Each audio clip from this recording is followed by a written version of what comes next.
right. I think we're good to go ahead and start here. So, hello everybody. Welcome to the stream.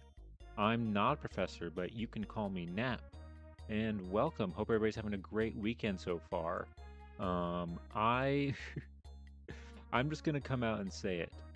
My body right now is very broken. I posted a thing on Twitter, but in case you haven't seen that, basically Uh, if you don't know this, I've talked about it a little bit, but I am a avid outdoorsman. I love going outside. I love hiking. I love camping and stuff like that. And I know that's crazy to say. To see a streamer or a PNG tuber who touches grass, I know is crazy, but we do exist. Um, but basically, 2 day or not. Hello, Haunted Cottage Core. Welcome. No, I'm. Don't worry. It's not a big deal. It's just a little. It's just a little thing. Basically, one of the things that I love going outside and everything like that. But the one thing I haven't been able to do in a while, in like 8-9 years, is backpacking, where you put all your stuff in a backpack and then you hike into the wilderness with all the stuff on your back, spend the night out there, and then come back. And I decided it just happened to work out timing wise, where I was able to do that the last 2 days. And I was really excited because I wanted to finally use some of my equipment that I haven't used in a long time. I wanted to use some new equipment that I got like recently that I haven't been able to test out. So this trip was more of just like a test run. And in my infinite wisdom, I decided the best idea was to do a thing that I haven't done in 9 years, was to do a hiking trip that was 15 and a half miles out and 15 and a half miles back.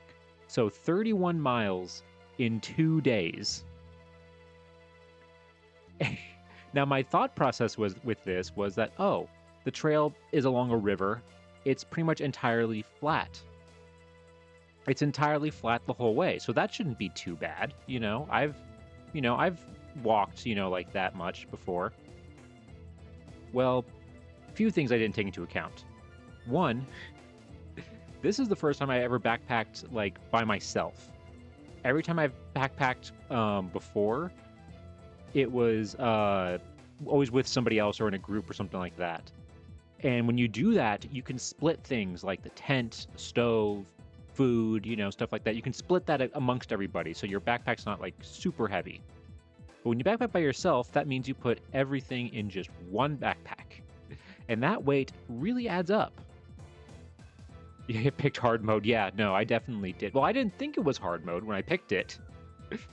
But it turns out it was. So on top of that, so that was one thing.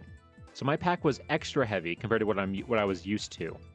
Two, when you're hiking 15 miles, like I said, if you're just regular hiking it, which is a normal day pack, I could have done that. It would have been a little like rough, but I could easily do that because I've done similar stuff like that recently, and your backpack's not as heavy. When you add a heavy backpack to it, even though it's all flat, it makes it so much harder.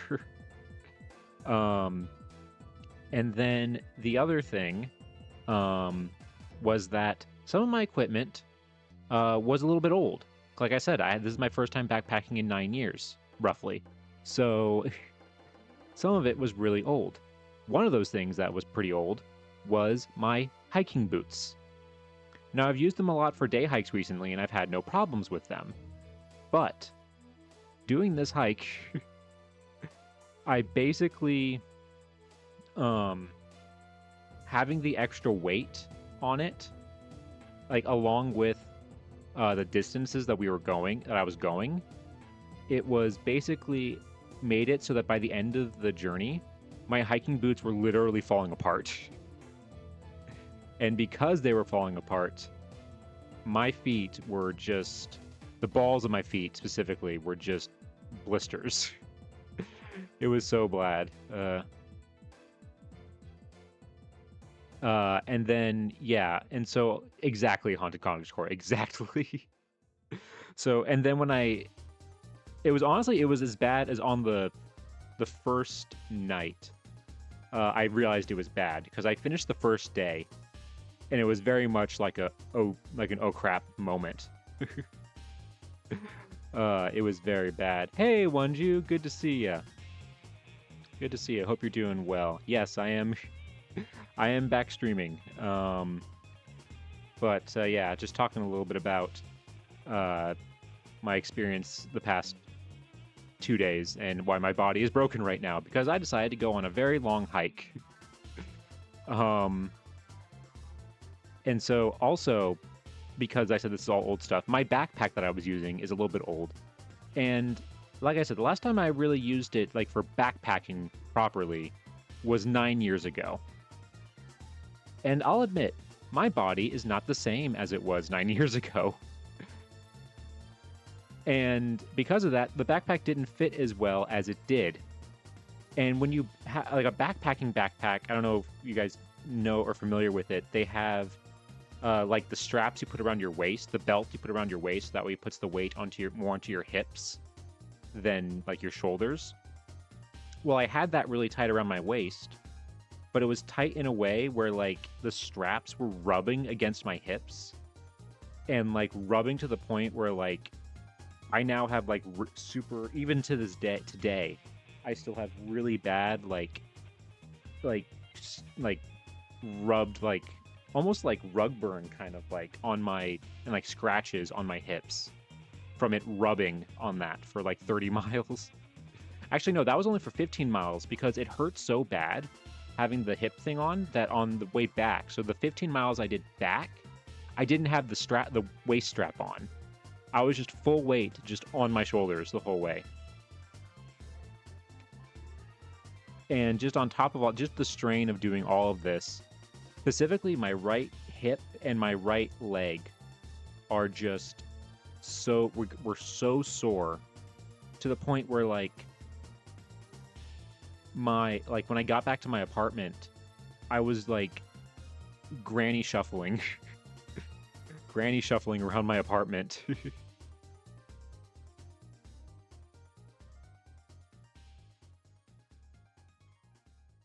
you have any Aquaphor?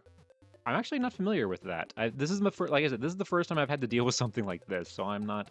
It's not that bad now, thankfully. I just have to like not have like my pants like like tight around my hips. Like it's fine. Like it's not that bad. But basically, yeah, I came back. Oh, and also when I finished my hike, I had my regular boot or my regular shoes in my car, like waiting for me when I get back so I could switch out of my hiking boots into my regular shoes. And when I did that, I could barely get my feet into my regular shoes because my feet were swollen.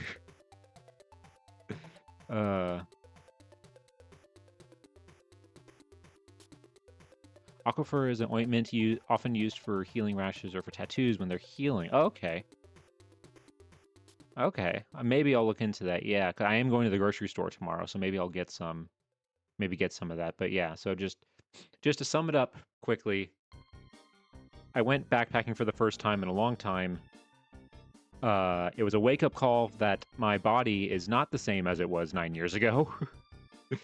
And my shoulders, my hips, my like back of my like right leg, like thigh or the back of my right leg, like where behind my knee, top of my calf is super tight and sore, and the bottoms of my feet are like super sore. Yeah, like I'm better today. Sleeping helped a lot. I slept for 12 hours last night. I went to bed at like 9 p.m. because I was so tired. And slept for 12 hours, and that definitely helped. But yeah, it was to a point where like when I got home yesterday, like I was just shuffling around, like bracing myself against like walls and everything. Like it hurt. It like was really painful to just lift up my right leg over my bathtub wall to get into my shower. But I'm feeling a lot better today, and that's why I decided, you know what, I'm gonna chill today. We're gonna do a 2-point museum stream. But it's good to think the fact that you're healthy enough to do that. Also might seem less shape now than before, but you'll feel better than before soon. Gain some muscles and got the blood pump going. Yeah, no, definitely. Thank you, Wonju. Yeah, uh, it's definitely, yeah, like because I've done hiking since then. I still hike, like regular hiking. I do like all the time. Um, so it's not so much that was the issue. It was the backpacking part because when you're backpacking, your backpack is so much heavier than when you're just doing it like a day pack for like a day hike, you know. So I do like, regular hiking like every once in a while. It also doesn't help that like since then my job working in a museum requires me to sit majority of the day. So that doesn't help either. um but yeah. So speaking of museum job, let's go ahead and uh we're going to get into, actually, sorry, we're not going to get directly into 2-point museum just yet because before this stream started, I was going through some stuff that we did last stream and I made a discovery that kind of changes some of the stuff um, the discoveries that we made on our last stream on Wednesday. And I want to share it just real quick um, before we get into 2-point museum. So let me go ahead.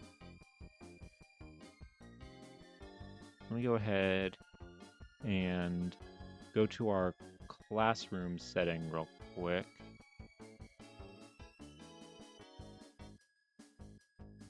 All right. So if you haven't seen one of these streams before, this is from one of my research streams that I do, where I find a patent or like a weird patent or something like that, and we try to look up the inventor using genealogy techniques and see if we can find out anything about them.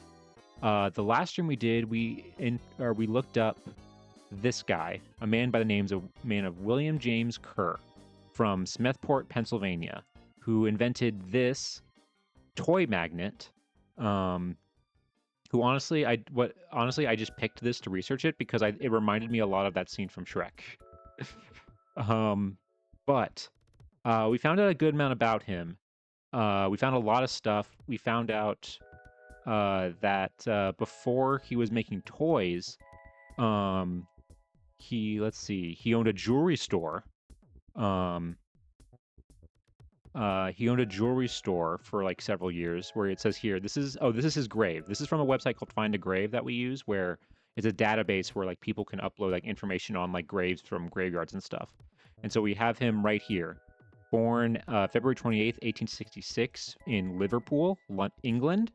Then he immigrated to the United States, passed away in June 14th, 1951 at the age of 85. And this record happens to have his obituary listed here. So we can see here, we can learn a little bit more about him, where it says here, yeah, he later operated a jewelry store from 1903 to 1911. Then he ran a theater from 1911 to 1920. And then in 1920, he started to invent and manufacture novelty toys for about 15 years. Hence this magnet. Now, one thing, we were able to find a lot of stuff specifically about him. And in fact, I ended up streaming. I initially planned on doing this stream for like 3 hours like I normally do. I ended up going for 4 hours. And I wanted to go for 3 hours because I still needed to pack for the backpacking trip that I was going to go on. But I ended up staying an hour later because we kept going down rabbit holes. Because we found a bunch of really cool newspaper articles about his factory that we lived in. And then we found out that it was one newspaper article where it turns out his son-in-law was working at the factory with him. And we found a newspaper article where apparently his son-in-law cut 2 of his fingers off in the factory, in a factory accident. So just crazy stuff. But there was one thing that about this guy that I wanted to research, but we just didn't have time to get to it. because when I normally do this research, I don't always like to just research them. I also like to research, maybe their parents or their spouse, and like learn more about them. And I was particularly interested in learning about William's spouse, who is this lady right here, a woman named Maud E. Bradley Kerr. And what immediately stuck out to me was that she died in 1909. Um, and that was clear not just from this record, but also in the census records that we found, where uh, William is seen living in the 1910 census by himself, raising their three daughters, and he never remarries for the rest of his life.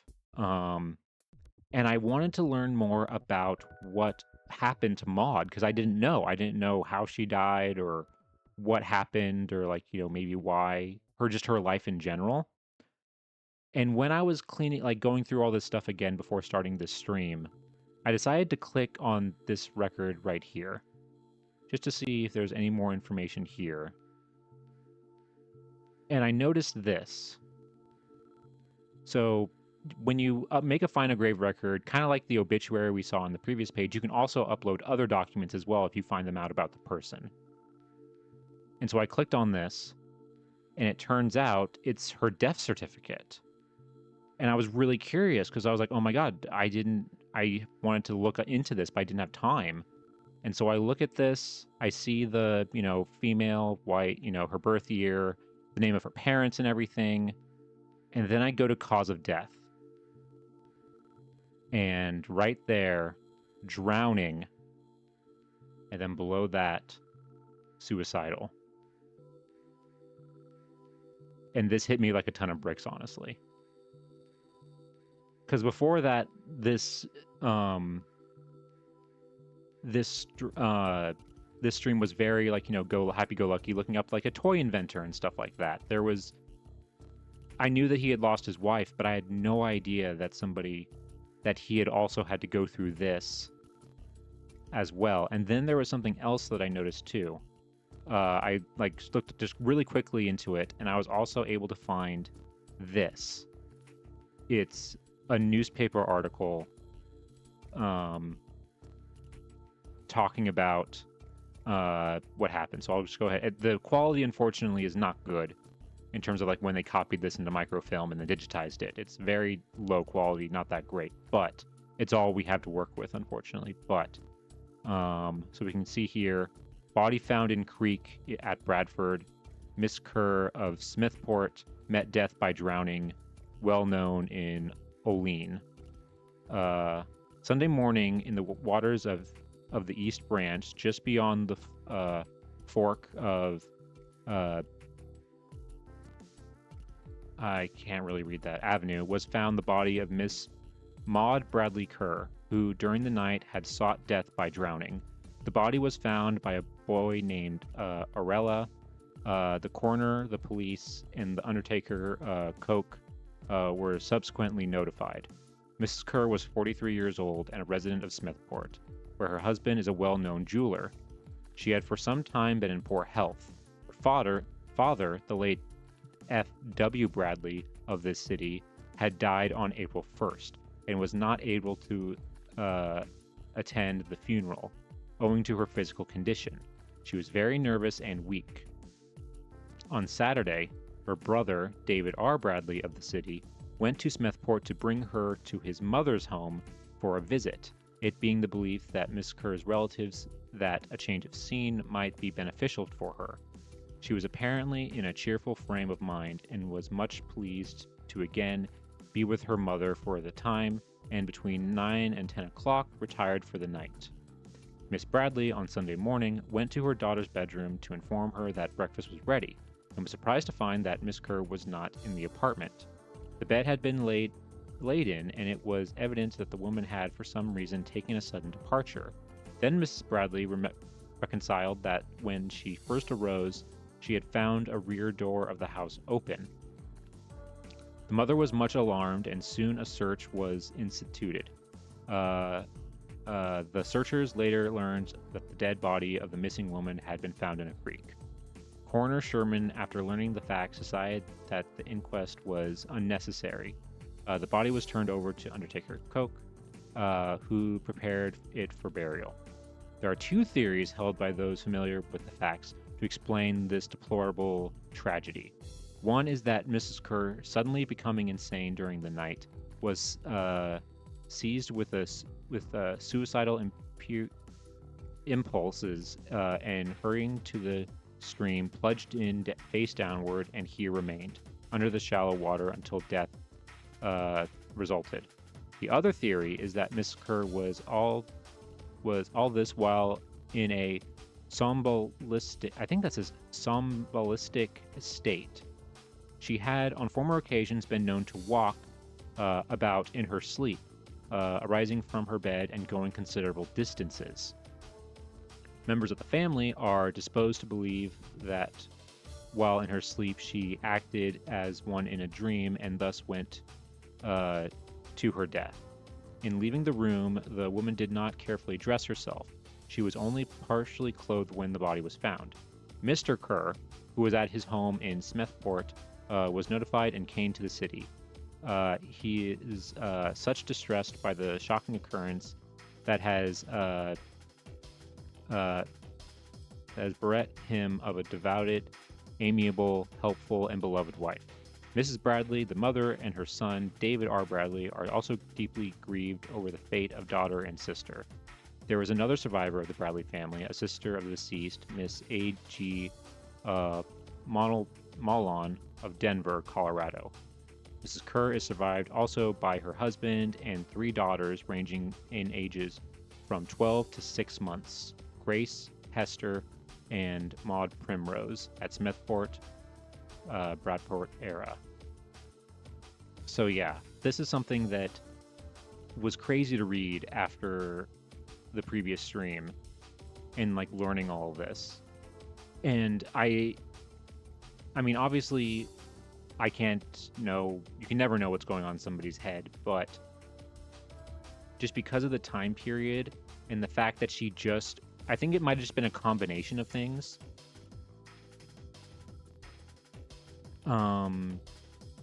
Where, because it just said that her father just died and she wasn't able to go. She was in a weak state, and the fact that she has a 6-month-old makes me wonder that she was maybe made sick or weak after giving birth, because sometimes that did happen. And then also there's oh my god, I'm blanking on the term. It's postpartum depression, I think is what it's called. Hold on.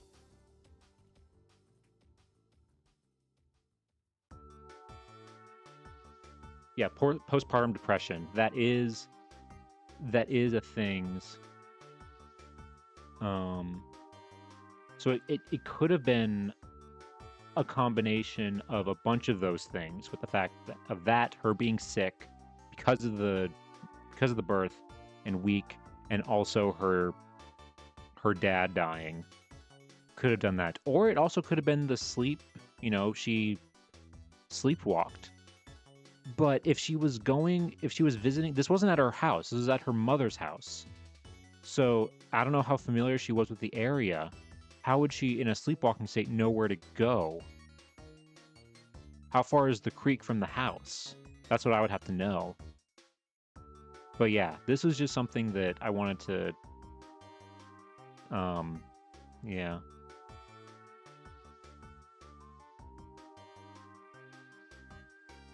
Yeah, and it also is shallow water, but yeah, it is shallow water. So like, does the shallow water make it seem more like she took her own life? Or more like an accident that she like tripped? I don't know, but we'll never know, honestly. Like I said, you can't know what's going on in somebody's head, and I don't want to revel too long in that, but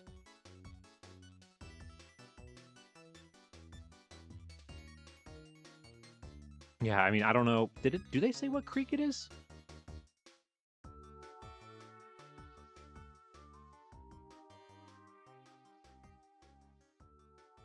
The East Branch. Yeah, maybe, I don't know. It's just interesting. I just wanted to share this because this changes a lot. like the tone of what we were looking at last stream. That's why I just wanted to share it real quick. And if you ever have a chance to check out our history research streams, you can also watch me make this stuff, find this stuff live. Again, I was also really a little annoyed that I wish I would have annoyed with myself because I didn't decide to look into this on stream, that I waited to, but sometimes you can't find everything. But enough of that though.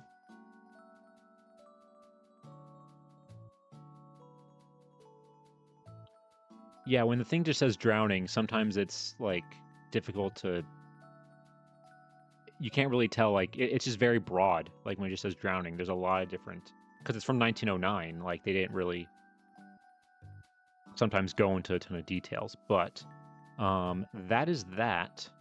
And on that note, let's go have a major shift in tone here. Sorry for the tonal whiplash, but let's go ahead and let's open up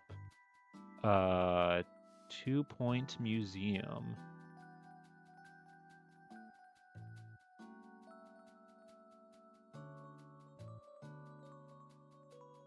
And we'll get started with that.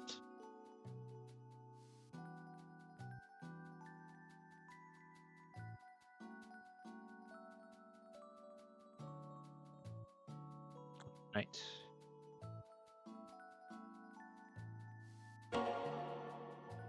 Okay, let me go ahead and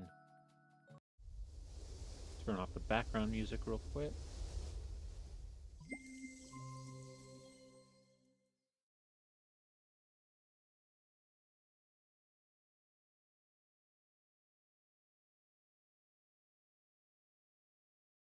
Oh, no problem, Cottagecore. No, I totally, honestly, that's on me. I probably should have given a warning beforehand. I'm sorry about that. I got to make note for that next time if we ever talk about those types of topics. But yeah, no, you're totally fine. I totally understand that. But I need to also.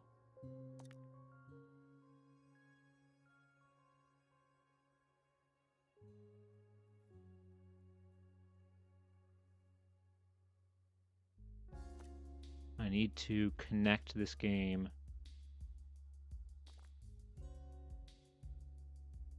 Let's see.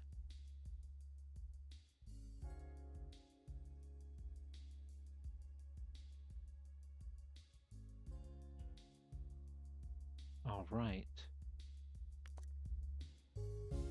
All right, so now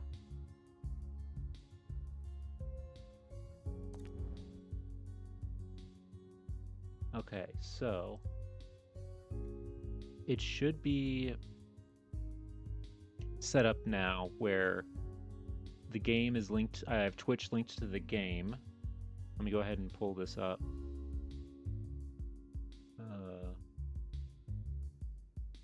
There we go.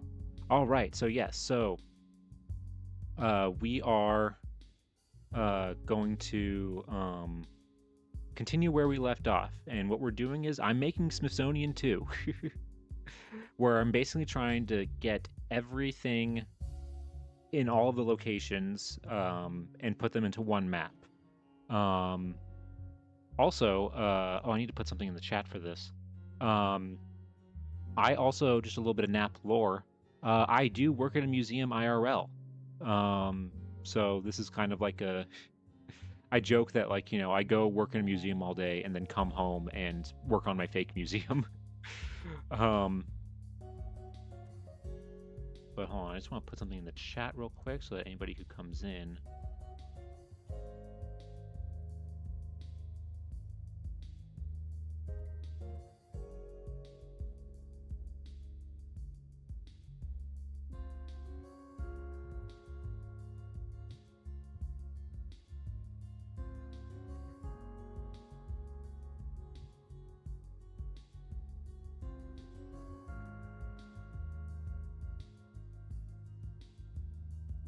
Okay.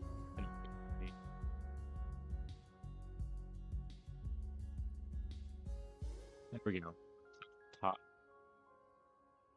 Yeah, exactly. I get full control over this one, you know. Unfortunately, my IRL museum, the museum that I work at, we don't have ghosts or space creatures or uh, carnivorous plants that eat people.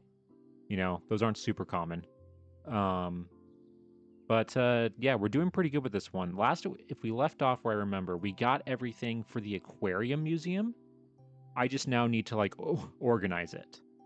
So I think that's what this stream is going to be. A lot of me organizing stuff. um, but let's go ahead and let's continue.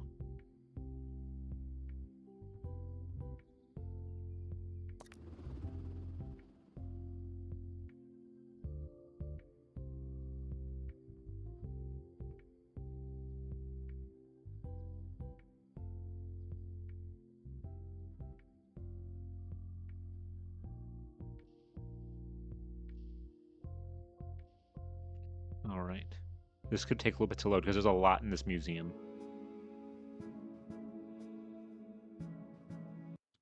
Oh. Okay. Right. What the hell was I doing?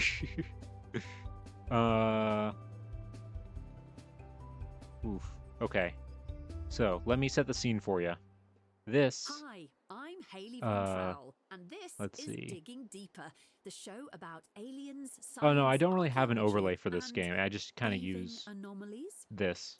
It's just Let's me. kick things off with a We got a question little follow from gold bar and Christian Lewis, who, if you don't know, asks, Lewis do is our stone little... carvings depicting humans and carnivorous Hold on. dinosaurs cohabiting in caves suggest that these dinos were actually If you only see the house pets library, you rather might than want to terrifying refresh. predators? To Because answer I have your the game question, showing on Christian, my thing right here's now. Professor It Hamish might have bugged out on Curlylegs your from end. Pebbly Frog Sanctuary. If you can hear Professor. me. Hello, Haley. It's an interesting question, but I'm personally not convinced by these paintings. I mean, can you imagine a fully grown Nibbledon squatting over a tray of sawdust? Yeah, there we go. What So it let's is, see you if know? maybe that'll fix it. Me But neither. anyway, this Enduring this image, is Professor. Smithsonian 2. Thanks for your valuable insights. Also, let me know if the game is too time loud for a or too Q&A. quiet or anything like that. Attention. Botany exhibits are alive, but not as you know it. So, yes, it is very big, and it's not done yet. We still have this whole area over here to build stuff.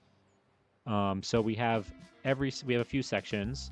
This is our fossil and natural history section, where we have all of our dinosaurs, fossils, our good old carnivorous plants that eat people, all that fun stuff.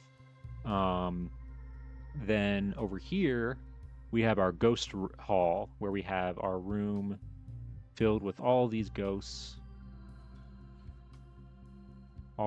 laid out here. And we also have all of our hall of haunted artifacts. Announcement. Information stands are there to explain exhibits. Unless they're not all there, laid out here. they won't. And then let's see, and then over here we have our science museum section. I hadn't heard of this game before. Oh yeah, this is 2 Point Museum. It's kind of like it's like Zoo Tycoon and The Sims, kind of like mixed. But it's like building a museum, and you'll see in a little bit how we get like new artifacts and stuff like that, and all the different things that go with it. But this is the science museum, where you have a bunch of inventions that you can build, and like do different things with. Ignore all the ones that are like this, that caught fire and exploded, because I messed up once and accidentally made it so that none of my employees were coming in to fix these things. So, and unfortunately, because of how the game works, I can't rebuild these or fix them. So they're just there as a reminder of my past problems, my past mistakes. And then over here, we have Feeling paranoid. Unless uh, you can keep we have our aquarium. Trophies of learning experiences. Yeah, exactly. This is our aquarium, where we have all of our different fish and everything. Now, I am currently, hold on, let me just double check this. Okay. All right, sweet. Still doing good. It is humorous, yes. But we are basically going to start by kind of figuring out how we're going to organize all of these and like figure this out, because the way that I've tried to organize it is that there are different types of fish. There's let's see, there's warm water tropical fish, which should be all of these. Yeah, warm water, and over here this is cold, cold, cold, Guests are reminded that our understanding of the cold, universe will keep being wrong. cold, cold. And then over here, these are all just like temperate, just kind of like average temperature. These ones all down here. So basically what I'm trying to figure out is how I want to organize this. And we also have all of our like artifacts in like a little hall right here.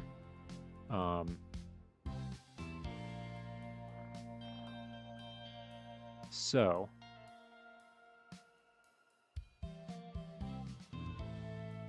what I'm thinking about doing Spirit exhibits are in low spirits. is having it where the tropical is in the front, the cold is over here, like kind of in the corner, We stopped and them, then obviously. temperate kind of like in the middle here.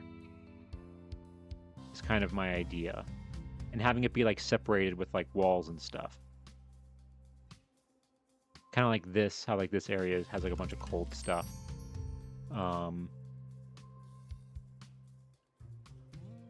It is a little bit like the Museum of Animal Crossing. Yeah, I've never personally like I haven't played Animal Crossing personally, but I guess yeah, it is kind of similar.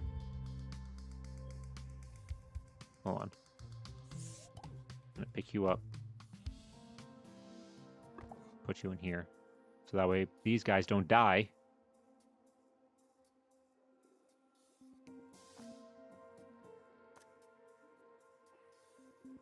Because the last thing I want is for those things, because those things are the hardest thing to get.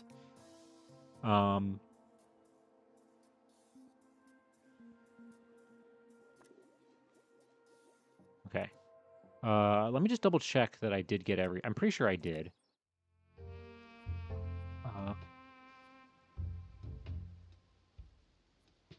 Here we go.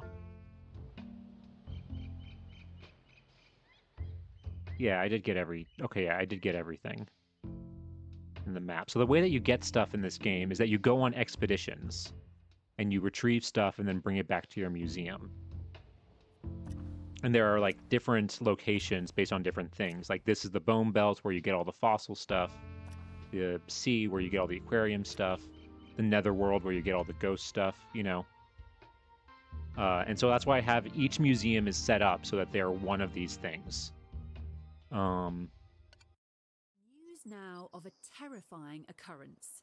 A family holidaying in the Bone Belt Triangle, a hotspot for unexplained disappearances, was horrified after returning I think to you'd their really sun enjoy the lounges to museum in find the their Switch game. belongings had been swallowed Collect fossils, by the insect, fish, and thieving art. You collect phenomenon.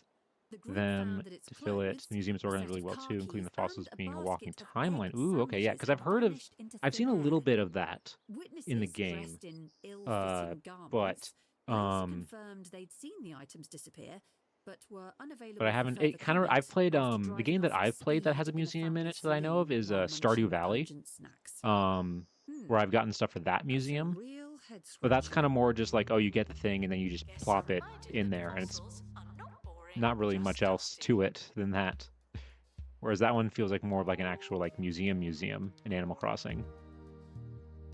Oh, also, If you didn't notice, and it should hopefully be working, if you go to our channel points, you can see that there are 150 points each, where it's positive museum event, negative museum event, and random museum event, where you can cause random things to happen in-game.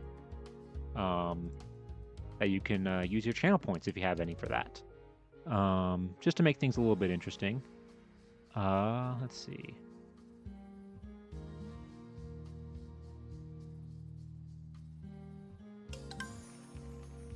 Oh, hey, look at that. Thank you, Cottagecore. You did random, but it was positive random. The random ones are either going to be positive or negative. And XP is great because that means my staff get more XP, basically. Okay. But, let's see. Let's figure out how I want to do this.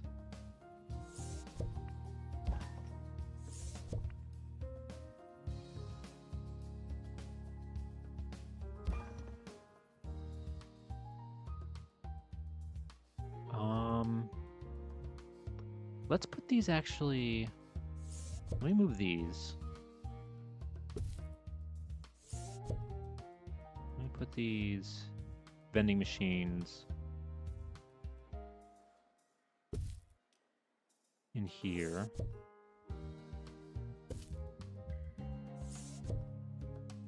Announcement. We're currently not taking donations. Not as many as we could. Okay. Donation stands are full. So now I can kind of move this a little bit more. So it's a bit more lined up in the middle.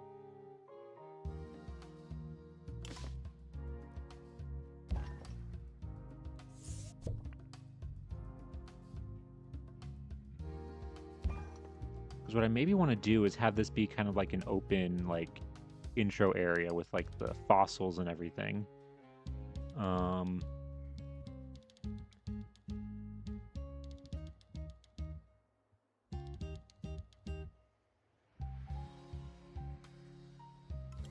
It's basically like a giant puzzle with this one because I have all these tanks that have this random one.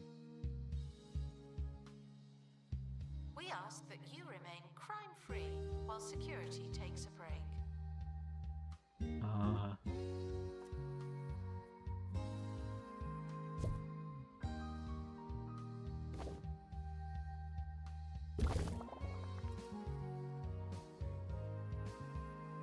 Let's see. Exactly, Tetris with fish. Okay. Let's make this.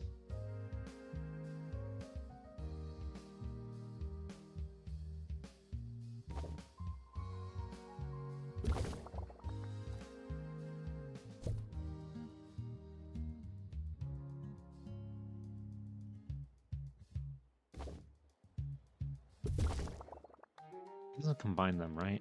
No, it doesn't. Oof, okay. Let me go ahead. Let's put up a wall. Operating in this area. It's a bit tense. Oh, what do I have in here? Palm tree. When did I get a palm tree? I don't remember getting that. Where did I get a palm tree?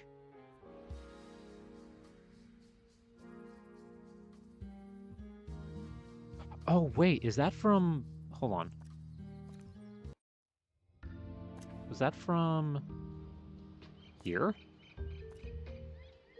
Ah, it was. Okay.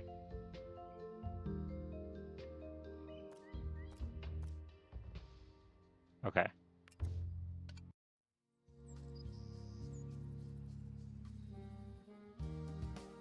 So yeah, so I'll keep the tropical in the front for that. Lead a guest to a watery exhibit, but you must not let them drink.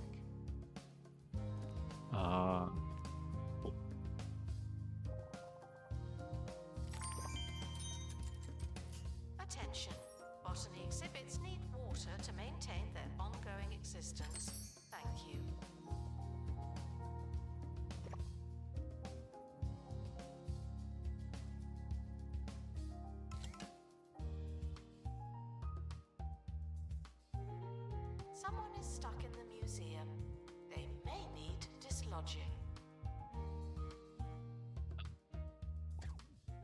It's time for a second, so I close that up.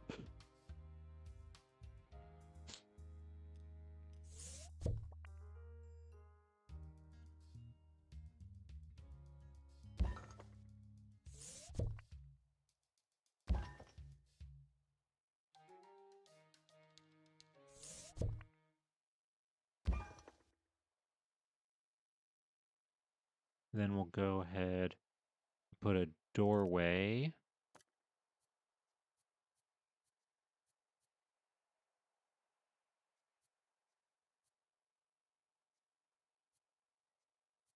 Put a wetland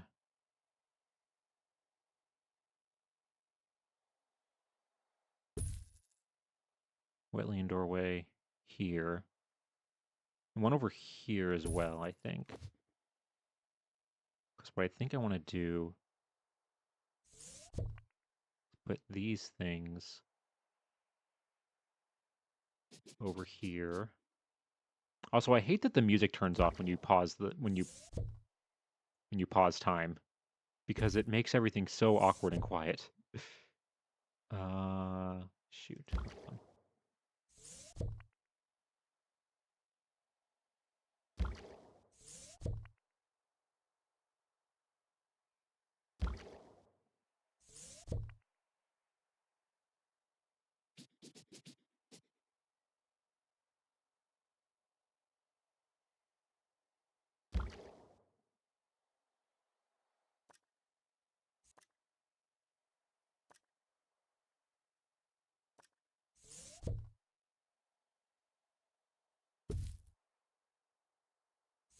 Let's see. We put it there. Yeah. Hello, Aeon. Good to see ya.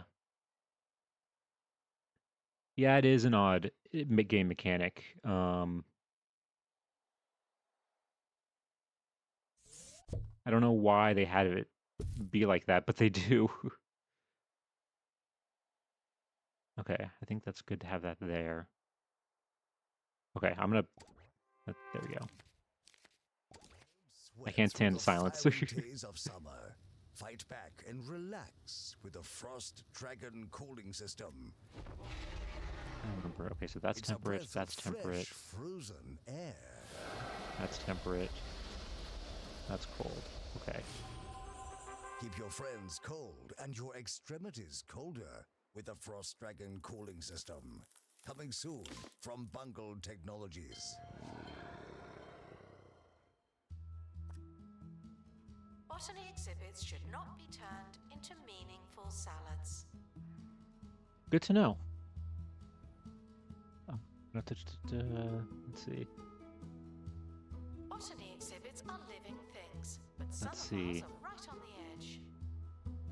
The last thing I recall before the holiday was you saying that you had a plan, but you probably not remember when you got back. I mean, I kind of remember. I kind of remember that I was separating things by, like, temperature. Like the cold stuff in one area, temperate in one area, and tropical in the other. So I'm continuing with that. Or I'm going to have all the tropical stuff in the front, temperate in the middle, and then cold over here.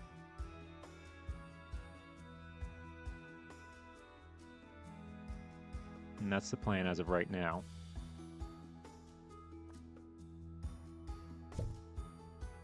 I'm just kind of moving everything as far as I can over. Oh god, who's... Hold on. Pause time. Where's our botany person? Excuse me, botany person. Where are you? You need to do your job.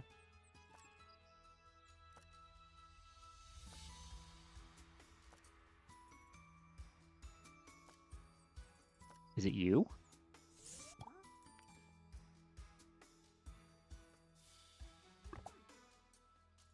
There we go.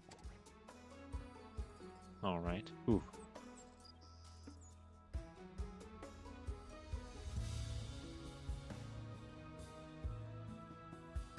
So past you doesn't have the current you cursing him. Not yet. I mean, give me a little bit. There's still plenty of time for that, but no. And hey, honestly, if that is the case, that is very accurate for the museum field. Especially when you work in collections, like, you are constantly cursing both your predecessors and past, like, you from, like, a few months ago constantly. Because it was very common, because one of the main things that when you're working with a museum collection is that you are constantly trying to, like, keep things inventoried and keep track of where everything is, make sure everything is properly labeled and identified, you know, and, like, all the paperwork is properly, like, you know, taken care of when something's donated and stuff like that. But the problem is that, you know, like, museums that are, especially museums that are really old, like 50 plus years old, they weren't great at record keeping. So when you work at a museum, especially in collections, a lot of times your job is fixing what people did in the past and trying to figure out, like, oh God, why did they do it this way? Why did they number things like this? Where's the proper paperwork to make sure that we own this? Why does the database say that this is supposed to be in this location, but it's not? Like, all that fun stuff. And then you also do that to yourself sometimes too, because you'll, like, work on a project and then you'll come back to, like, something with it maybe like 6 months later or something like that, and you'll be like, who did this? And then you'll look and it's like, oh, I was the last person who did this. And it's like, wow, past me was not thinking right. Staff should seek medical attention in the museum before going to a hospital.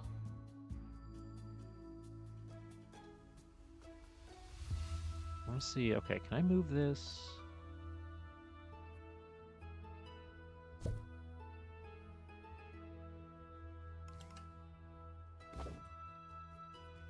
What if I...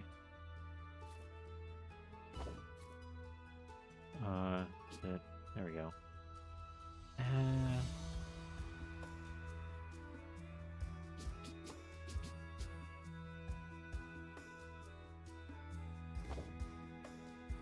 Put that down like that. But, oh, whoops, nope, that is not what I meant to do. I meant to grab the whole thing.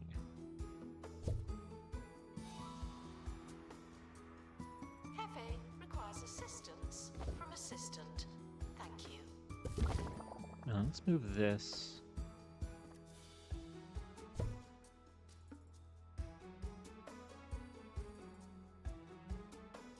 Hold on.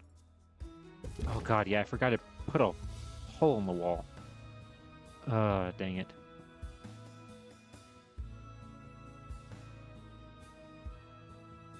I volunteered at a few smaller museums and found that most of the work they had desperately needed was cleaning, repairing, and especially data entry. So much data entry. Oh yeah.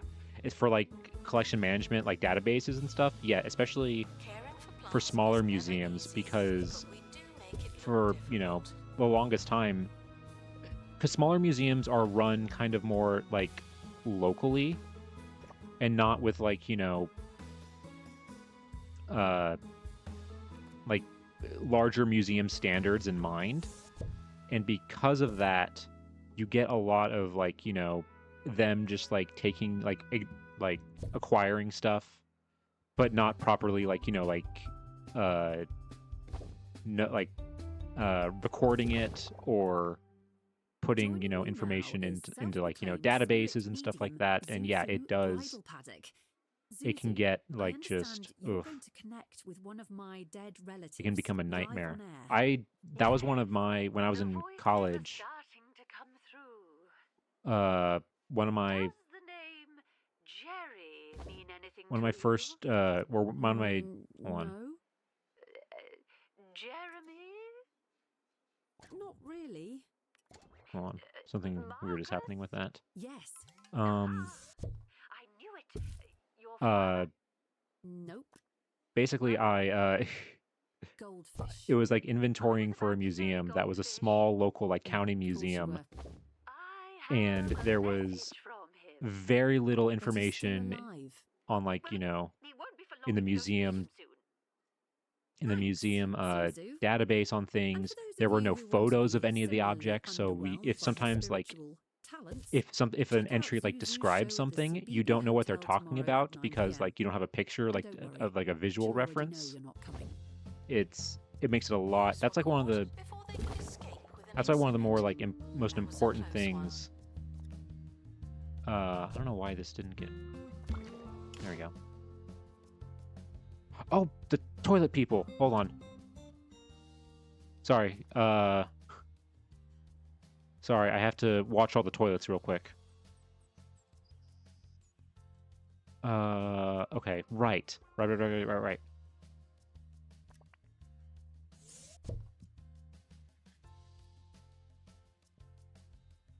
Because the toilet people are coming.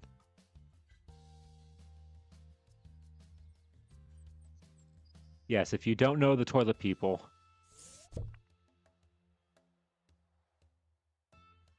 the toilet people are.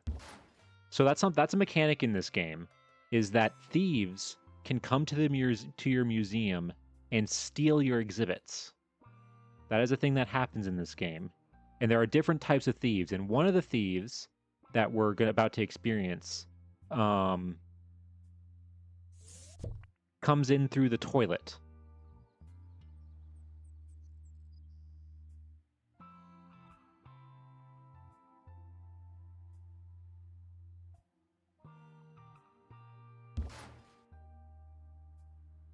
And I almost forgot about that whole aspect. And we're trying to catch all of them using these machines so that hopefully we get enough people that we can build. Because you can see this is called a Panoptic Pillar 2. To make a Panoptic Pillar 3, you have to catch 30 criminals, I think, with these pillars. So every time the toilet people are going to come and rob us, I move all of them to be in front of the toilet so that way they go off. Scientific questions will be given our best theories. They go off when somebody's near them. Hold on. Guests are stuck in the museum. Someone should probably help them. There we go.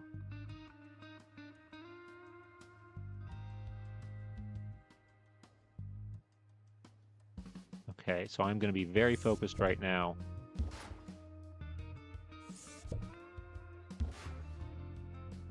Trying to make sure that we can get all of them.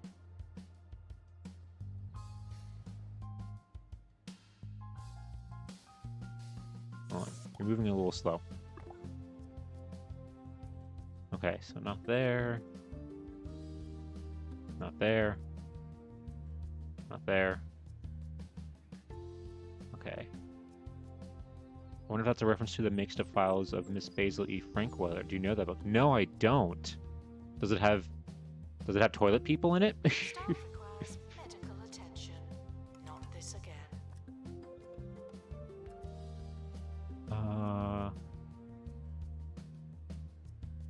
Okay, nobody there, nobody there.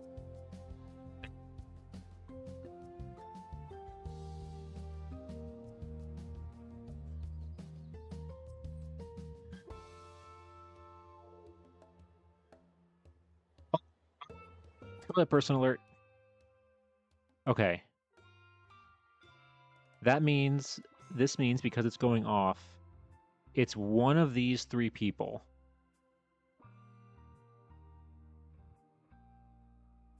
It's one of these three.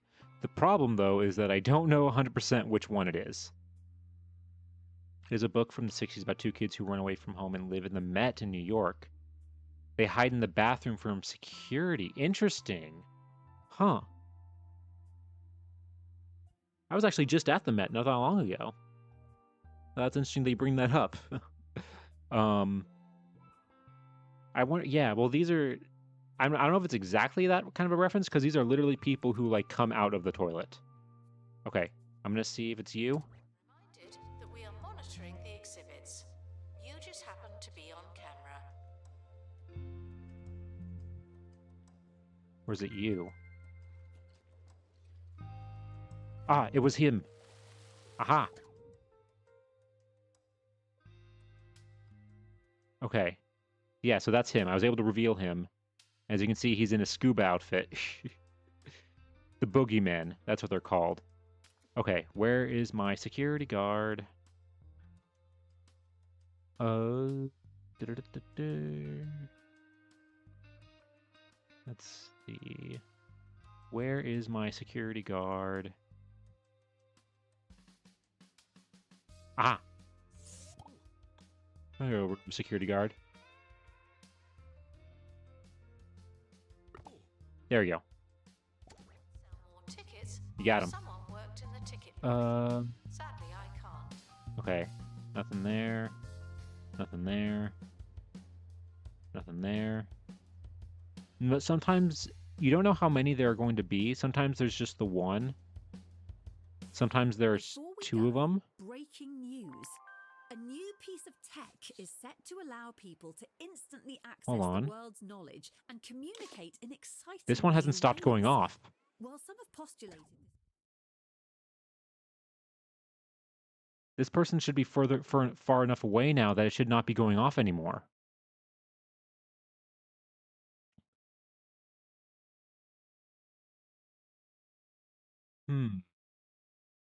Let's see. Yeah, exactly. There's another one. Hey, Wayward Bard. Hope you enjoy. Thank you for lurking. Hope you enjoy your time here. Hmm.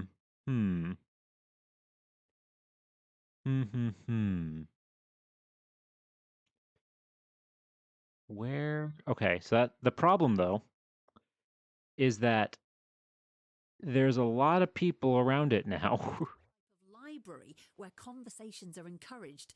Others have suggested the wealth of information that All right.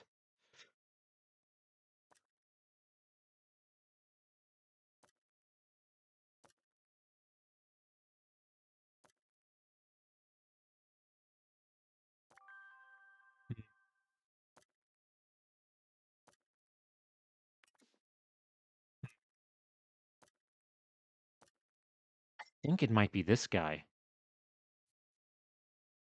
Let's go for it. will fuel a newfound thirst for knowledge in today's youth. Fears spread by Aha! so-called doom. Got him.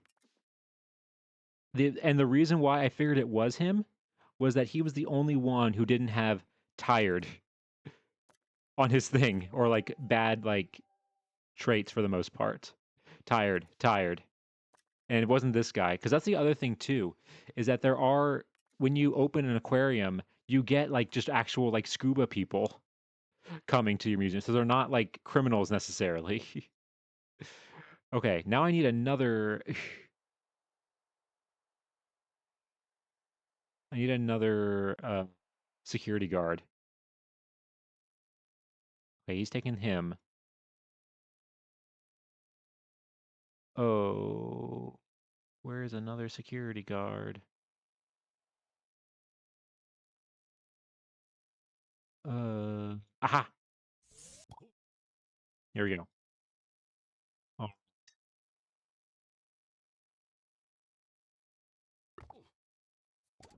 Tech could lead to the creation of a Normally zombie two generation is how many incapable there of human are. discourse and enraptured by third-rate, misleading Yeah. content, have been dismissed by lobbyists as unsubstantiated hysteria.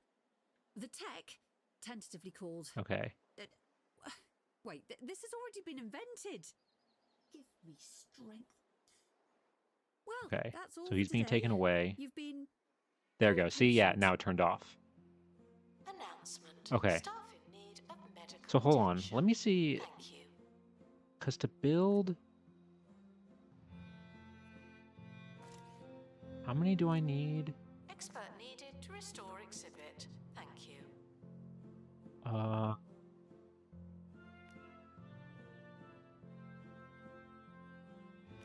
This one. Attention.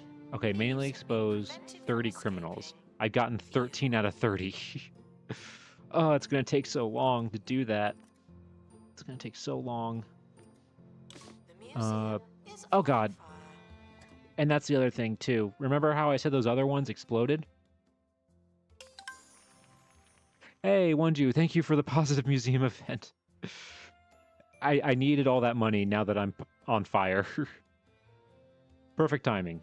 I need a janitor. Where is my janitor with fire suppression? All right, Shane.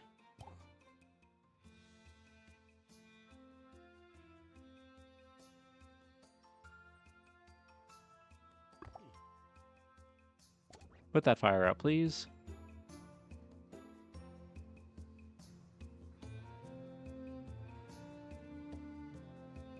She said that way too calmly. Oh yeah, no, the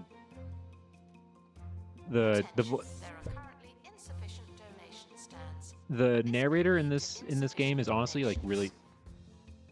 Wait a second. Was it?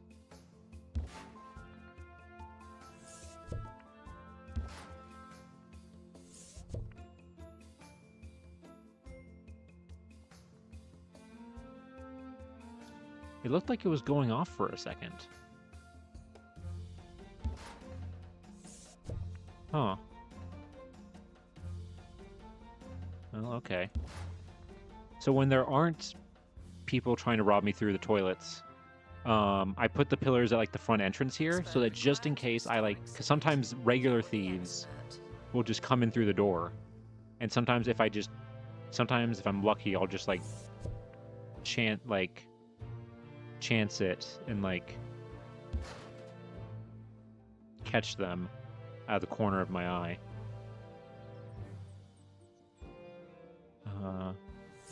Oh shoot, yeah, this one's almost gonna catch fire soon. So hold on.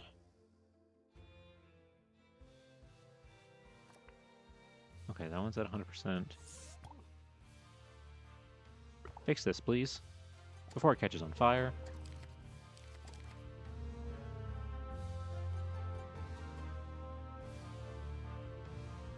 Staff should seek medical attention in the museum. All right. Anyway, To a hospital. none of that distraction's over. Back to organizing all this and figuring out what we're doing here.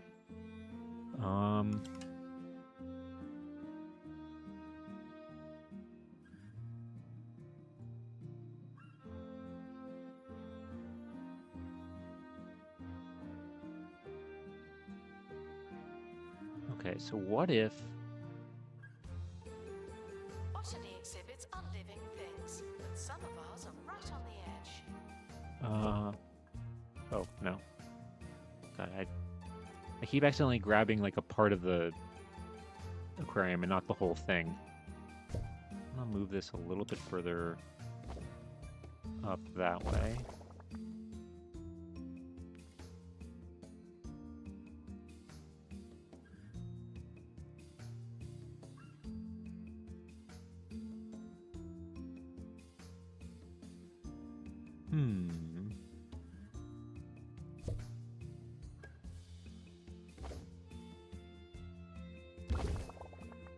Announcement. Stolen exhibit has been retrieved from thieves. Ah, No ooh. one takes our stuff. See, so that announcement right there, that means that somebody did try to steal something. Someone is stuck in the museum. They But may thankfully need our to security dispatch guards it. that we have throughout caught them and made it so that they didn't steal it. Okay. I think I might get... Okay, he's going to fix it. Yeah, we'll be fine.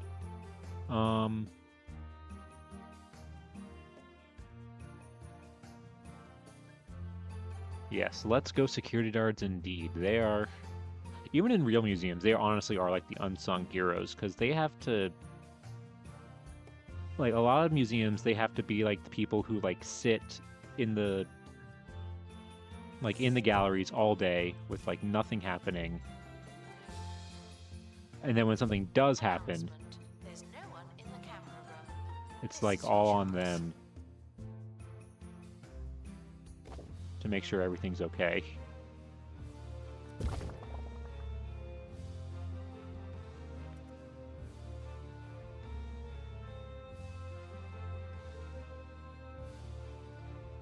Yeah, exactly, Aeon.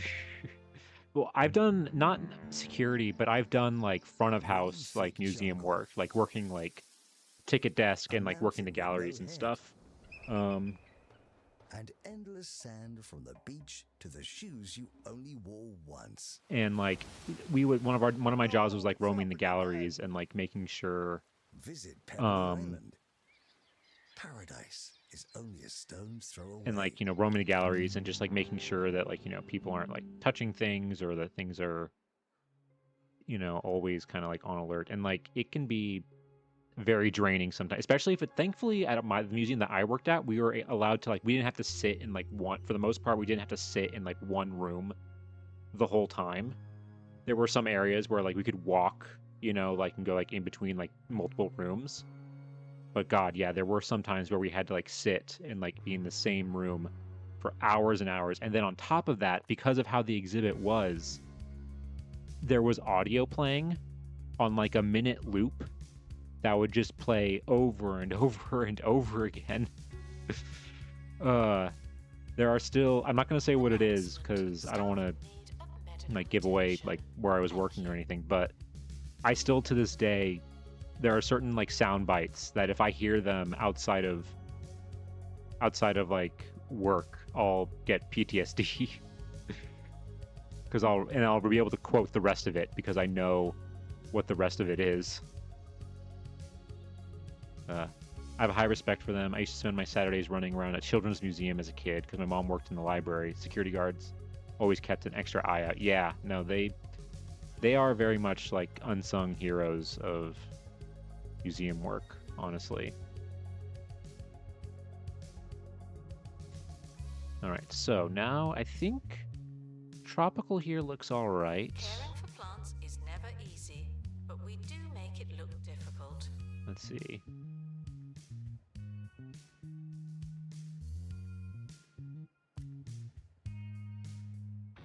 Okay, let's move this.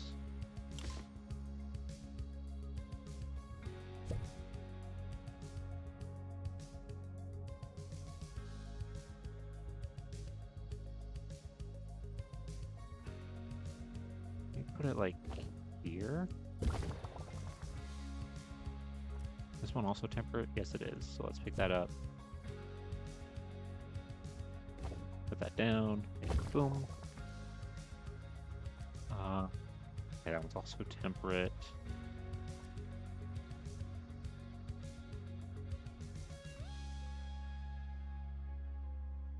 Assistant to gift shop. Sell, sell, sell.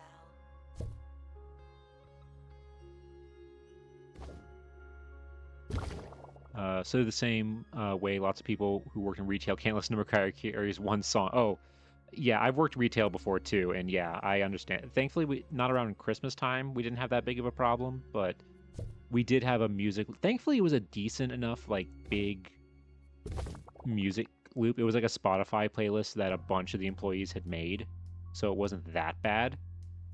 But yeah, certain things can sometimes definitely bring it out. I'm a former teacher, and I'm that way with kids pop music. Never want to hear it again. Oh, God. I mean, I can't even. Well, thankfully, I feel like kids pop music isn't played in the wild that much compared to like. Medical attention. Not this again. Here, let me just put this here for now so I can move this other stuff. I feel like kids pop music, you're way less likely to hear that. Attention. And I'll admit, I was one of those kids when I was younger who listened to kids bop a lot, like too much, like right when it was coming out. Like I remember I had like the first like 4 or 5 of the CDs, to the point where like there are some songs where like I didn't learn until like years later that they changed the lyrics for some of them. And like I thought the Kids Bop version was the actual lyrics. And it's one of those things where it's like, you know, as an adult, you go back and listen to it and you're like, oh God, why was I into this? Why did I like this? Okay, let's move.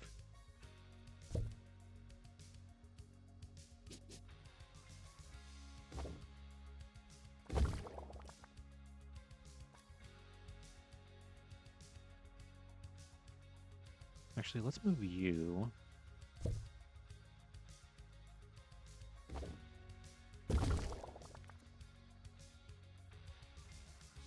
Let's see.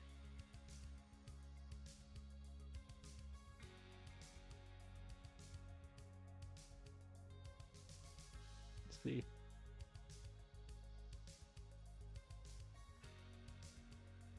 Let's see. Mostly just mostly it's just commercials of parents blasting it as a kid. Kids Bop has gotten so much worse now, though. My principal played Kids Bop Lizzo over the loudspeaker.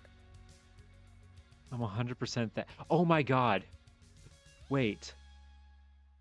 That's so funny you say that, Cottage Core. I don't know if you know this. There is a YouTuber that I've watched. God, probably for like almost 15 years now. It's crazy. There's a guy that I watch named Jax Films. And he has a series on his channel called the Kids Bop Quiz, where he gets a bunch of his like friends to like he gives it like he takes a lyric from a popular song that like for example like the Lizzo song. And I think that is one of them that he does in the episode where he doesn't say what they change and he gives them multiple choice of like A, they change it to this, B to change it to this, and he does that to see if people can like guess what they change it to, and it's always like the one that yeah. Oh, you do know Jack's Films. Yes, yeah, he did that.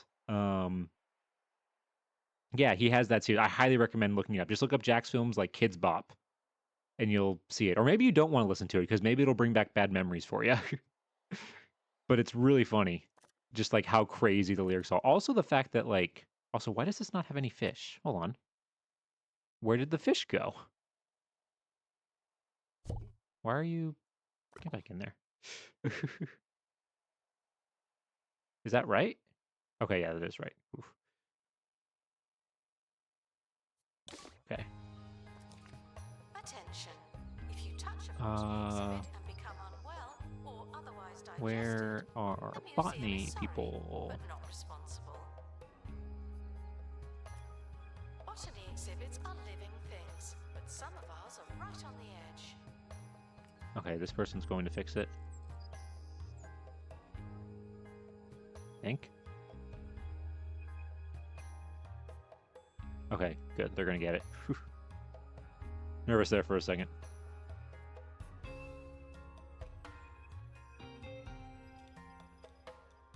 I'll have to look it up. That sounds amazing.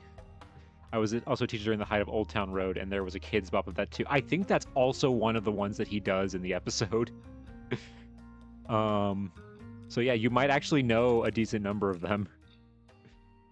Ooh, all right. So let's go ahead and put this down so that we get some extra money. Where was the spot? Oh yeah, this was the spot.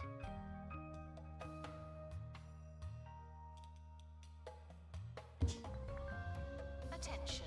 It doesn't matter how hungry you are, do not eat. Oh, and to bring up what you brought up, Aeon, the Barbie girl. Are there real lyrics? I don't know.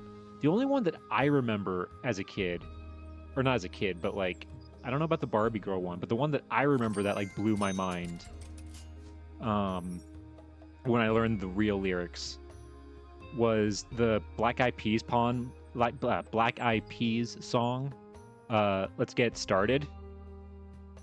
I learned the real lyrics to that, and I was shocked.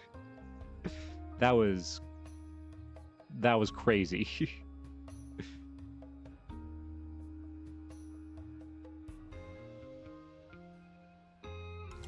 Guests are stuck in the museum. Someone Oh. should probably help them. Oh, okay then. I guess. Dang. All right then.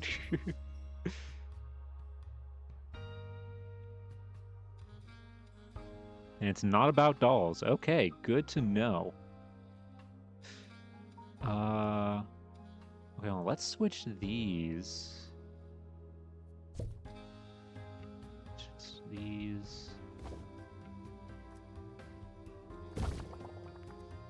Let's put this one in the corner because it's bigger.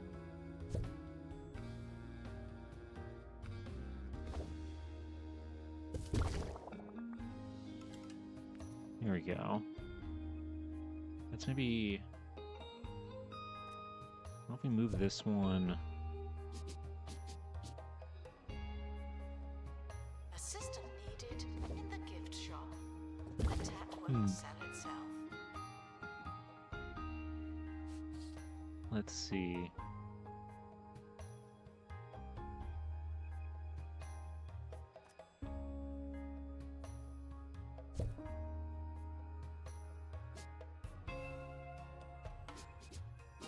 Exhibit requires restoration. It really is a shambles.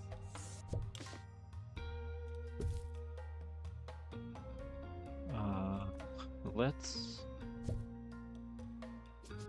maybe put this here.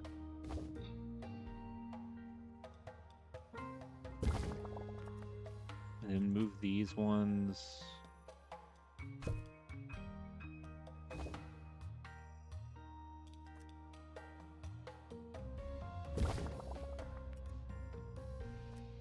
And move this one up a little bit. There.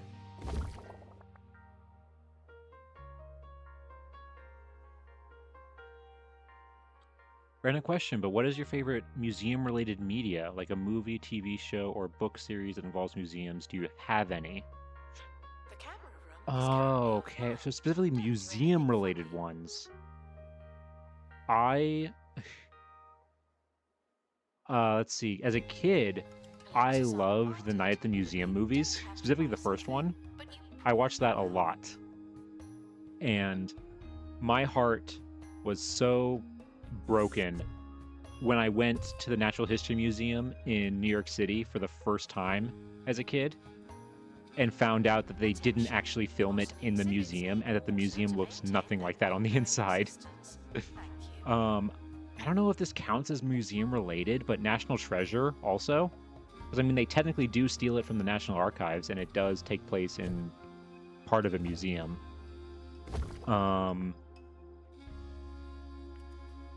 Yeah, Aeon. 13-year-old Nap was very disappointed when he went there for the first time and just made that discovery that movies aren't actually always shot where they say they are.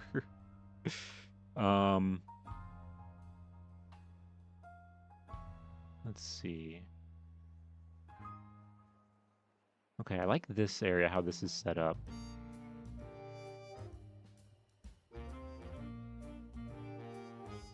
We still have all of these over here. I'm trying to think, like, specifically museum related. There was a TV show, Hold the applause. We haven't the time. Today's show is Oh, Moon Knight. Yes, yeah. Thank you for bringing that up. Yeah. Whimsy and that actually, yes, I do like Moon Knight. That was actually really good. And what was so funny is that Stolen exhibit has been retrieved from there was police. when Moon Knight came out and I watched it, some of my friends that I have who aren't like museum people, like my friends from like school and everything,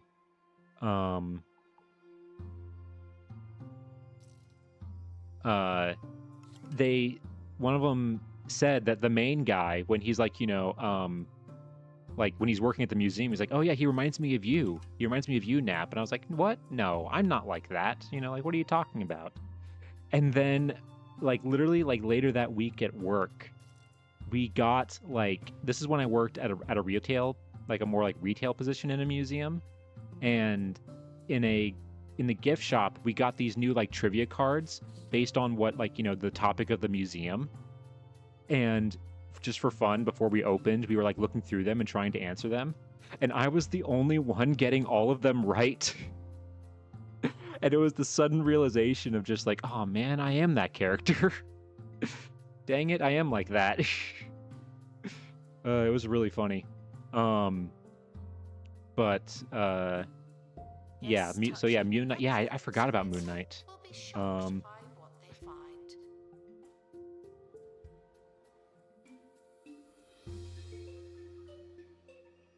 Yeah, Stephen Grant, that was his name. I couldn't remember his name for a second, but yeah. I haven't seen, it's been a while since I've seen Moon Knight, and so I forgot what his name was. Let's see. Do I want to move? Let's see. I remember my friends showed the Transformers movies by Michael Bay, and I got mad when they showed the National Air and Sphere Museum. Oh yeah, the Udvar hazy one. But it was wrong. I haven't seen that movie in so long that I forget what they show it as.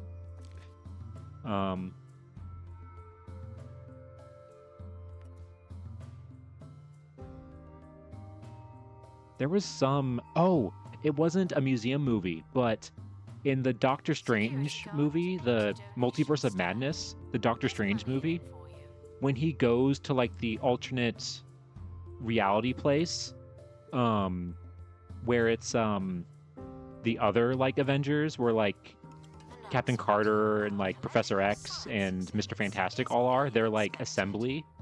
Their like area, I looked at, like there's like this area where they're like taking him to like a lobby area. And I looked at it. I'm watching the movie and I'm like, that's the British Museum. That's the lobby of the British Museum. I recognized it immediately. I was like, oh my god, that's exactly what it looks like. It was really funny. Is somebody coming to do that? Also, there was another time my friend was visiting New York City. And I didn't know they were in New York City. And they sent a picture in our like friend like group chat of like just a display case with a specific object in it. I forget what the object was. But I immediately recognized that it was the Met because I recognized the museum label for the like the way that the museum label was set up and how the display case looked. I recognized it immediately as the Met.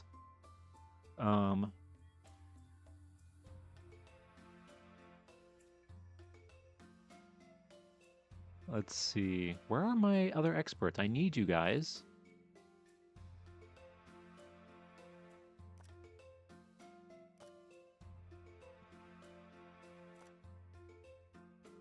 You are not on a break. You are going to put food. Which one is it? This one. We're going to put food in here. So that way these guys don't die. Feeling thirsty? Please panic accordingly.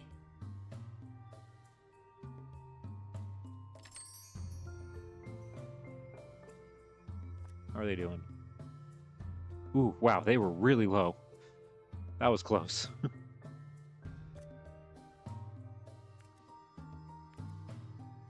I think I might get hire another expert here once I get this all like sorted out of like how it's going to be laid out.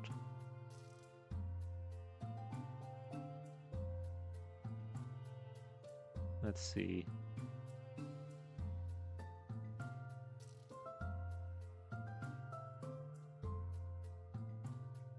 Speaking of the Met, I will forever not find the Met NYC versus the Met Chicago not funny. Yeah, I haven't been to the one in Chicago, but I've been to the one in New York City a ton.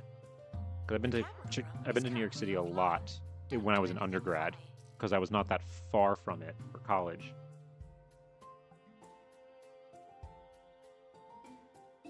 And I had a roommate, my friend, who lived in Jersey, like right across the river. Me, and for this exercise, we'll assume that you are, then you'll have noticed countless public spaces catering themselves shamelessly to children. Okay. A climbing wall at the bank, a ball pit at the bistro, spring-loaded grizzly bears swinging with reckless abandon outside the supermarket. Ooh, what do we do it? Okay, hold on. I'm thinking here. I'm thinking. Let's move this stuff over here. Let's see.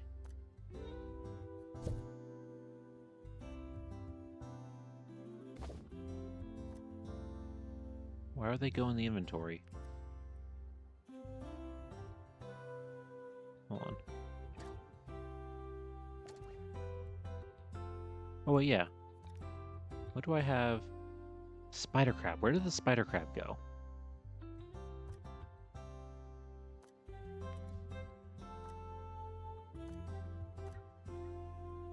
Was it in here? No. Was it in here? Attention. Donation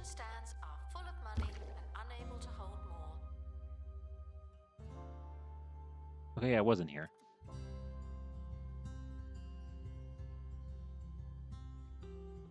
Okay.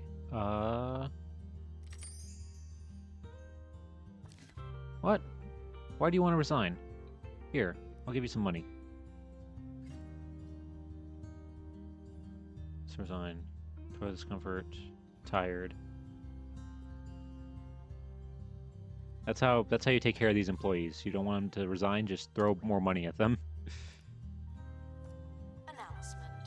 Guests stuck in the museum should wait for help indefinitely. Yeah, just go sit and rest a little bit, and I'm sure you'll be fine. Eat some food. You'll be okay.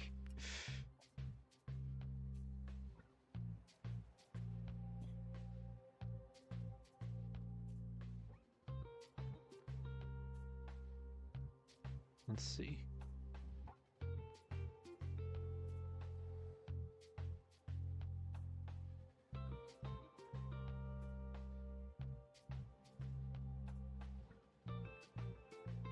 Also, I saw the debut of Sue the Dino at the Field Museum Chicago in 2000. Ooh, I was pretty young, so I can't remember all of it, but I just remember how huge she felt. Was it? Caring for plants is never easy. Somebody else, I feel like, in a stream brought up Sue the Dino. Was that you last time, Haunted Cottagecore, or was that somebody else? I feel like we talked about that on stream before. I don't remember. But that is really cool, though, to see like a debut of something like that. I remember when I was a kid seeing the King Tut exhibit came to near me.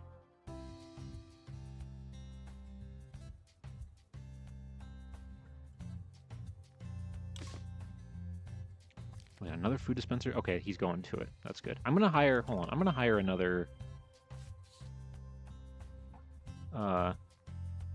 expert.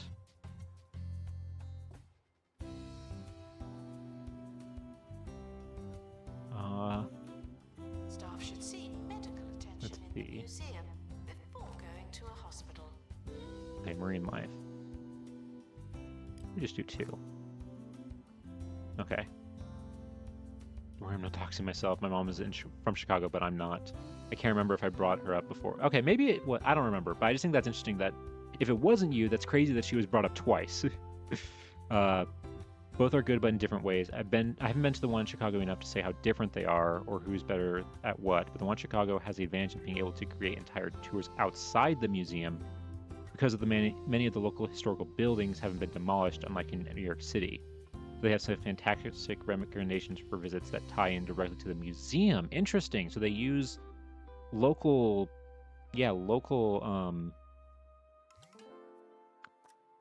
history, or like local. They like work with other local buildings and everything, which is really cool.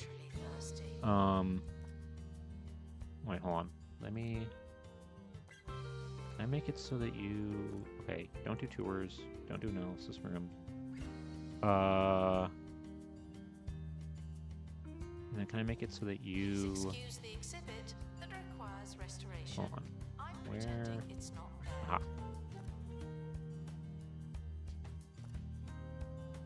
There we go. Oh god, I have so much staff now. There we go.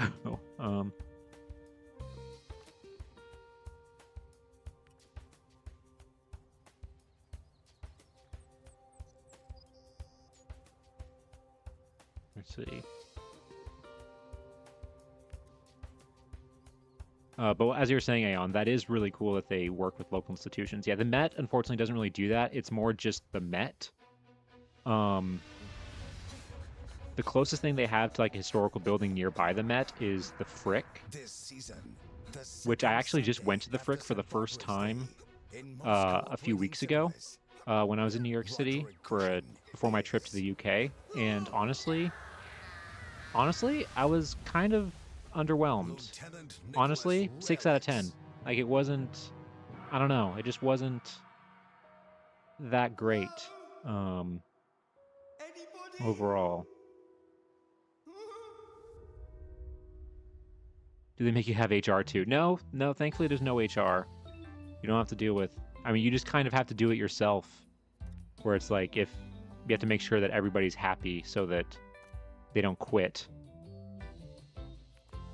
It could just be more that like it's not my type of music, because like I'm more of a history guy than an art guy, and the Frick is kind of more of like an art museum.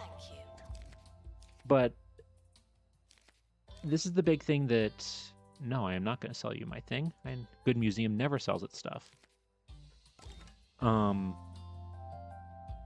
big thing for me is that the Frick. First of all, the big thing is that the way the Frick works is that it's an old Gilded Age mansion, one of the only ones remaining in New York City. And the only reason it is remaining is because the people who owned it in the 30s donated it as a museum, or made it a museum to display their art collection, which is mostly paintings from like Renaissance to like early Impressionist, kind of like that era. So part of what the appeal of the Frick is that you get to see like one of the old Gilded Age mansions, which is really cool, and some parts of the house are really cool. But one thing I was a little disappointed with that is that when they made it into a museum into the 30s, they took out and like renovated a lot of the spaces to make them look like a museum gallery. So they took out all the bathrooms, they took out all the old kitchens, they took out, like they renovated some of like the bedrooms and dining rooms to look more like galleries. So it's not 100% like you're walking through a historic Gilded Age mansion. But that's just a minor thing. My bigger complaint is that when you go to the museum, there are no labels on the walls for any of the art pieces. Nothing. There is no information of any of the art that you're looking at on the walls in the museum, in the house. The way that you learn about what's on the labels is you have to use their app. You have to use a phone, or not an app, a website you have to go to. And then on that, so in order to learn everything, you have to look at if you want to learn about anything that you're looking at, you have to look on your phone. Which personally, I am not a big fan of, because I don't want to feel like when I'm at a museum that I'm looking at my phone the whole time. Like it distracts me from it, I feel like.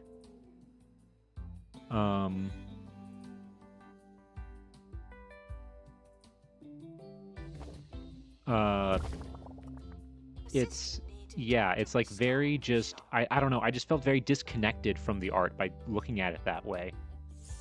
And it's so that was my main complaint, is that not, and then on top of that, everybody has their phones out, like looking at to learn anything about what they're looking at. But in the whole museum, they have a no photos policy, which in this day and age is crazy. Most museums nowadays have gone away with that because, I mean, everybody has phones in their... Oh, god dang it. Hold on.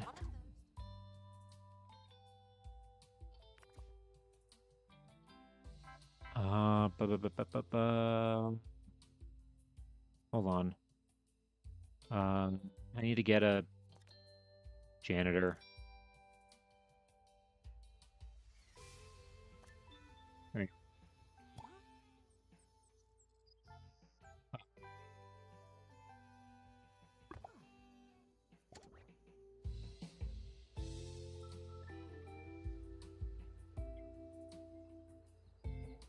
So yeah, anyway, like I was saying with the Frick, it's like the combination of like, yes, everybody has their phone out to look at things, but then having a no photo policy in this day and age is like crazy. And it's donations. Not as many as we could. Here, let's put that there. Stands are full. Yeah.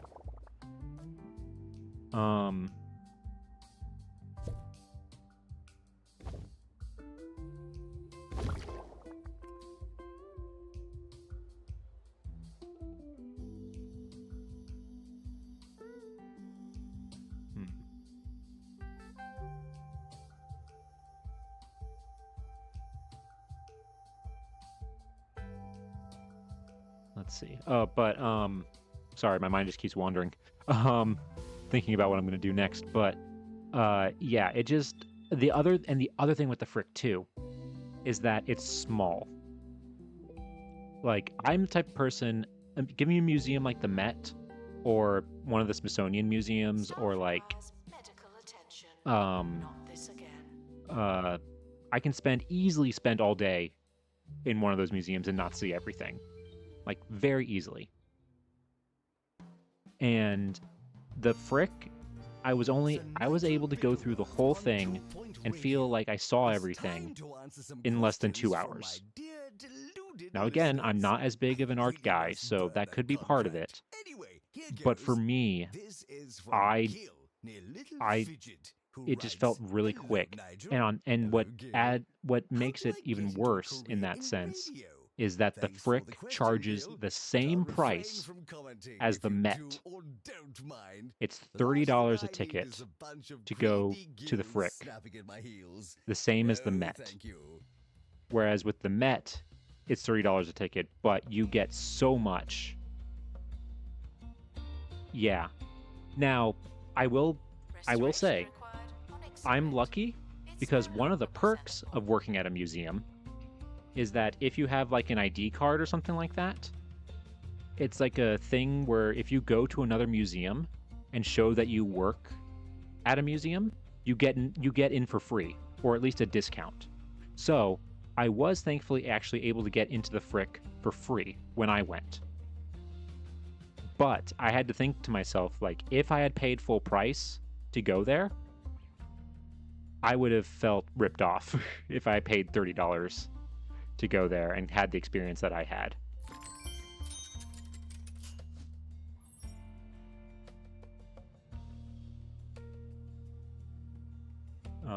Let's see. I think I missed something in the chat real quick while I was rambling about the Frick.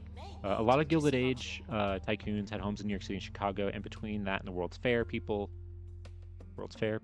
there's an informal coalition between the different historical societies, so they often have the story of who and how the various artifacts and locations got built. So if I had to compare, the big advantages that the Met Chicago has over NYC is that you get a sense of how the artifacts and exhibits ended up either being brought or made in Chicago. Interesting. The history feels more alive and tangible in Chicago, whereas the Met in New York City might have more impressive exhibits. Everything feels more out of time. Okay, yeah, no, I totally get that. But here's the thing, though. Does the Met in Chicago, do they have period rooms? Because something that you talk about, like, things feeling out of time. Something that the Met has in New York City that I really love compared to other museums is the amount of period rooms that they have, where they took a whole, basically, room from a historic building and put it on display in the gallery, and where you get to see artifacts on display as they would have been in that space, which I think is really cool and immersive. And not as out of time. Other galleries, yes, I understand that they are very out of time. Like things like some of like their regular galleries, you know.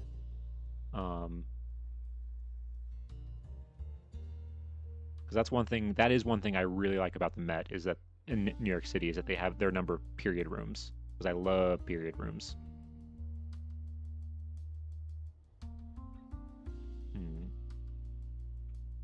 Hold on. Okay, let me maybe... Let's see.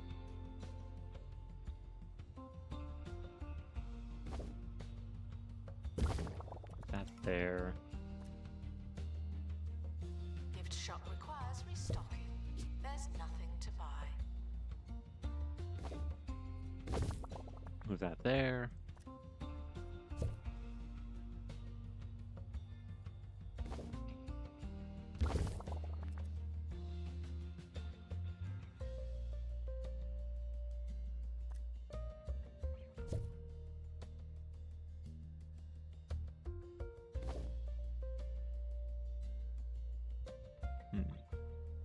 Let's see.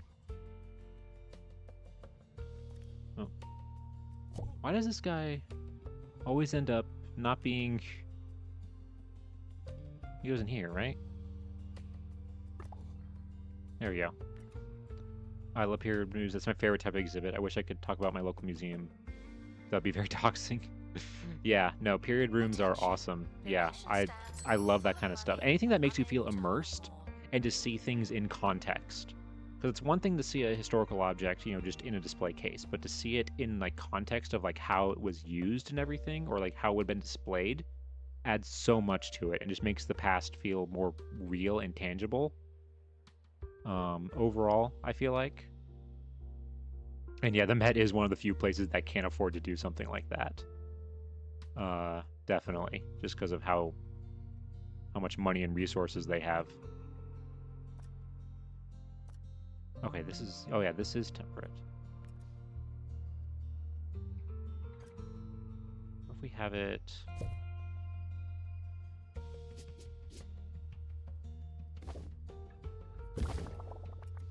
here, maybe?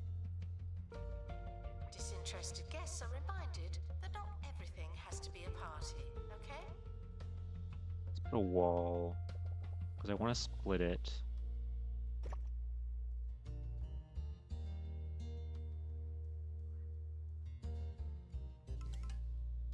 Let's see.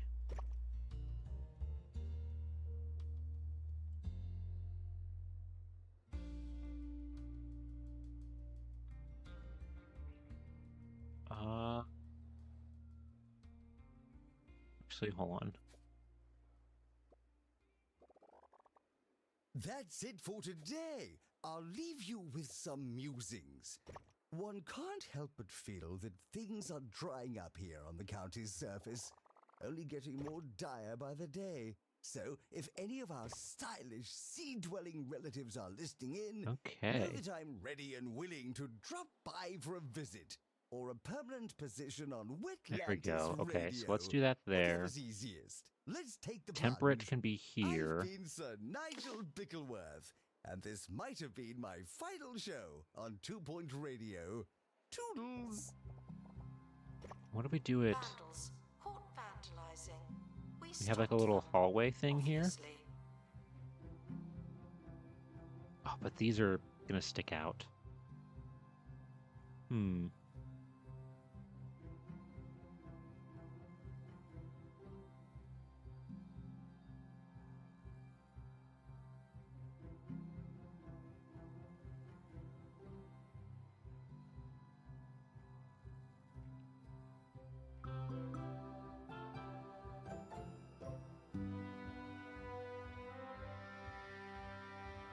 Let's see. Okay, let's use that for now, and let's kind of move these around a little bit and kind of like figure out if this is what we want.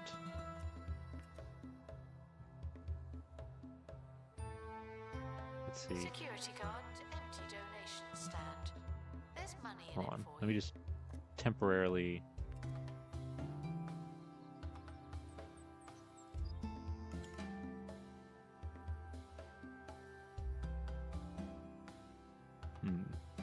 Let's move this temporarily over here.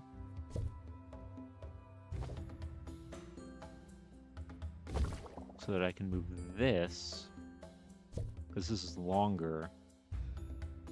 Put this here. And then put this. Put this here.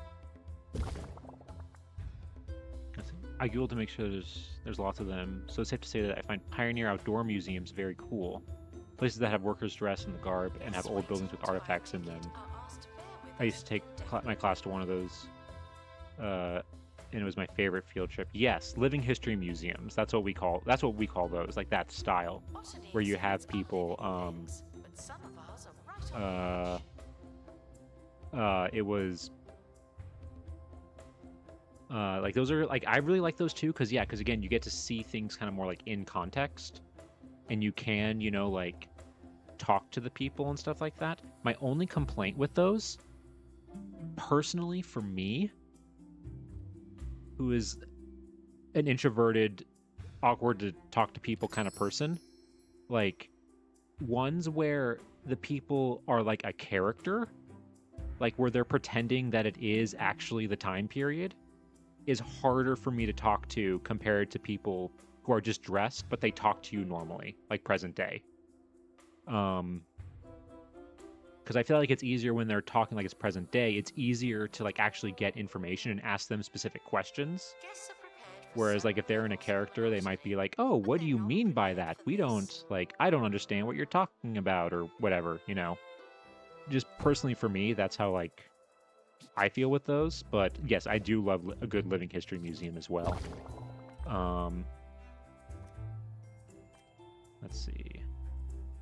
Pick this up.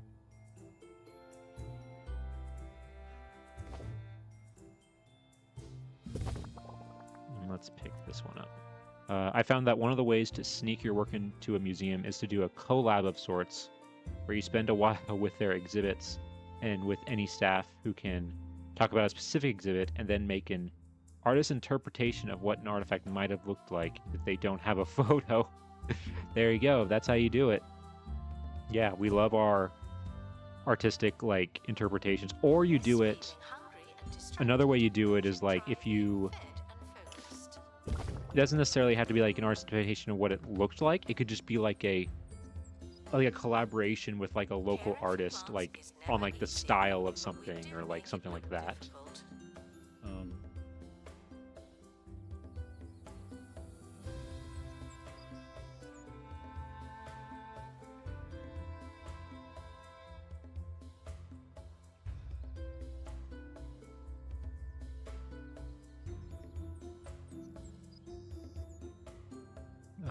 Where is the person coming to get it? It is dying.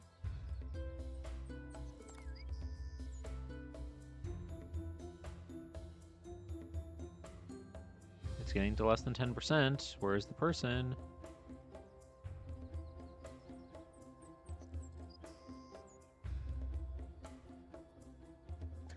Oh, okay. Whew, there's the person. Right there. Sell more tickets if someone worked in the ticket booth. Sadly, Jeez. I can't. All right. Oof, got that figured out.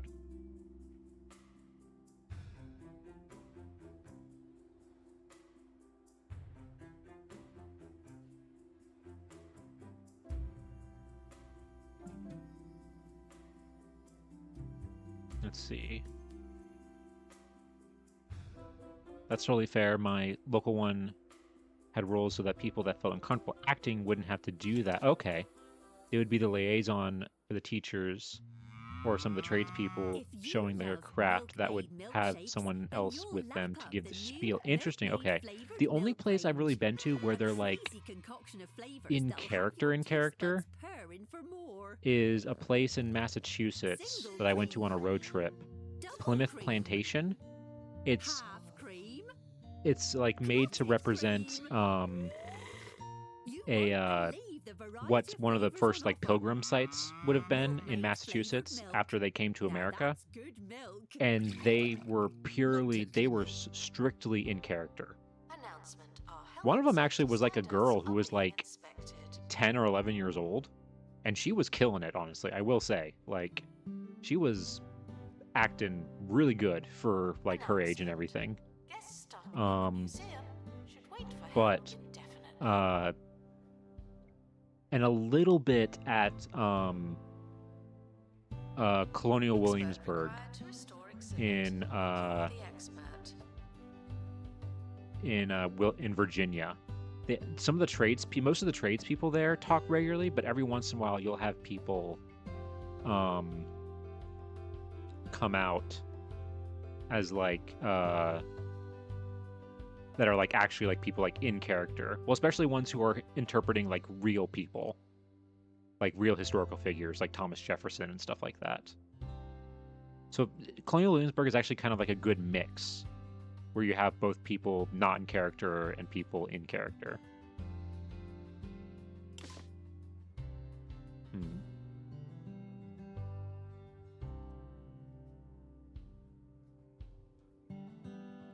have an idea.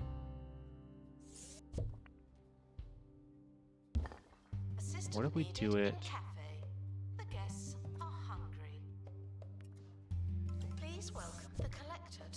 museum. Happy shopping. What if we put that there?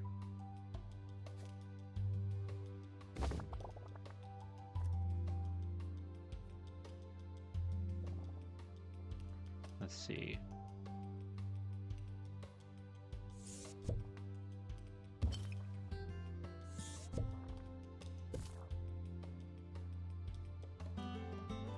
This one okay? Yeah, that's still cold enough. All right. Let's see.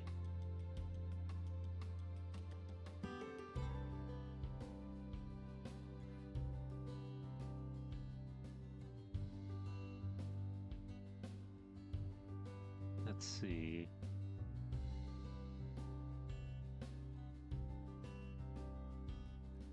Staff haven't been trained in ages. People are starting to talk. Oh, the lagoon creature again. Why does this lagoon guy keep getting out and into my inventory? Stay in your exhibit. Oh, staff haven't been trained in a while? Okay, let's train some people.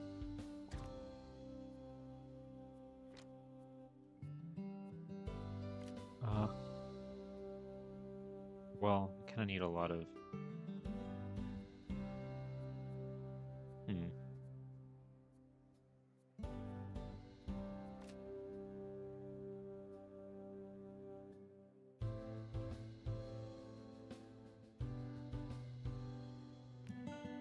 Let's see.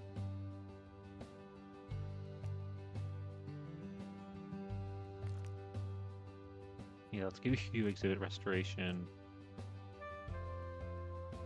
Let's get you rapid restoration.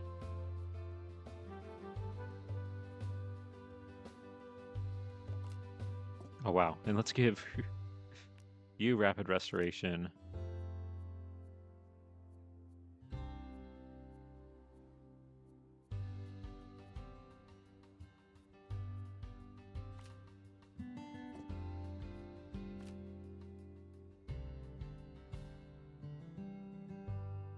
Give you rapid restoration.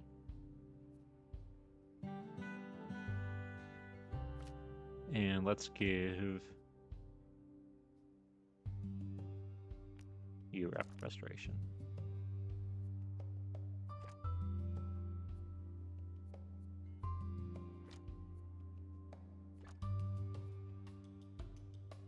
Okay. Guests waiting to buy a ticket are asked to bear with us indefinitely.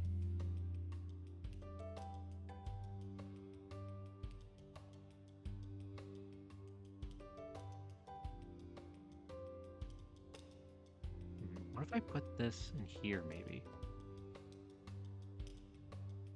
So that's less crowded. Maybe, but let's focus on where these walls are going to go.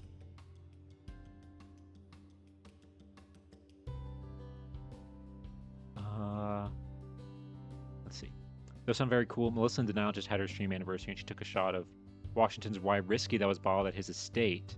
Thanks for the recommendation, by the way. Her content is so cool. I think it's funny. You bring that up. I saw part of her. Actually, I rated her because I think that was during her anniversary. Yeah, that was her anniversary stream. I actually rated her later on in like the last hour of her stream and caught a little bit of it beforehand. I didn't have time to catch that part in particular, but that's cool that she tried that. I remember seeing that when I was there a while ago in the gift shop. What did she think of it? Did she think it was good? Or like... I'm glad you're checking out her stuff. Yeah, no, she's really cool. Oh,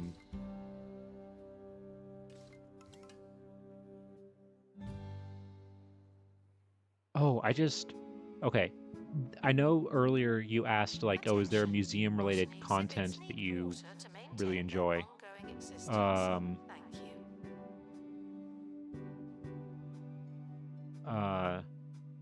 She logged off or I logged off by then. She was surprised that it was really good, sweeter than she expected. Okay, hey, that's good. Shows that the recipe, still after centuries is still good. But something that I thought of, it's not museum related specifically, but something that I can definitely say influenced me. I want to make this a bit more... Oh, no, not the person. that definitely got me interested in history. Is a book series that I read a lot as a kid and loved as a kid. The Magic Treehouse books. They are books basically about these two kids, this brother and sister, who have a magic treehouse that it's basically a time machine that using the books that are in the treehouse, they can point at a book, like a part of a book, and be like, I want to go here, and then they go there. Like, and it's like they go all over time and stuff like that. Also like Camelot is like brought into it too. But yeah, I read those books. I still have a ton of those books, but those definitely got me interested in history a lot. Yeah, no, they're great. Cottagecore. They're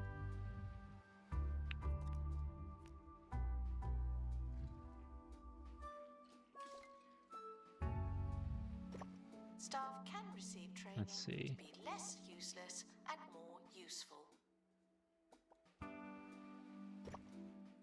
Okay, here we go.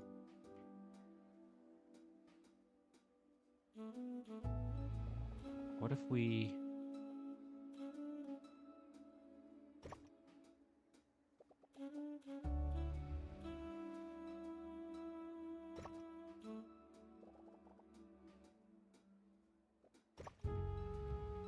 Actually, wait, let's maybe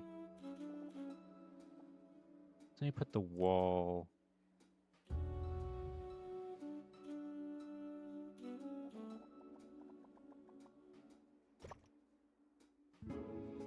Oh, whoops, nope, that is not what I wanted at all. That is a... Botany exhibits are living things, but some of ours are right on the edge.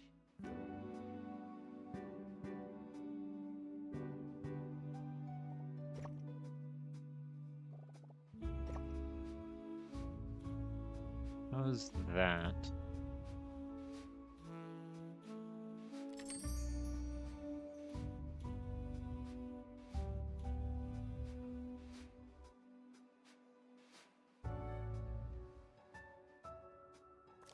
Oh yeah, no, I know. Okay, let me put some real quick. Just a temporary door in so that way people can still, like, see it.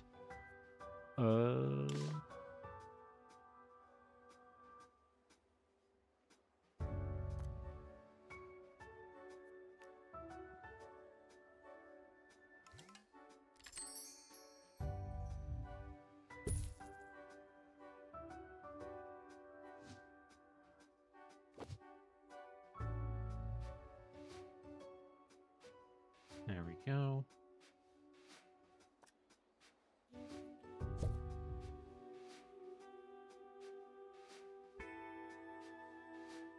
The museum's scientific facilities are Let's not see. open to guest inquiries.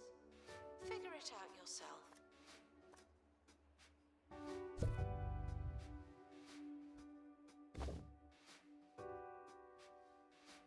Put that there.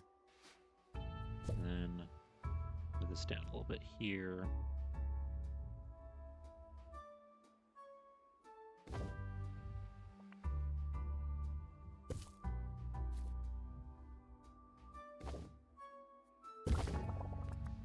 There we go.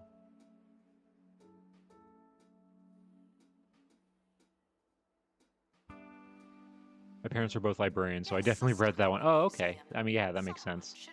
They were actually, the Magic Treehouse books were like actually one of the first books I read that weren't like just straight like picture books. And I remember the first one I read. It was Twisters on Tuesday.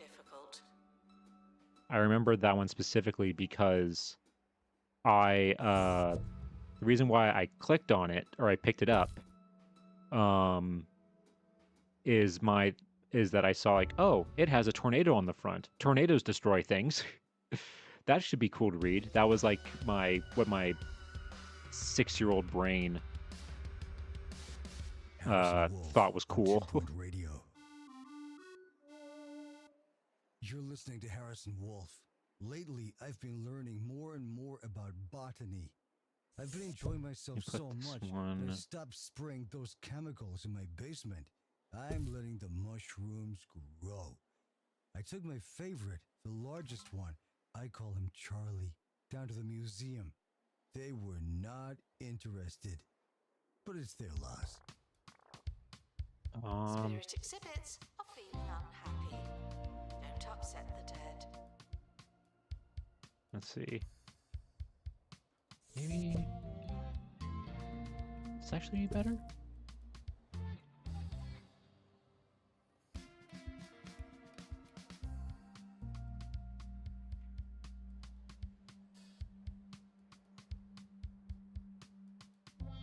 Actually, yeah, I think I want to do it that way.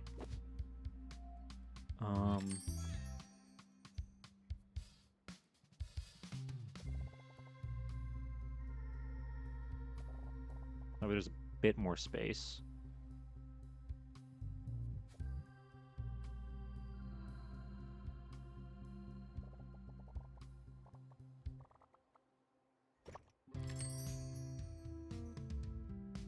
We apologize for the insufficient number of information stands. I'll update when we have more information.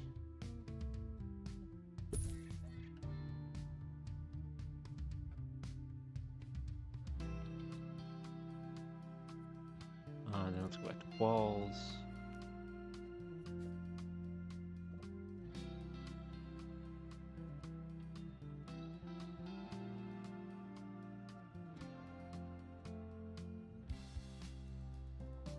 I mean, who says that I have to do it like this, honestly? I could just leave this more open.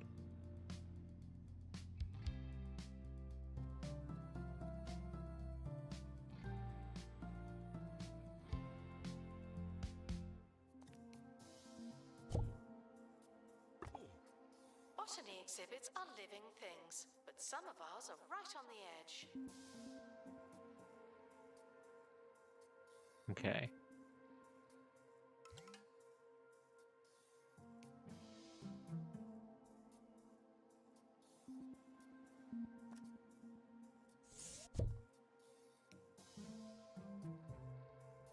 I'll put this one here.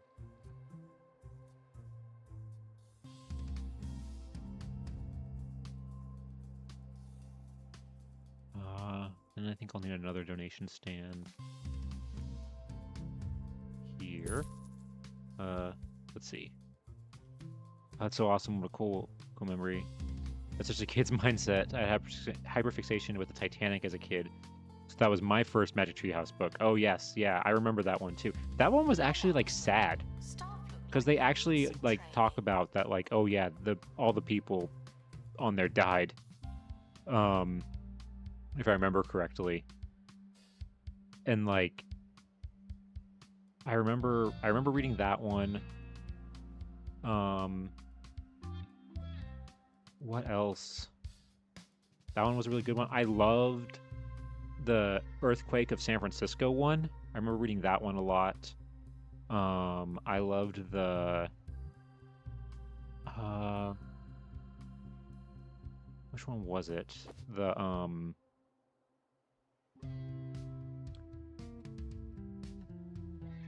oh, the dinosaur one was great. Pyramids of the Egyptian one was good.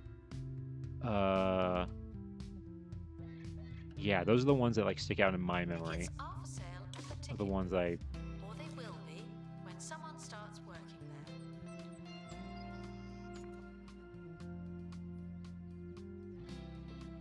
Announcement: Vandal caught in the act. Let's see. What a bad guest. Do we have an expert? Attention. Botany exhibits need water to maintain their ongoing existence. Thank you.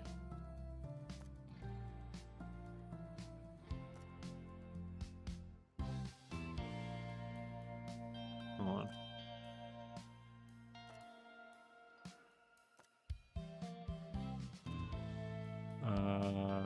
Attention. Spirit exhibits are in low spirits. Come on. You have to fix this. I know you're on your break, but this is gonna die otherwise. All right. Yeah, the Christmas and Camelot. Yeah, because they changed after the Christmas and Camelot one. There were like a bunch of them that were like, they were the Merlin mission ones, where they were like the bigger books, and they were like more like they weren't like just the regular ones again.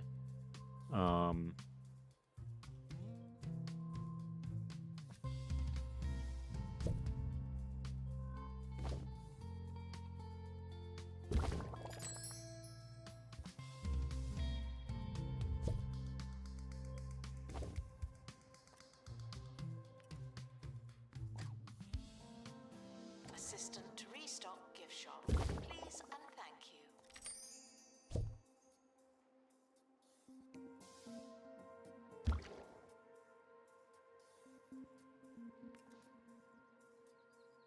Let's see.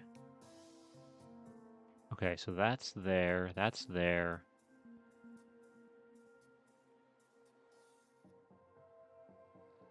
Yeah, I think it is coming along pretty nicely, actually. What do you suppose they meant by scientifically irrelevant and uninteresting? Oh. Anyways, Let's put a that's how door. the expert described the fungus I grew in the depths of my home. Now, I may be biased, but I find it hard to see how that's not scientifically interesting. I don't want to get into a whole thing here. Maybe I do. Find out after this. Wait, I have 2 frozen lanternfish? Oh, look at that, I do.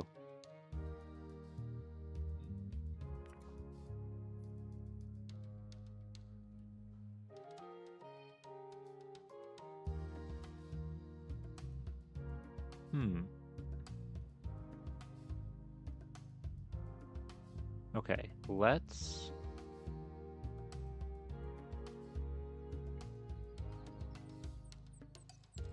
Announcement. Staff in need of medical attention. Thank you. Okay, this gift shop looks like it's doing all right. I need to figure out... Okay, so there's still one more thing.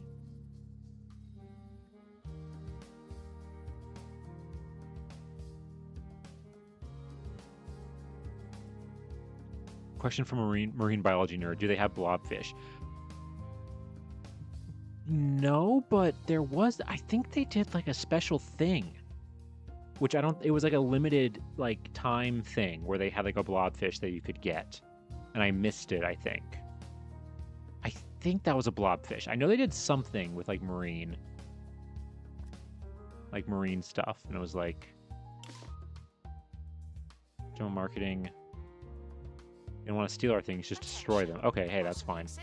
We can catch them easily. Let's go through all of these, because I have a million of these. No, I will not sell you my exhibit. Oh! Pause museum exhibit.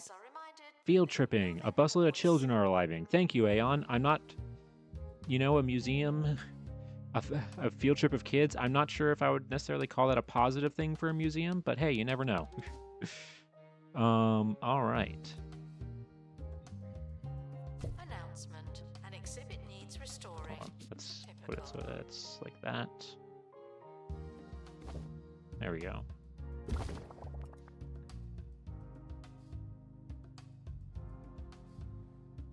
It's positive in the sense that like you can get like money and like bonuses from it if the kids enjoy the trip. Yeah, the money one is the best one, honestly.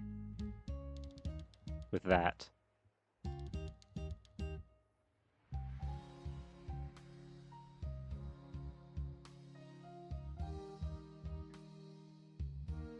Let's see.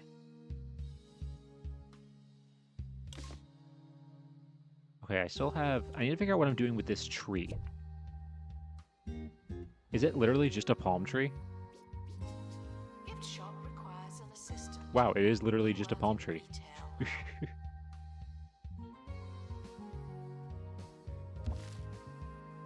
Oh shoot, it needs... Okay, hold on. Pause. Okay, it needs a hot and humid climate. Okay, let's go ahead then. Let's give this thing its own little room.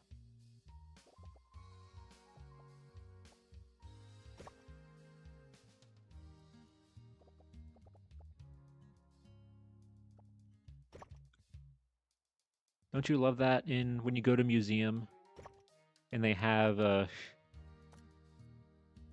whole room dedicated to a palm tree. Okay, and then it needs humid and hot. Yeah, we need a wall mister.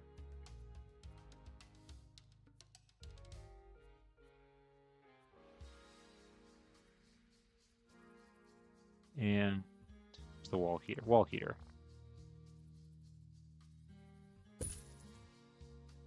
Okay, does that help now? See medical attention in the museum before going to a hospital. Okay, and what's the bonus it needs? All right, so there we go. We got Guests are stuck in the museum. we got all these beautiful, amazing displays of like wildlife and creatures, and then we got the palm tree. Oh, god dang it! The museum Not is again. currently Okay, we'll put out the fire.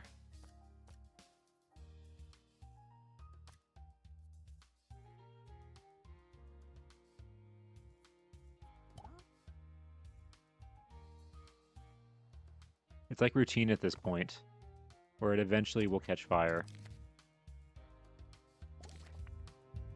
Let's put this...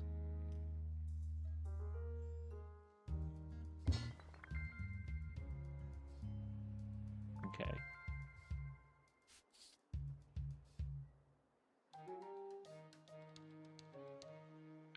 Field trips are some of the most stressful thing as a teacher. I have 26 tiny people to keep safe, and the only help I have are random parents that agreed to help. Every time we made it back to school and all the kids were accounted for, I would feel so relieved. No, honestly, like, that's something with, like, that's, you know, my joke is that, like, you know, I'm called not a professor, and part of it is because I didn't want to be a teacher. Just because teaching to me, I understand why people do it, but, like, for me, the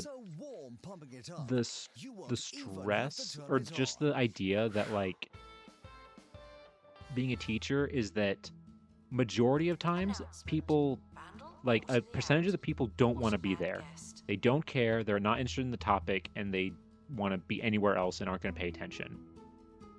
That's part of the reason why I like streaming so much, is that, or like making like videos and stuff like that, is that people, that way you get people who are genuinely, like, they are here because they want to, you know, like they're genuinely interested in the topic and want to learn more, which, you know, to me is why teaching never appealed to me, or being like, and getting into academia or stuff like that. Like, that's why it never personally appealed to me. And also just on top of that, the idea of, like, you also have to, like, make sure, like, you are responsible for all these people when you go on, like, field trips. That's one of the things that, like, looking back, as a kid, and thinking about, like, the field trips that we went on, like, why in the world, like, parents would volunteer to, like, help out, to, like, chaperone. Like, it must have just been miserable for them. Because you can't, like, you're there with all these other kids, but you can't really discipline them because they're not your kids. Like,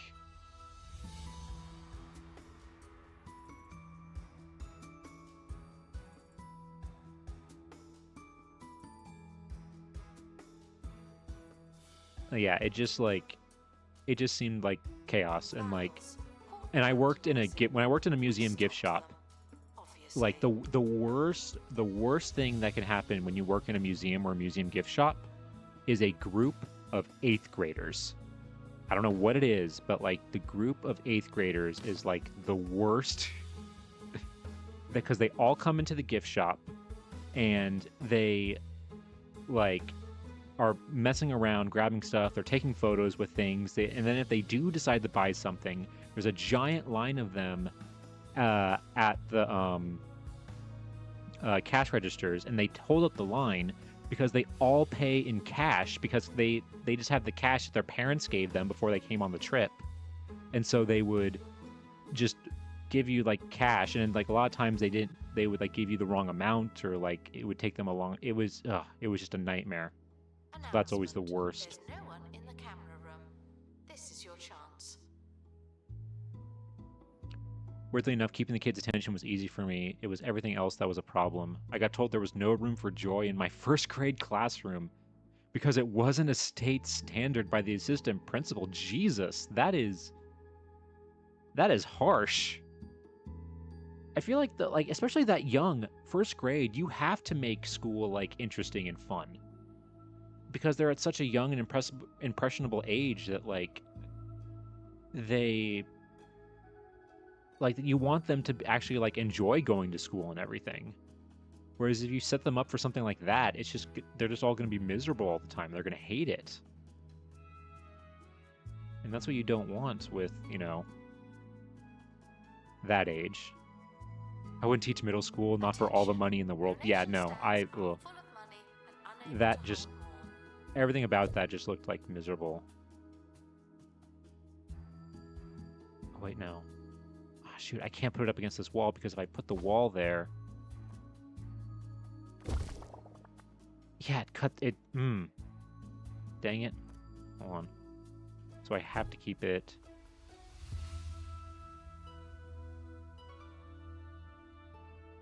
I have to keep it, a little bit away from it.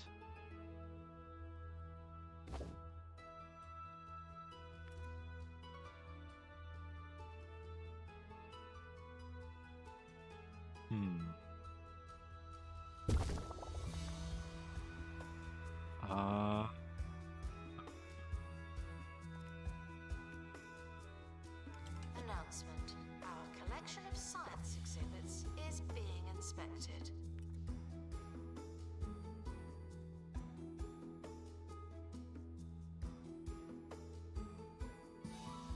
Oh, what if I put... Here, what if I put this...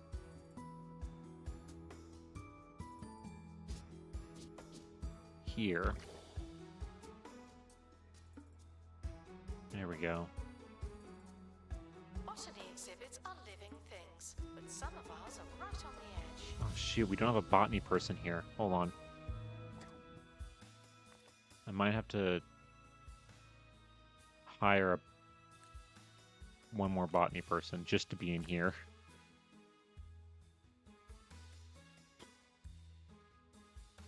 Yeah.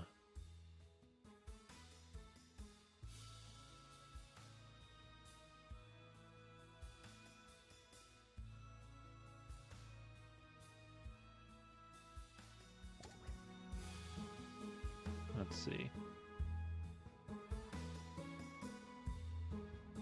We got in trouble for having a scavenger hunt on Talk Like a Pirate Day, but we had standards ready to back us up on that one. That is crazy. How can you not have a scavenger hunt on Talk Like a Pirate Day? That's crazy, honestly. That's like the one thing that would make that interesting. I never had Talk Like a Pirate Day when I was in school. Important plants. The experts, huh? Well, just school is such a miserable folks, experience in general that basically everyone I know who either loves learning or made it in life when they can't tell you what's important to you or why.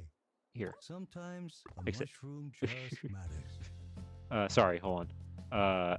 I know who either loves learning or made it in life when they reasonably could not have been expected to, has that one teacher that either made learning interesting or believed in them, usually both. Yes, that's the thing with teachers, is that they can have that,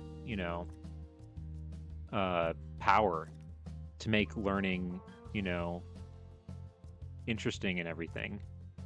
But, there we go. Okay, so that one's done with that. But at the same time, though, you can have teachers that completely ruin learning for you, unfortunately. Like, I unfortunately had that with science. And like I had a really bad, twice in a row in high school, I had a really bad biology and chemistry teacher that just ruined science for me, unfortunately. And like because of that, I have not been able to, I never was interested in getting into like science and stuff. When I know it can be cool and interesting, but it's just like that experience in school just like can ruin you, honestly. Whereas with history, I had the opposite. I had amazing history teachers pretty much from like middle school all through high school. Had really good, like really awesome teachers that made it interesting and fun. So I have them to thank for doing this, or honestly for me doing this right now.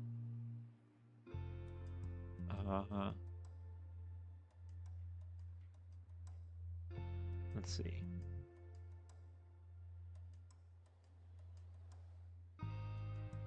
Okay, so let's put...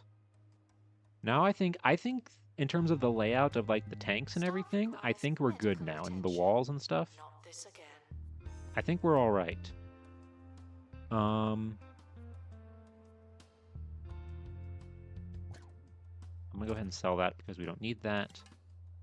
Do we have a Barracuda?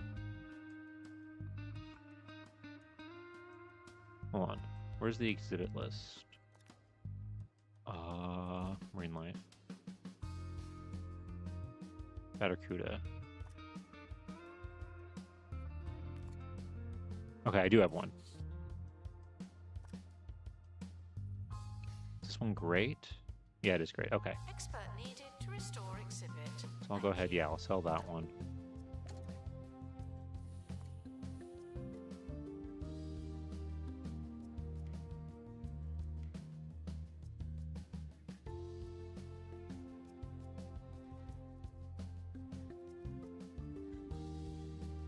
Well, maybe let me make this like a little bit smaller. Maybe this room, our palm tree room. Maybe make it a little bit smaller.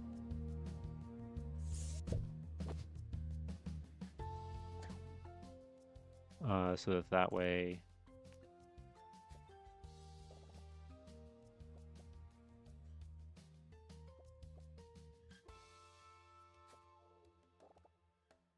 There we go. Then put a door. Or is that too... Hold on. Put it like right there.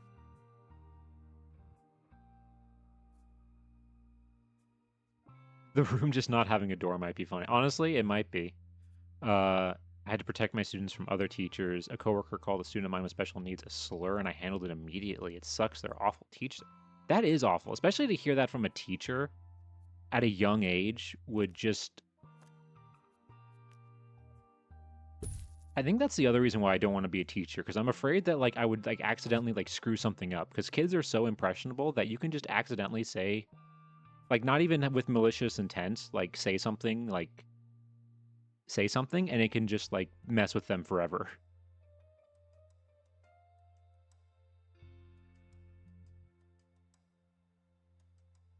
I'd be afraid that I'd accidentally like, again, like not with like malicious intents.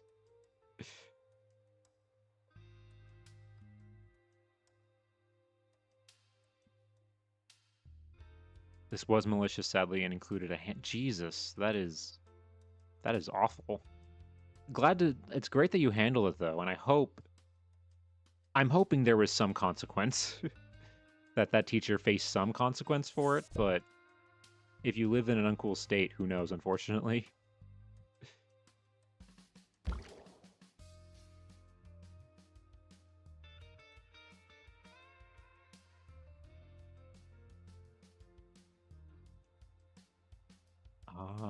Okay. All right, so yeah, so all that's good. Now I need to start putting up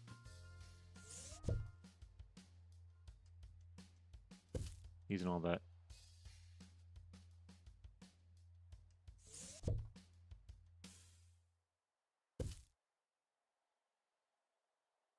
Put that there.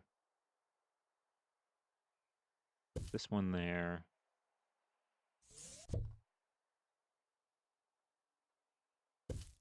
Put this one there. Oh yeah, I can play now. Charlie, the irrelevant mushroom and all the unappreciated plants out there. I see you. Botany, irrelevant mushrooms. Let's see. Charles Brown shroom. There was not. She was pregnant at the time, so it was excused as her just not thinking. Jesus, that is... Interesting. This, I mean, Sure, but like I know specimen. plenty of people Those who've been vibrant pregnant who brown don't color suddenly start and using a slurs. So really strong smell. I don't know about that one. They may be irrelevant, Um, but they're an underdog, and they're the okay, best so let's friend put a one guy there. Yes, I'm reminded that science makes conclusions based on observations. It really does make sense. We put it. Yeah, let's put that one there. Restoration required on exhibit. It's no longer That one presentable. there.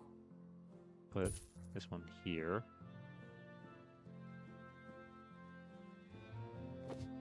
Someone is stuck in the museum. They may need dislodging.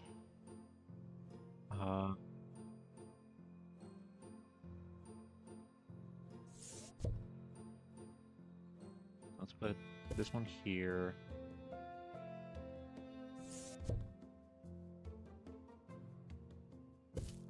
That one there. Let's see. And then this one.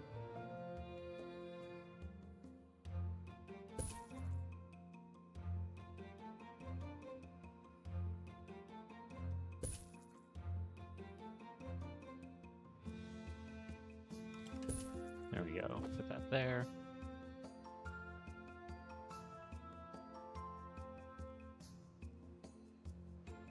Gift shop requires an assistant. I did make sure she never interacted with that child again, though. That's good, you know. That way you can at least make sure that something like that never happens again. But honestly, the fact that it happened in the first place is crazy. Let's put another donation stand here.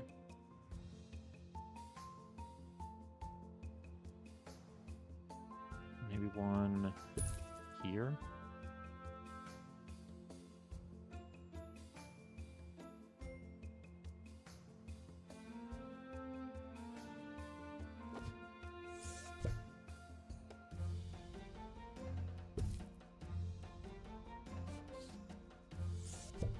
Put this one a bit more closer out here. Oh, and let's put a small donation stand in here for our palm tree room. Announcement. We're currently not taking donations. Not as many as we could. There we go. So that when anybody sees that palm tree, they can be like, wow, I'm going to give this museum money for that. Hold on, wait. I just remembered. You can rename stuff. Hold on. Here we go. Hold on.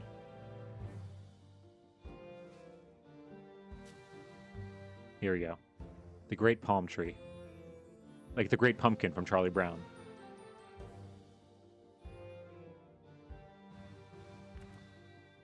All right. Fantastic. I want to walk through this museum so bad. Hey, thank you. I mean, it would be a cool one.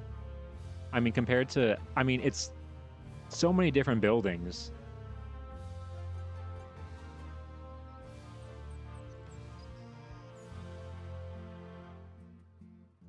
It's so many buildings that I feel like it would take a... Like the actual Smithsonian, it would take such a long time to go through it all.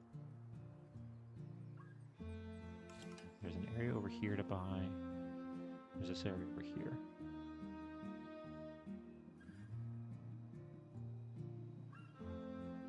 Please enjoy the botany exhibits while you can. None of you are going to last forever. Okay, so now we got, I think, those areas pretty good. Let's look at this area, because this kind of needs...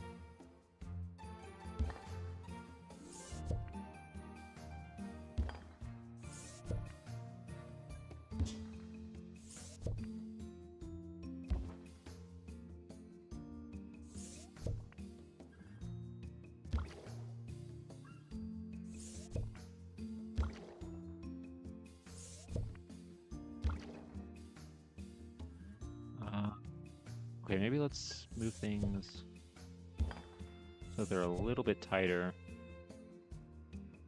We ask that Okay. you remain crime-free while security takes a break.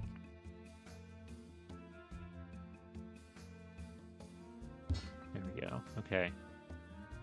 I grew up watching the teachers who cared the most get systematically removed by admin or worse. The parents had to learn to to find teachers who taught outside of the school system. Many people are not so lucky, and it makes me feel complicated. On the other hand, sure, I was the kind of kid that put in effort to find teachers, so sure, maybe I deserve my wins more than the other kids.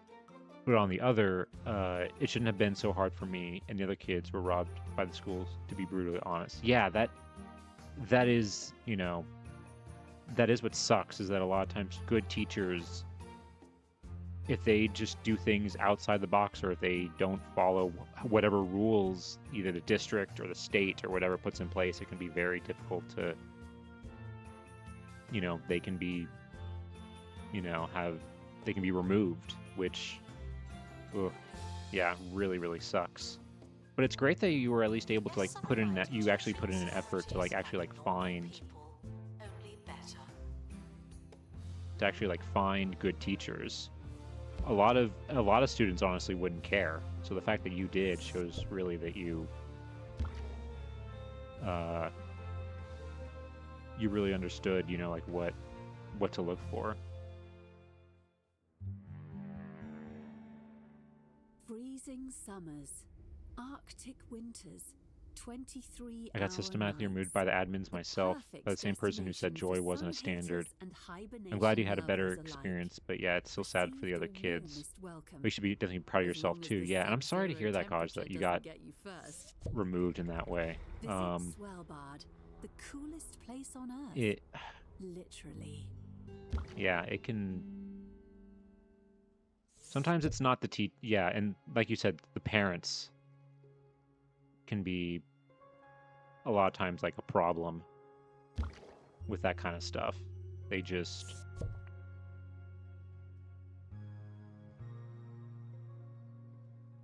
you know, all it takes is like one or two parents, and then suddenly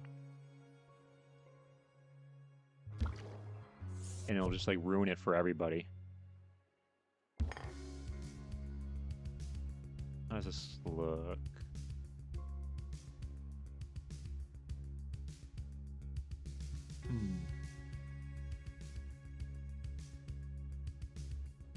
Attention. Guests feeling bored are reminded that they're Actually, I think that's good, because then I can put... I just realized I don't have one of these over here. I need a drinking fountain.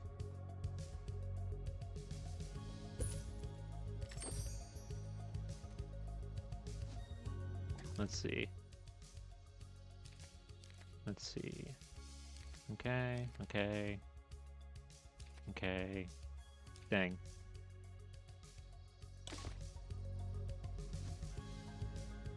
Yeah. I'll put in a water fountain, so that way people have access to free water in this economy, in a museum. It's alright, it ended up for the best. The school now implements an app that the only way teachers and parents can communicate. The principal can read every message.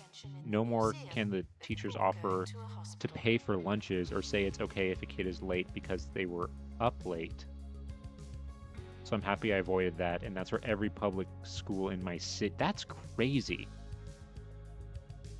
I mean, I can kind of understand, like, maybe like safety-wise why they would want something like that, but I just feel like that opens up so many, like, there are just so many other ways I can just go like exactly like you said, and that's terrifying, and like a way of just like that. It's very like 1984. I know people joke like you know about 1984 a lot, but like that genuinely like just is scary. Okay.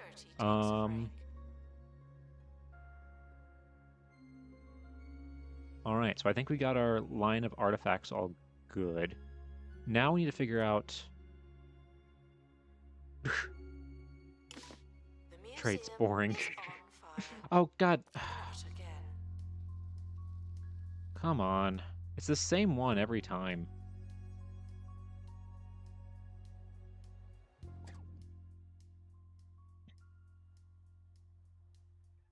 Hey, Pirate, good to see you. Yeah, I know. I know it's Saturday, but, you know, I wanted to do... You know me, I do Gorilla streams sometimes. And this is one of those days. Okay. Let's... Okay, right. Fire. I'm just numb to it at this point. Oh, he's right there. Okay, he'll get to it. Hey, Aeon, thank you. Ooh, money. We love, in the museum world, we love money, so thank you for that. If you're unable to find a donation stand, feel free to give your money directly to me. I mean, we are almost at... Money really doesn't mean anything to us anymore. We're at 10,000... We're almost at $10 million in savings. Which, God, every museum in the world wishes they had this much money.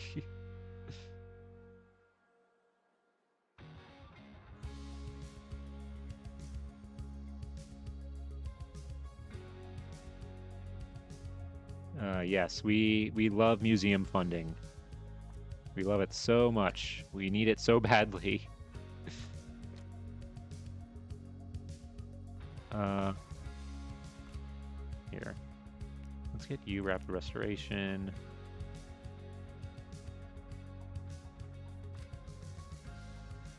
Let's give you the tours thing.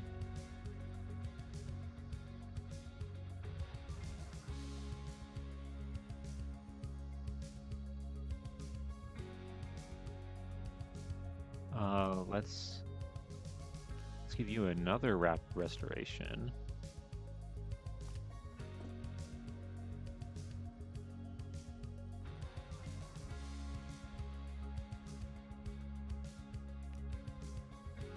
Let's get you another rapid restoration. Let's get you the third camera room.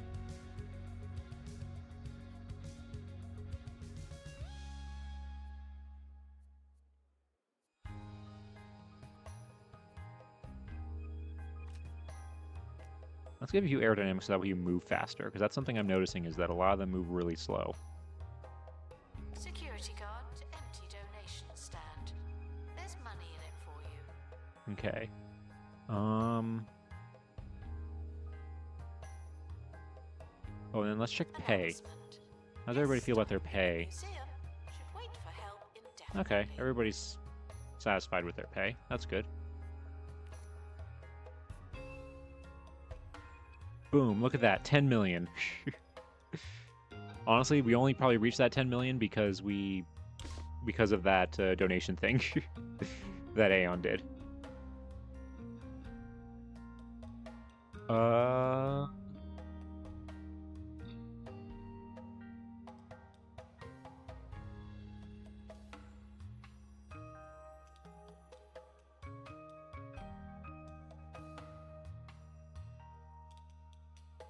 I don't know so much if Aeon saved the day, but he definitely helped because I think we were, like I said, we have such a cushion. I think we weren't struggling. This is one of the few museums in the world that is not struggling with funding and money.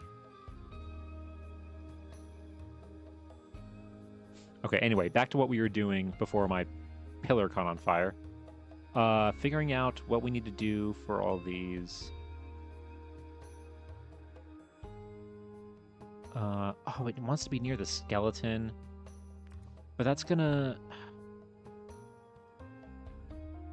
mess with my layout and design.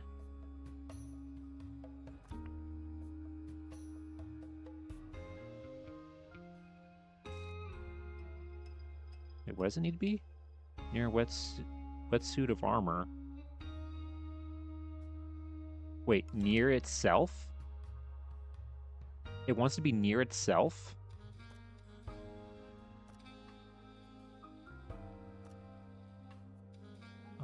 Near a donation stand. Near any marine life decoration. Near marine life exhibit. Near marine life exhibit. Near donation stand. Okay. So it's really just these two. That's fine. It's fine if it's not perfect, you know. Like I said, we're not struggling with money.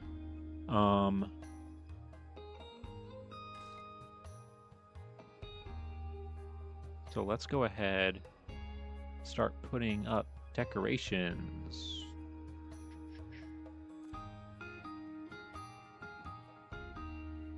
Ooh, here we go.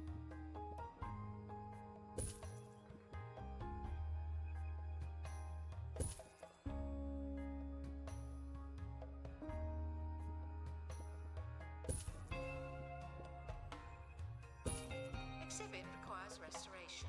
It really is a shambles.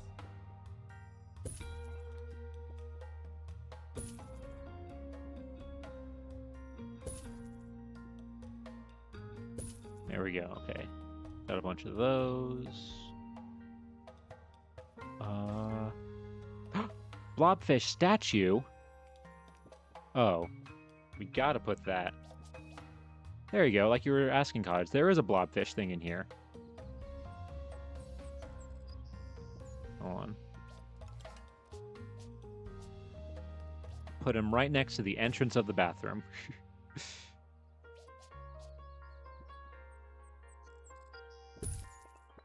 Here we go. Wait, actually, wait, hold on.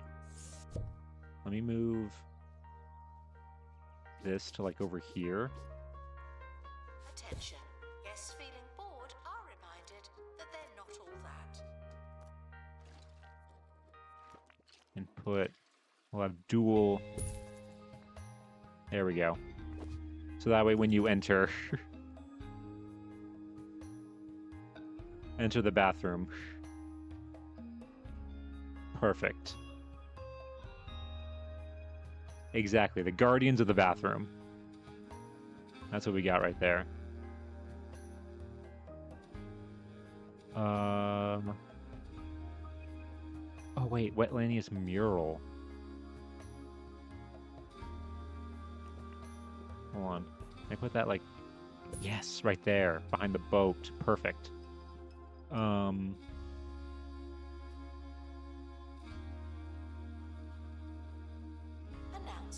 Staff in need of medical attention. Thank you.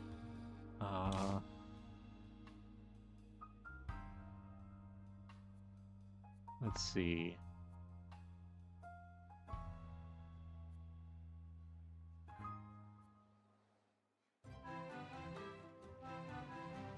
Let's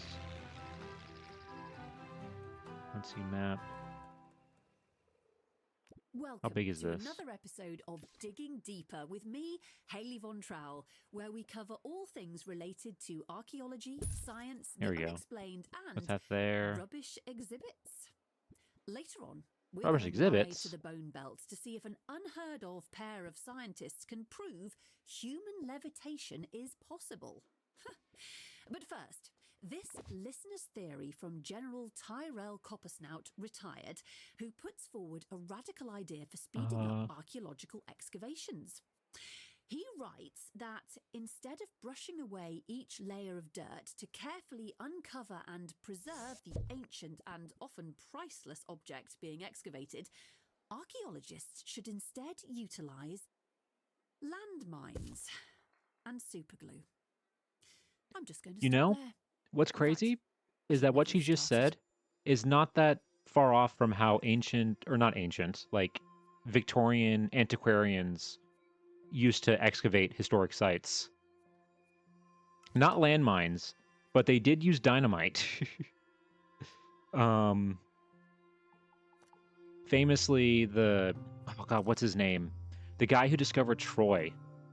Like, yes, he did technically discover Troy, but his methods of excavating were using dynamite, and he destroyed like tons of layers of like historical like material in the ground, like including the Troy like level.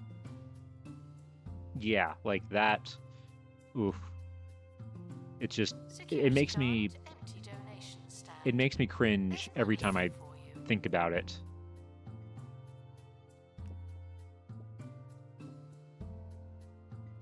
Oh, it's a wall decal.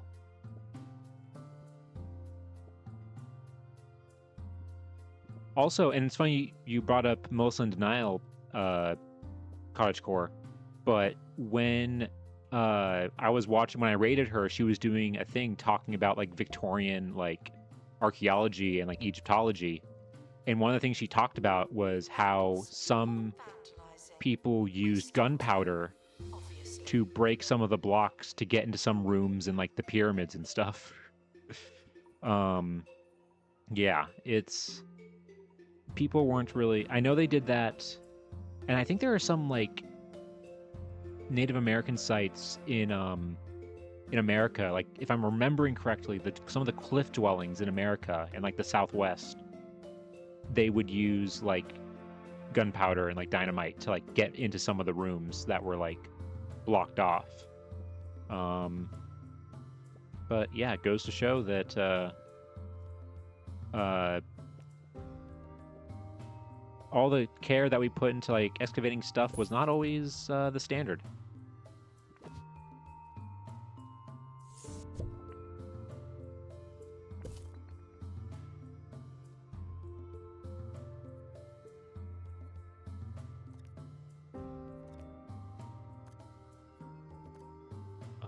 So wait, so it was. I'm making a pattern here.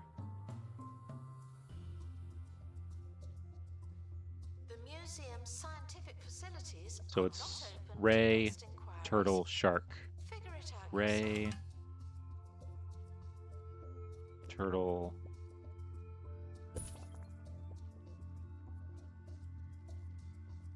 Shark. Oh, that's a little too close. Oh, perfect. There's a Ray right here.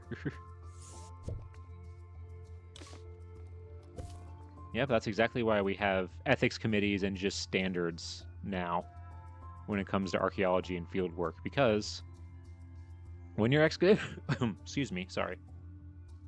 When you're excavating a site, as soon as you excavate it, you basically... Oh, whoa! Hello! Pepe requires assistance Why didn't my... from assistant. Thank you. Huh, normally my raid message is going, but it didn't go on this one. Either way, okay, whatever. Hello! Hello, raiders! Hello, hello, welcome. Dee Dee did it! Thank you so much for the raid! Hello, welcome everybody. Hold on, let me do a... shout out real quick.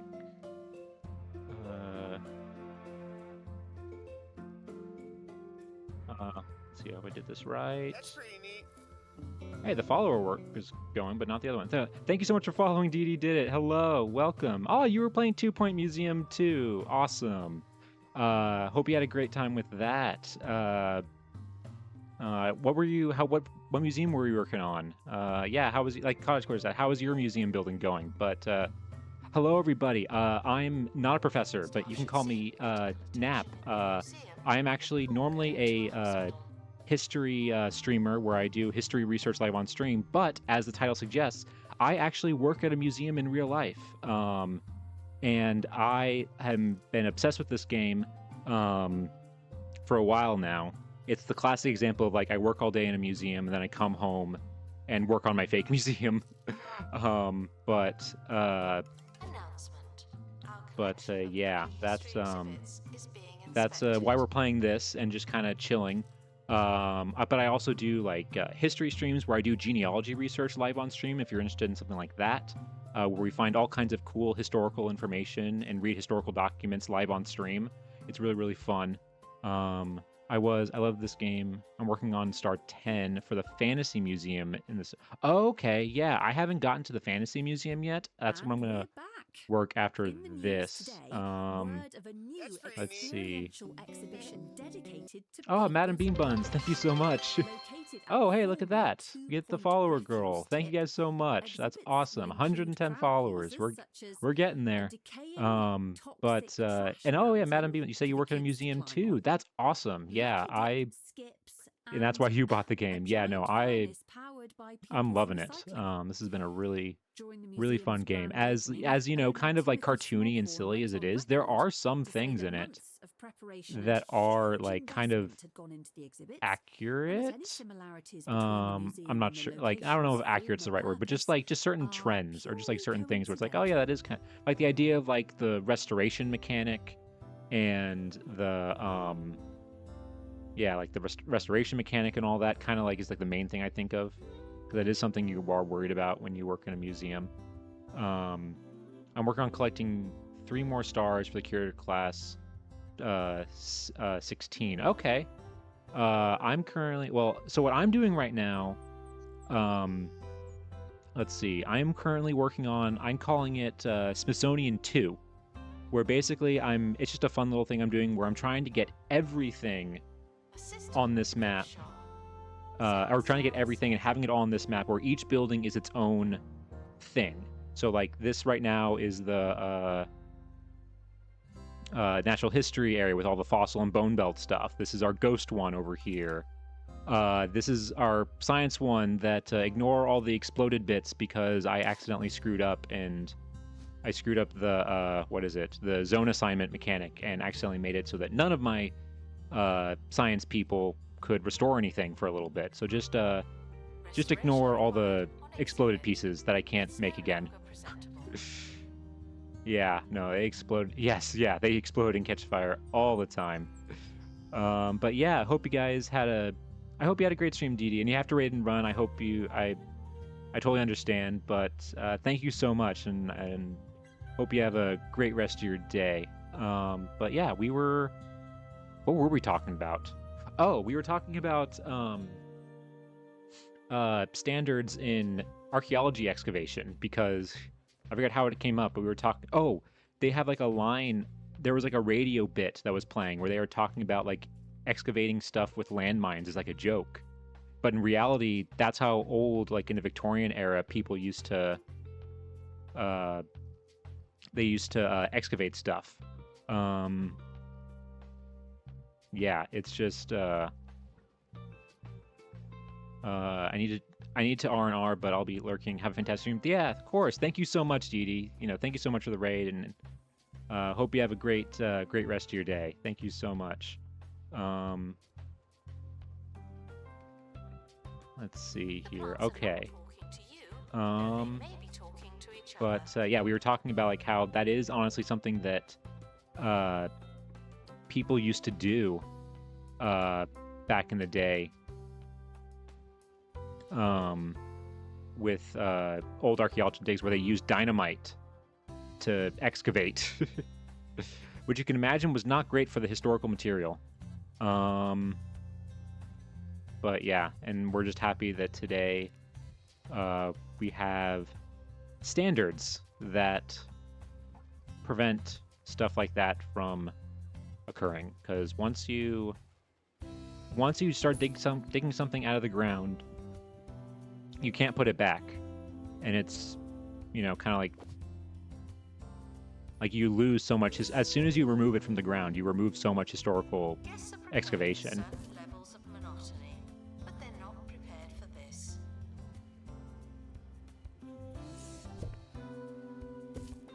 I heard about the mummy brown and the mummy eating parties, but didn't know about the Yep, yeah, and then again, as was brought up earlier, that's something that Melissa in Denial talked about on her stream, was talking about like mummy unwrapping parties and the mummy brown, where people, if you don't know, they used to, in like the Victorian, or in like I think it actually went back to like the Middle Ages, if I remember correctly, they used to dig up mummies and unwrap them and then grind the bodies down to make a pigment of brown that's called mummy brown, and basically would use that to paint. And they did this for like centuries, where they would use mummies for that reason. Like it's been around. I think they did it all the way up to like the 1800s. Yeah, they definitely did some crazy stuff in the Middle Ages and just in the past in general. But of course, by doing that, we lost God knows how much historical information. And historical material from that.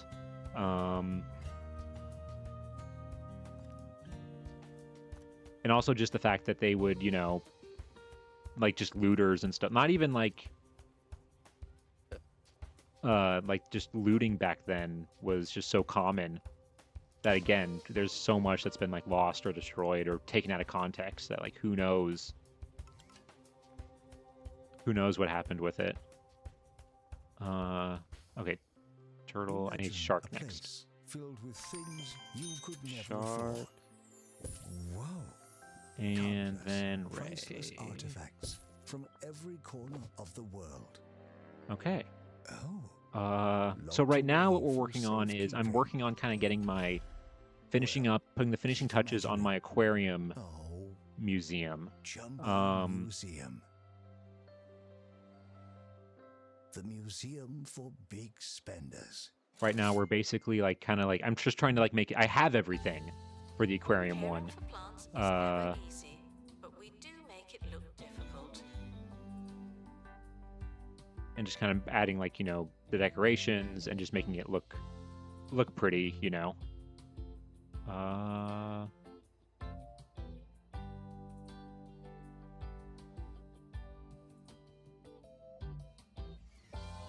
Let's see.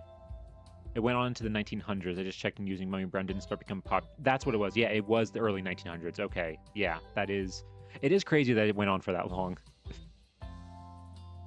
Dynamite may have destroyed the history, but I bet it was fun to do. I mean, I'm sure if you're not, because the problem is that like the historian in me, like cringes and like dies inside every time I think about that. But historically, blowing stuff up has always been fun and entertaining.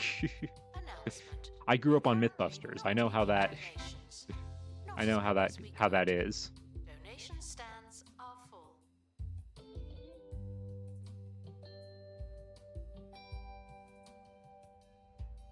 Okay, so let's put a few more. Put up a few more decorations. Maybe just like stuff to just put like in the background here, like a few random spots where there's like space.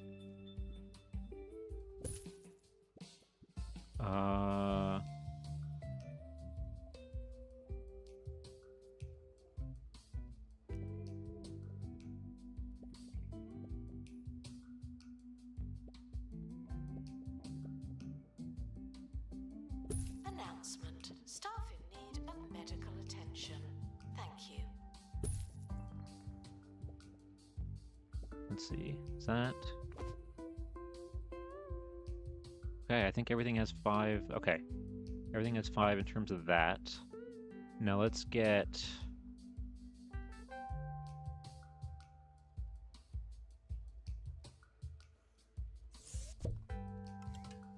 Let's put...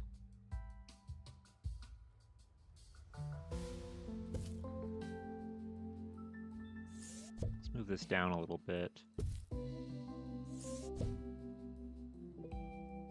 Thieves were caught before they could escape with an exhibit. That was a close one.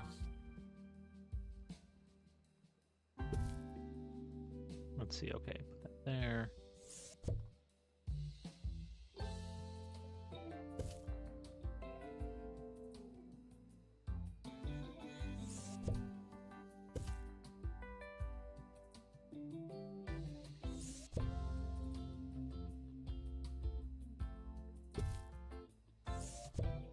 Make sure that's all covered.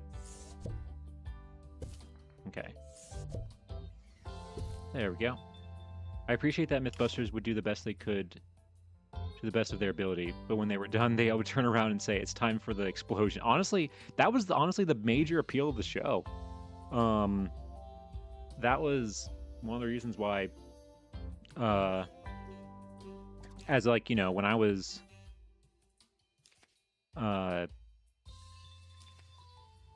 like I was a kid growing up watching that show, like that's what made it really cool. Like, I remember the first bit of an episode I ever saw was the tree cannon episode, where they tried to make a cannon out of a tree. Oh,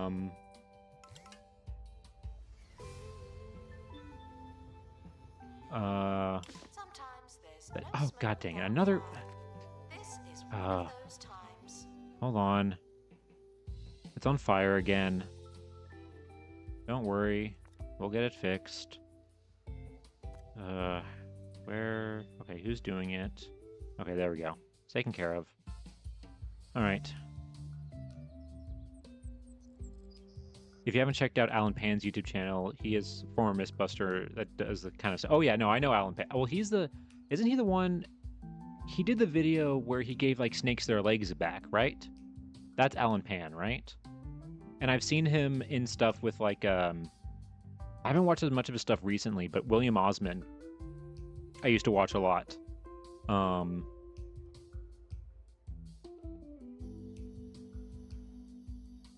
And I think they did like collaborations together and everything, if I remember correctly. Okay, let's see. Now let's figure out what floor do we want to put in here.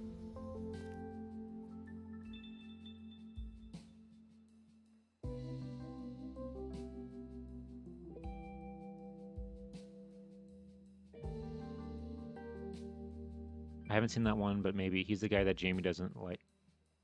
Wait, are you thinking of Adam Savage? Because I don't think Alan actually met Jamie. I'm trying to... Or no, is he the one... No, Alan Pan... Sorry, Alan Pan, he, like, bought the trademark.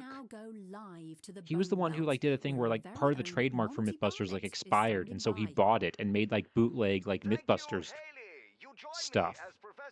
That's what I'm thinking of.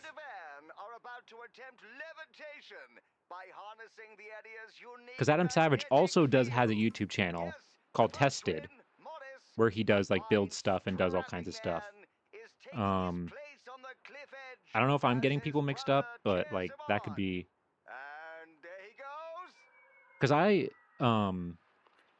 actually met Adam Savage at a con a few years ago, and I have a picture signed by him. He was a really cool guy, really cool to talk to. Really nice. And he I also saw him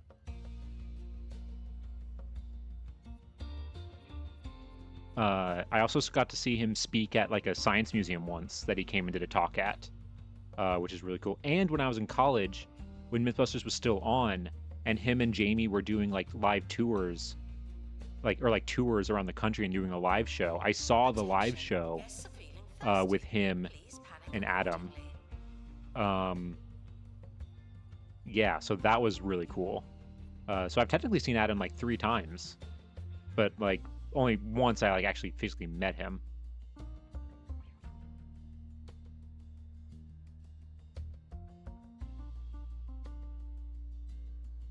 Alan's channel is more unhinged. For example, he did the 50 caliber nut kicker. That sounds like something that would be on that channel. Okay. Okay, so that's what I was that's what I was thinking of. Okay, snowed out, snowed in. Smart Aqua. What looks wetly in? Not a lake. Maybe like a marble blue? I feel like nothing with like the wainscoting like wood wouldn't really work for this. Oh, beach view.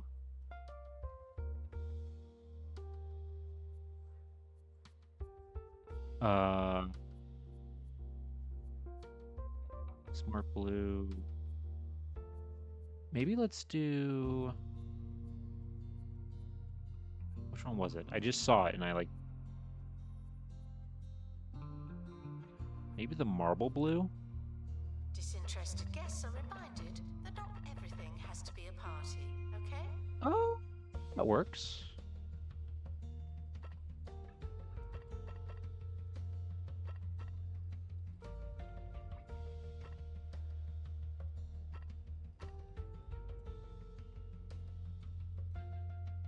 Oh, okay, you got confused by that. It's okay. Yeah, no, I can understand. There's a lot of different... I get mixed up with names all the time, so I don't blame you. But yeah.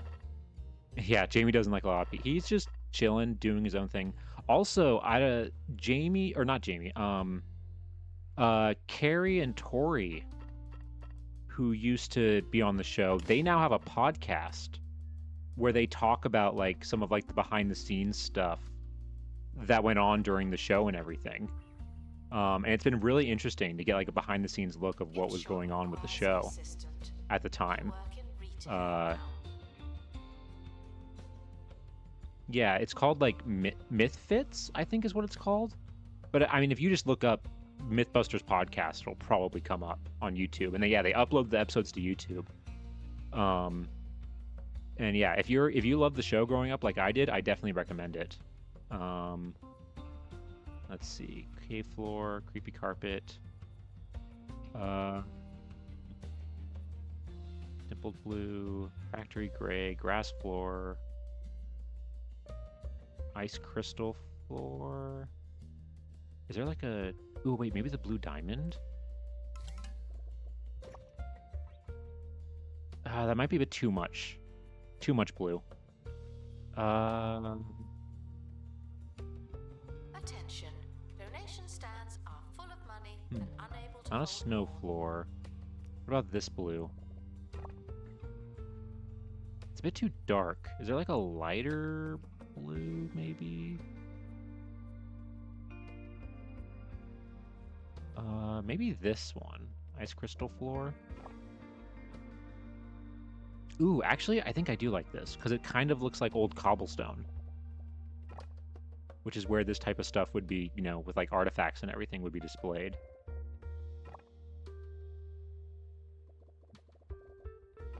Okay. I owned a Mythbusters book I got from a Scholastic book fair, peak millennial memory. Oh yeah, the book fair. I remember the book fair. You liked it for the books, but then you also liked it for all just like the... Oh, dang it. Hold on. Well, I'll fix that later because I'm going to put a unique floor in that room anyway. There was also just like all the stuff that wasn't books. Like the spy stuff, the bendy pencils I remember getting that were honestly useless. That didn't work at all. All that fun stuff. Okay.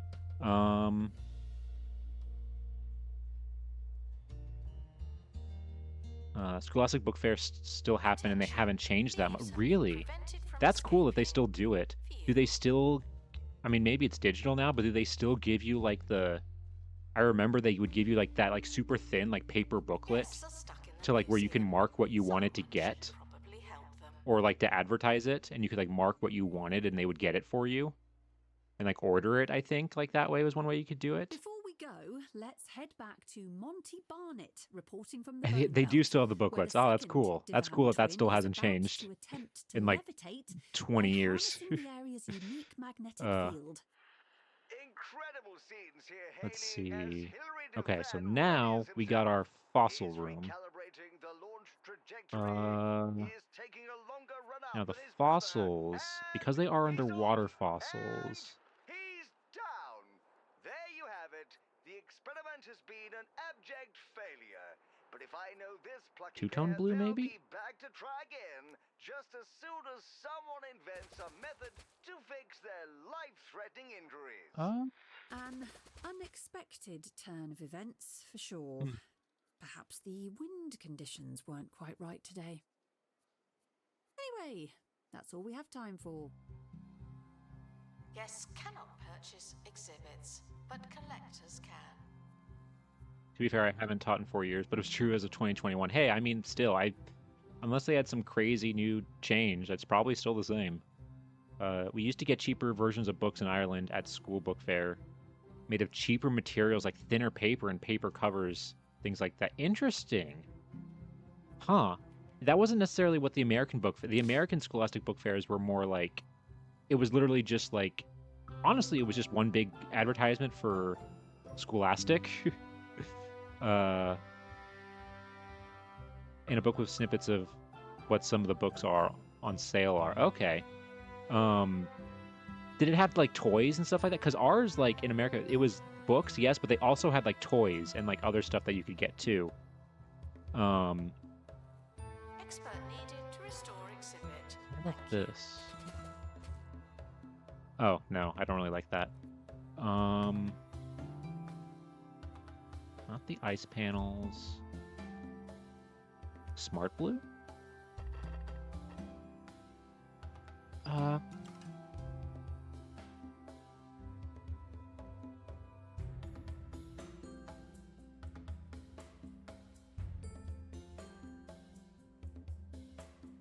Be crazy about that one.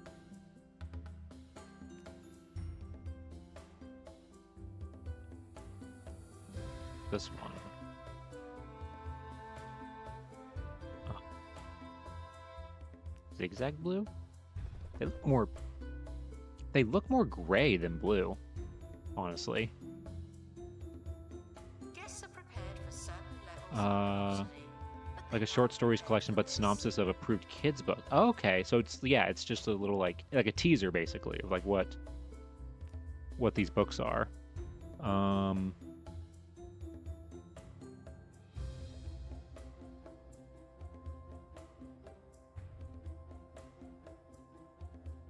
would have loved that as a kid.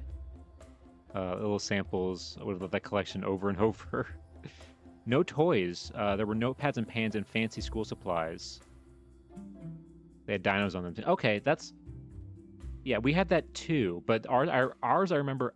the thing that I remember the most is like the spy... They had like spy gear, I remember. That was like something like... Because the early 2000s were all about spies. 'Cause there was all kinds of spy stuff. The kids in my school didn't really like the Scholastic Book Fair, so I got lucky sometimes and could get extra books. I guess so long as the expected number of books were taken, the staff didn't care. Hey, that works out.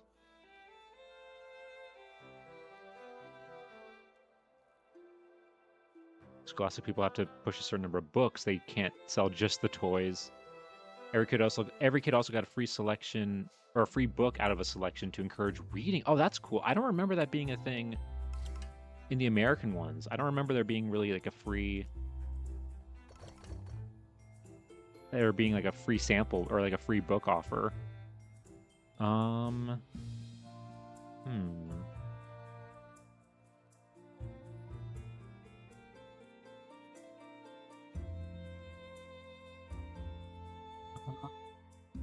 Attention. Botany exhibits need water to maintain their ongoing Do I? existence. Thank you. I think I like the blue brick more for in here.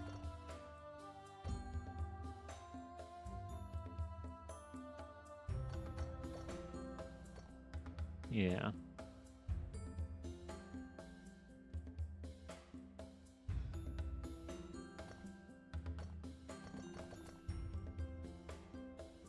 Let's see.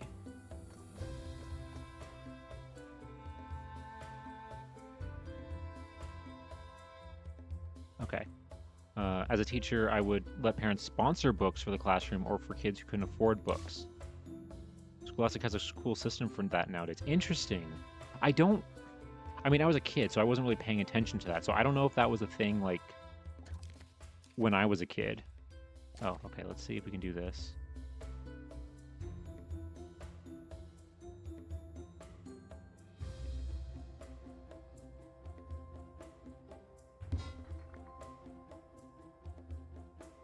Frequently asked questions.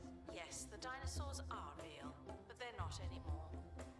I don't know if it's just me, but I feel like there aren't as many people at the museum that there were before.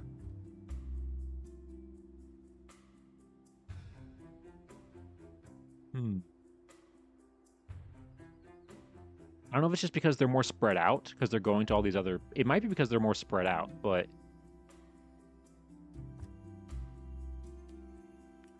I don't know.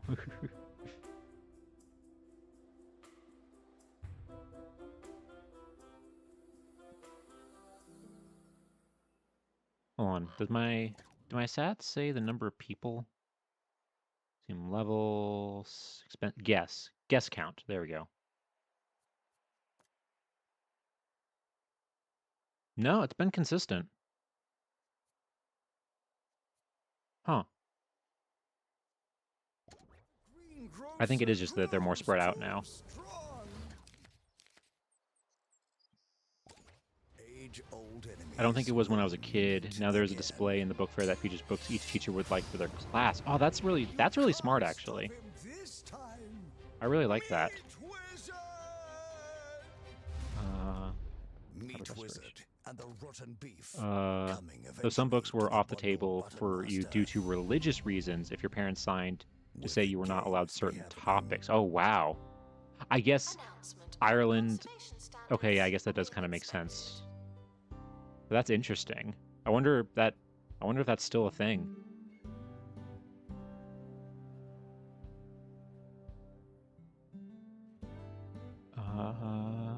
Okay.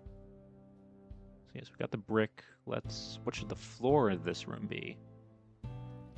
Please excuse the exhibit that requires restoration. I'm pretending it's not there.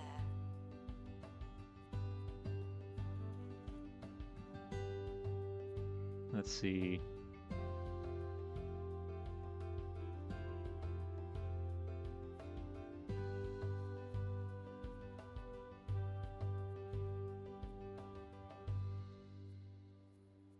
Let's see. Snow floor, no. Straw floor, no. Maybe wood?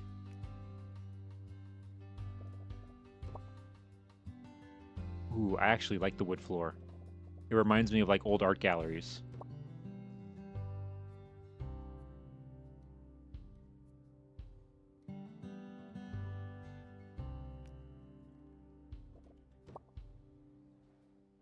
We would sell more tickets if someone worked in the ticket booth. Sadly, I can't.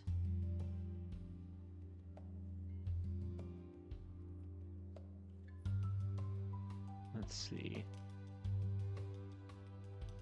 I forgot the best part is that kids could dress up as a character from their favorite book that day as well. Oh, that's awesome. Did you dress up, Pirate? Yeah, I want to know. That's really cool, actually. I really like that. That's a really smart... Because I mean, I don't think there was a single kid alive who, like,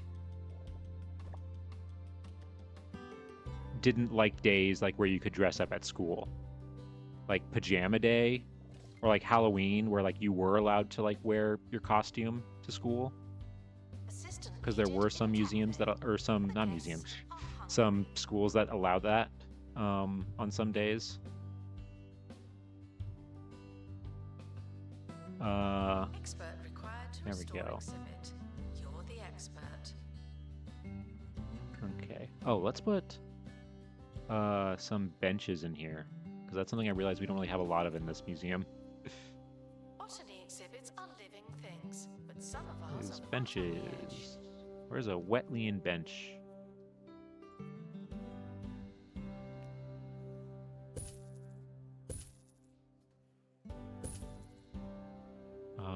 Okay.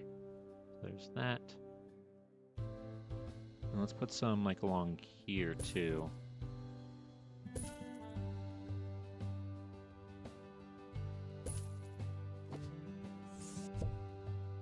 Let's see.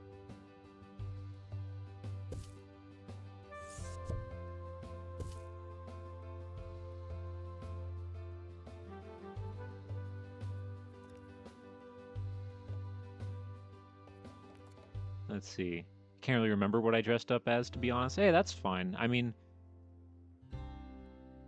I'm trying to think. If I was a kid, it probably, when I was a kid, it probably would have been one of the kids from, it probably would have been Jack from the Magic Treehouse books. Probably. Or probably a Harry Potter character, honestly, when I was a kid.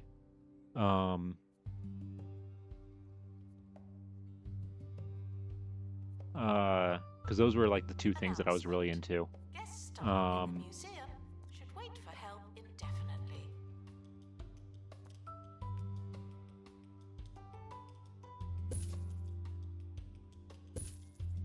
The museum is currently on fire.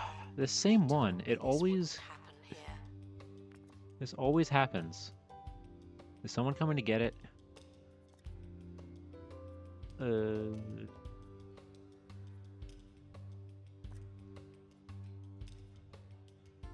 Here, I'll pick you up because you're not really moving that fast.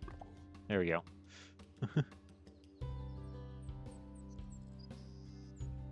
Attention, spirit exhibits are in low spirits.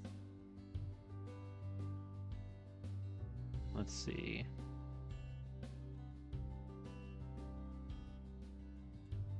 I was a cosplayer in my early 20s. I always enjoyed dressing up. Yeah, cosplaying is one of those things that, like, I've wanted to get more into. I mean, I've cosplayed once, and it was recent, like last year, or this year actually. Sorry, not last year. This year, I went to a con, and I dressed up. I have a picture of it on my Twitter.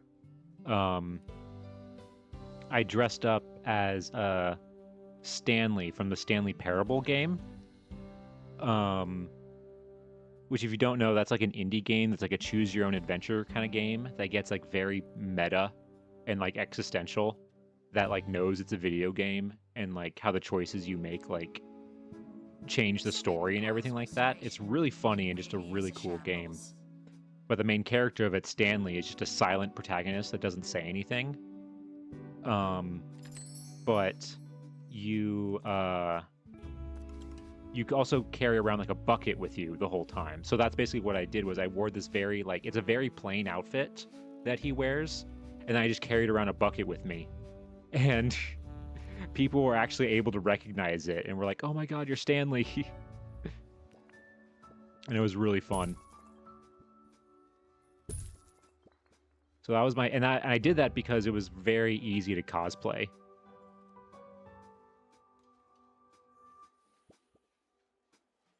But it was really, really fun. Oh, no problem, Cottage. No, I was just saying that, Assistant needed to restock. I was dressed as Stanley from the Stanley Parable at a con. That was the only time I've ever cosplayed earlier this year. But I haven't cosplayed much before because I have like, and how like the part of that, all that costume was just me walking around with a bucket. But people got it. It was really cool. It was that people asked for like photos and stuff like that. It was actually really cool. I was nervous that like only like one person was gonna get it.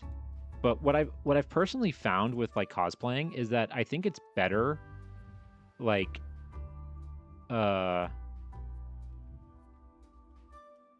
it's like better the more medical attention. Thank you. Like the more niche your thing is, I think it's like better because you get more of like a reaction out of it. An exhibit needs restoring. Typical. Like it makes people more happy when they see it, because it's like, oh my god, like you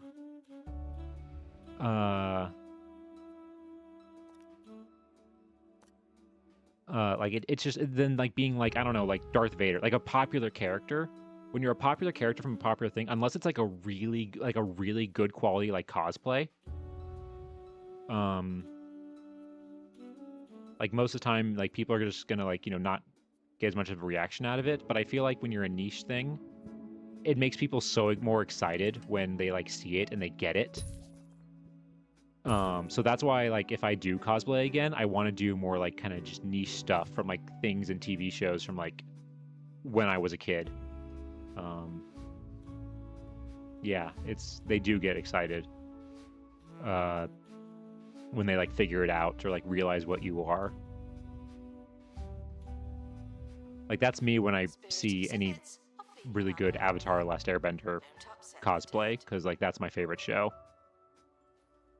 of all time. So anytime I see something with that,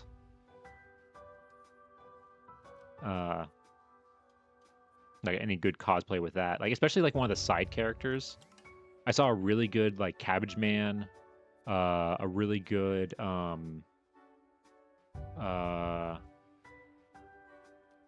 what else? You're a shark decal. Okay. Oh yeah, I can put those on the floor in front.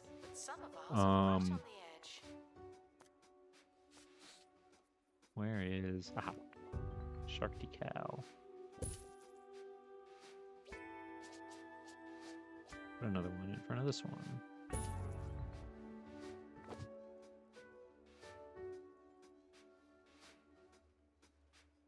Avatar is so good, and the cosplays are usually so great. Yeah, exactly. Like, yeah, I've seen some good Cabbage Men. There was a really good Painted Lady one that I saw that was really good. I remember, at like one of the first cons I went to. And I've met at cons. I have signed stuff by the voice actors for Azula, Sokka, and Toph.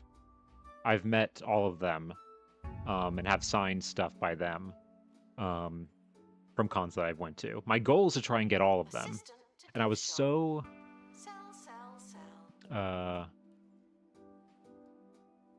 like, I'm trying to think what was it? What? I don't know what. Oh yeah, okay. There was one convention where it was like not far from where I used to live, and like the entire cast of the show was there.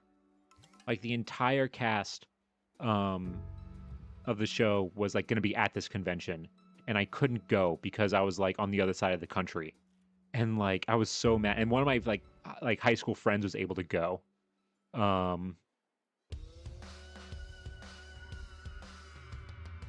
was so jealous. Because then I could have met like all of them and gotten all of them to sign my stuff. And one of them, like the voice actor for Aang, like rarely does stuff because that's like one of the only things he ever did. He was just a kid, and he kind of left Hollywood, you know, like left doing voice acting after the show ended. So it's harder to like get stuff for him. So yeah.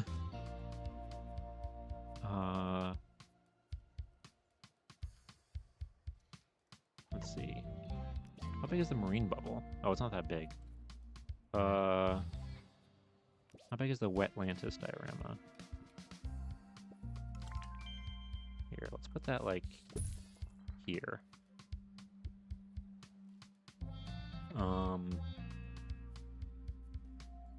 Does that mean you're going to collect the Avatar Magic the Gathering? I actually have never done anything with Magic the Gathering. I'm not a big trading card person. The only time I've never done anything like trading card related or anything like that was that a few years ago, this is back in like 2017, 2018, I went to a garage sale. And I love going to garage sales and estate sales and stuff like that and like finding cool, like unique stuff. And I went to a garage sale where I found 2 binders filled with Pokemon cards, and they were like first generation, second generation Pokemon cards. And I was looking at them and I was like, oh, these are good. And there were some like first editions in there, holographics and things like that. And I look at the person like selling, I look at because it's I see a mom and like a kid. And the kid is probably like 10, 11 years old, around that age. And like old enough where like he could start like selling some of his old stuff. And I'm looking at this kid and I'm like, you weren't alive when these cards came out. How do you have them? Because I asked him, how much do you want? And then for them. And then the mom looked at the kid and was like, go ahead, tell him. And then the kid was like, I forget exactly what it was. It was either 20 or 40 bucks. And immediately I was like, bam, deal. And then as I paid for them, grabbed the binders and started walking away, all of a sudden the dad comes out. And the dad, I just hear this like behind me. So I don't know the full context or I don't know everything that I heard. But I could have sworn I heard him say like something along the lines of like, who put those out? And like, I thought like right as I was walking away, I thought I heard him say those shouldn't have been for sale or something like that. Because I think what happened is that this was the dad's collection. And then the dad thinking that like, oh, I'll pass it on to my son. And the son did not care at all. And so the son was going to sell them. And it was one of those situations where like, if the guy wanted to, he could have stopped me. Like, he could have like, like, and I would have been fine with it. Like he could have like I was close enough that like if he really wanted to, he could have stopped me and been like, sorry, those aren't for sale. Like, and I held on to those cards for years until like last year. I started selling some of them to card shops, and because I'm not, like I said, I'm not really a collector. Like I'm not really that big into it. I've made over $600 selling some of these cards, and that's selling them at card shop prices. So I'm not selling them at like crazy, like during the Pokemon craze, like kind of, we're still kind of like post the Pokemon craze, but like, yeah, it's still going on. But yeah, I still have some of them. So I haven't even sold all of them yet. But yeah, it's the craziest like profit I've ever made buying something. And I normally don't do that. Normally when I buy stuff at like a garage sale, like I buy it intending to keep it for myself.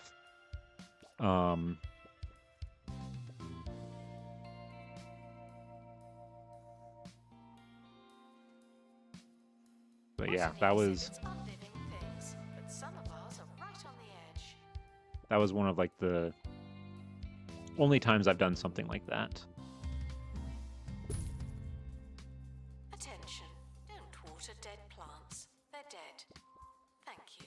You know what's funny? I think that's the website that I used, if I'm remembering correctly. That's the website that I was using to like figure out like what some of these prices like were. And honestly, like, because I paid so little for them, like I wasn't so like upset if like the card shop like lowballed me, because I've already made so much of my money back that like I don't really care at this point. It's more of just like I don't want to say like just to get rid of them, but like just to like, kind of get them off my hands. And like, give them, hopefully they'll be bought by somebody else who like actually appreciates them,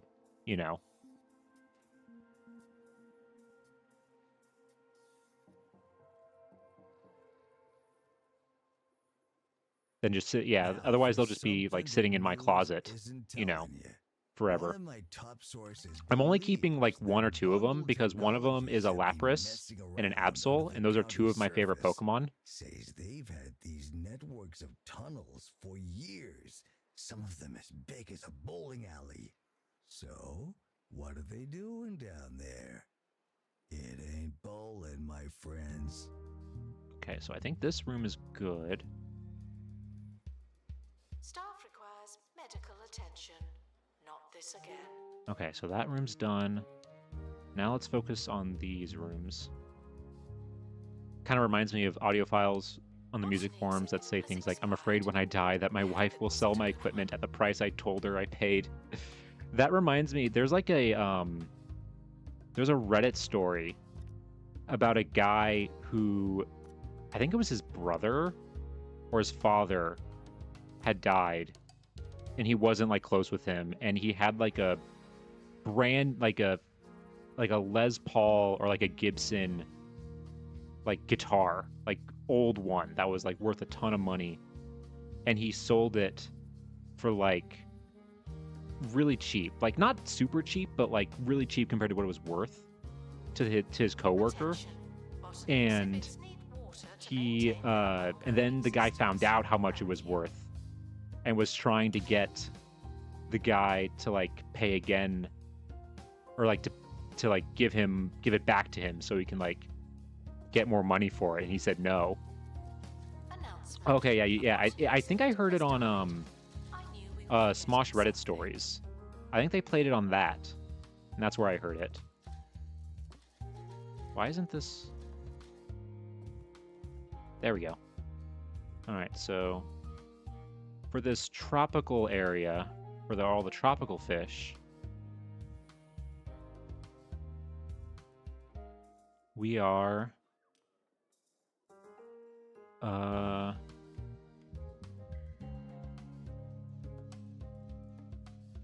going to put a beach setting.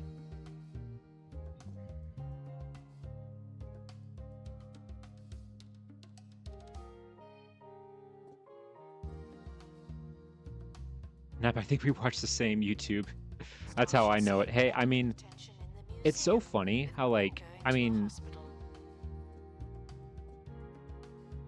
it's so funny when you, like, YouTube has changed so much over the past, like...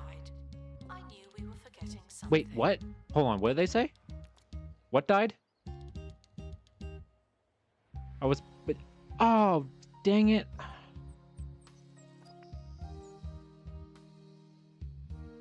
Ah. Okay, what botanical person didn't do their job?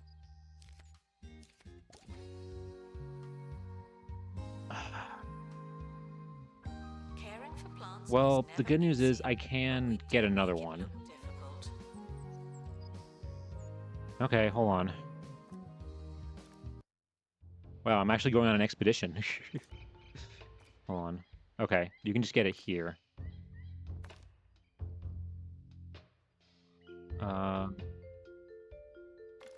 No, let's have...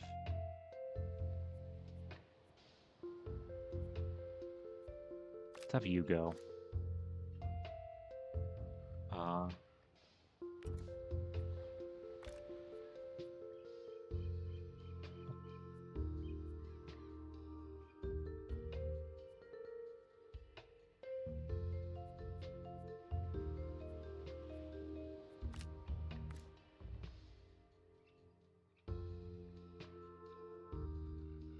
See, then let's do Speedy, because we don't really care. Okay, so they're gonna go, and let's just do XP, because we just want to get one. My mom threw me and my brother's vintage Magic the Gathering cards in the bin when we left home. Even all the sealed boxes we kept to open years. Oh my god, that sucks, Pirate. Oh no. I'm sorry, Pirate. That really sucks. I'll make sure none of our other things are there.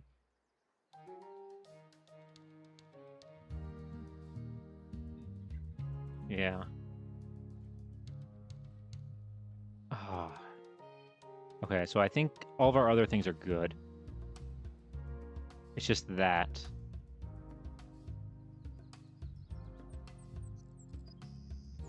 Yeah, okay.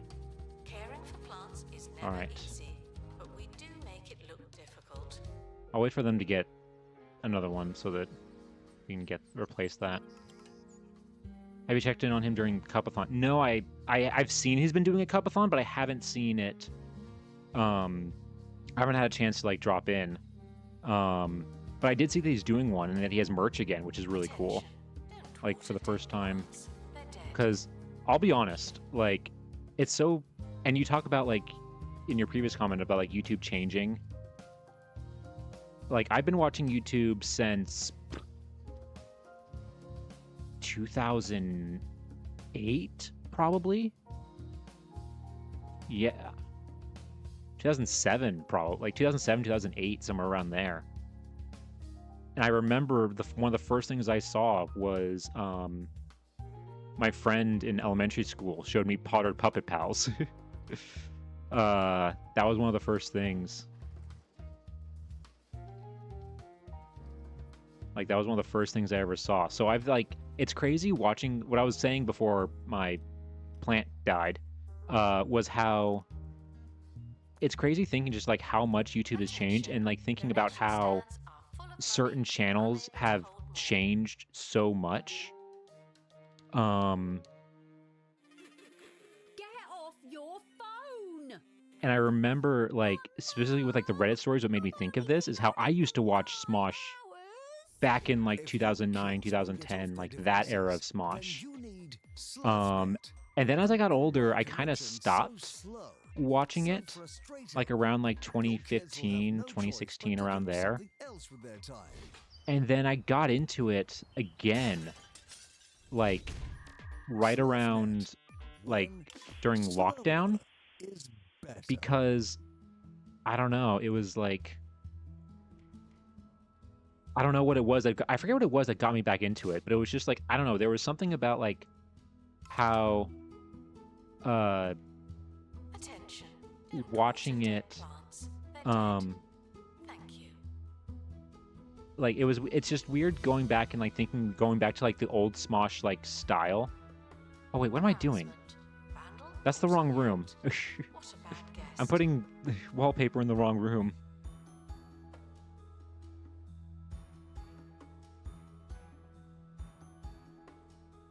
I got into Smosh 3 months before Anthony came back. Yeah, I'd been watching for like a few years before Anthony came back, but I got into there because I started to realize that like I liked the other side group. Because before, when it was just like them, like Ian and Anthony, that's who you watched for. Was just Ian and Anthony. And it like, but now like, and when they started adding some of the other people, it was just like, who are these people and stuff like that. Like, I don't want to watch them. All right, sweet, we got another one. That was easy. All right. Exhibit has expired. And Hope it wasn't a good one. it was an okay one. Wait, which one's the dead one? That's the dead one. Someone is stuck in the museum. They There we may go. need dislodging. Okay.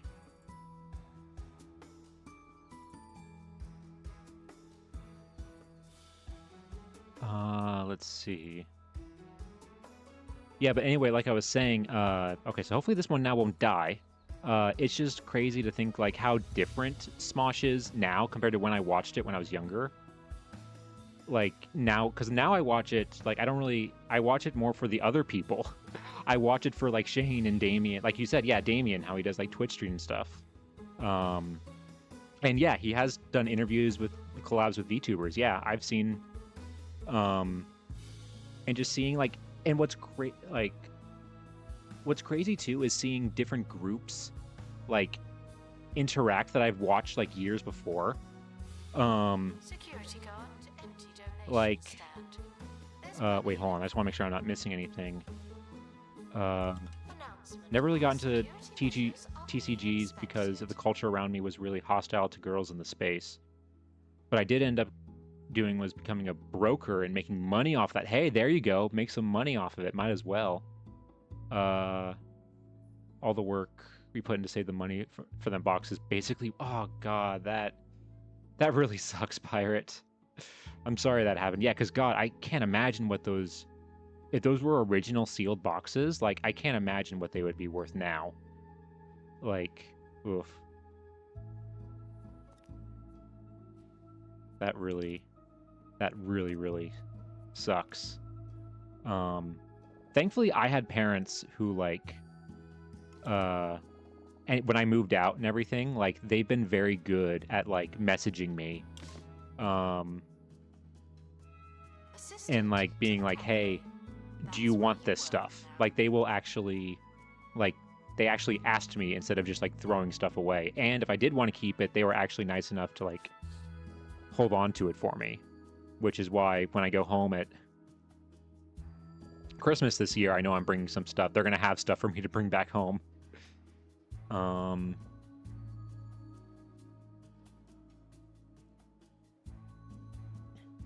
Okay, oh yeah, let's put some sand in our palm tree room. And we need to put some decorations around our palm tree.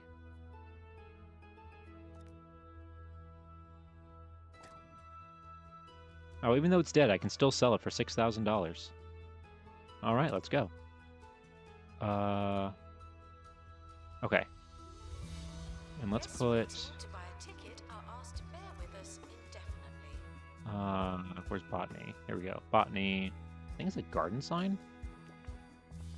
Yeah. A garden sign for a... something like this.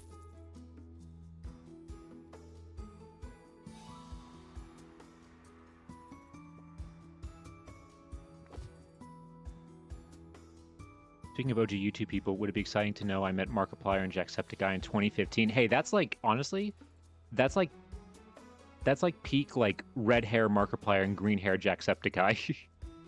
That's really awesome. I'm actually really jealous. That's like, yeah. I remember I've been watching more Markiplier than Jack. I've seen Jack some, but like I've been following Mark for a while.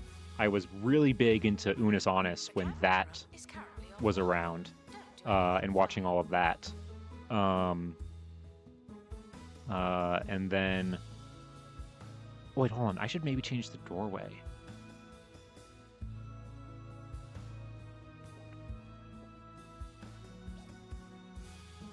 Oh, it doesn't actually go into the door? Oh, come on. But yeah, I've been following, and I've been listening a lot to his like Distractable podcast that he does with Bob and Wade. Harrison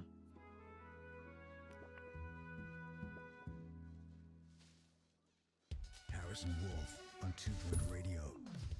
Here, let's put So, some what do you think of these Bungle are plants in doing there. Underground, huh? I want to hear it.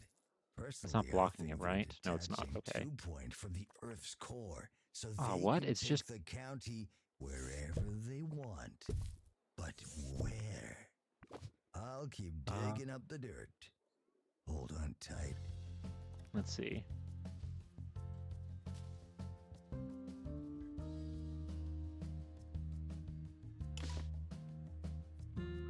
Ah! The toilet people are back. Quick. To the toilets. Battle stations, everybody. Oh, what the... When did that happen? What the... What? Well, that one at least I can make another one. Thankfully. When the hell did that happen? Okay, well, that's a little inconvenient because I'm going to be down one.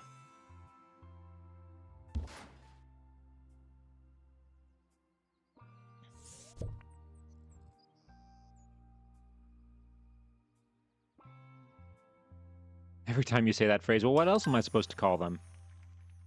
Hey, thank you, Haunted Cottage Core. Okay, so that one will go there. Oh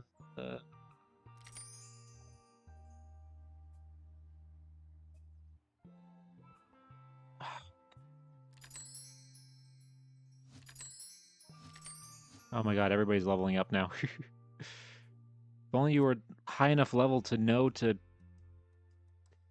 not let that explode. I thought we had a fire extinguisher person on it.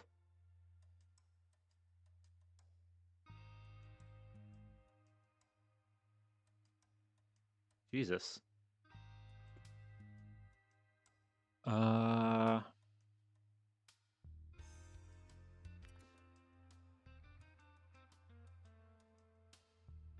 Let's see.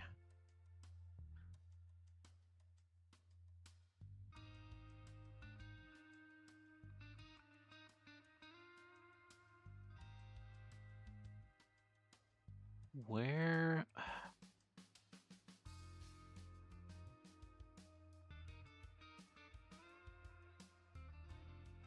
Okay.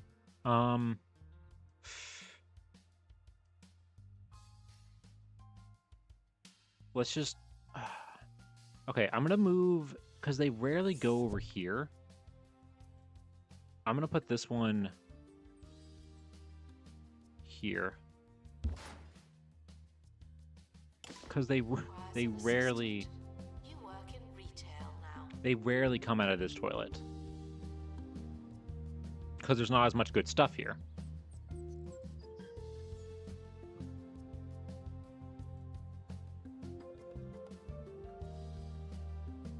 Oh wait, no, it should be more here.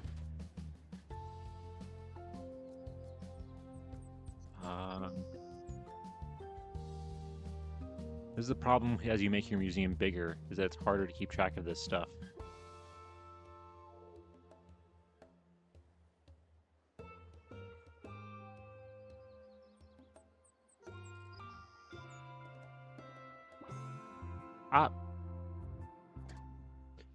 Okay. Now, the problem. uh...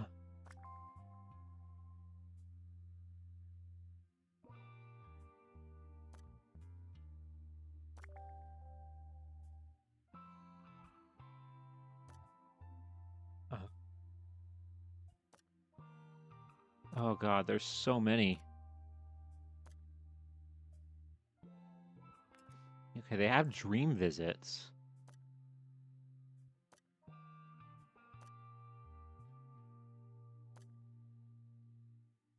Okay, he's hungry. Getting a drink.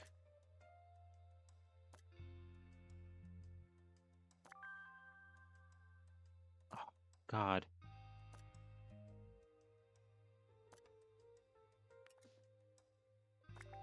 This is the problem. Oh, no. So I went to click on... Can I not click on that person? It could be any of them.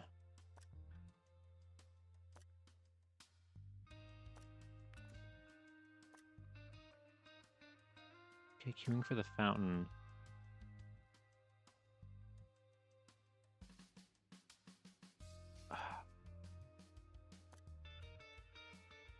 Let's see.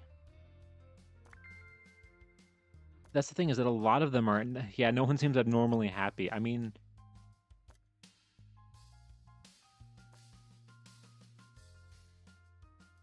Oh, wait, there's like 2 people like merged here.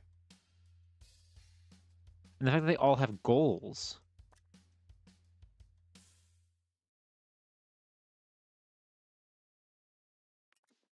Oh, God. I don't know.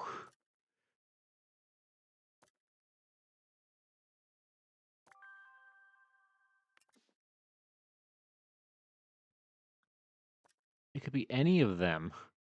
There's so many people.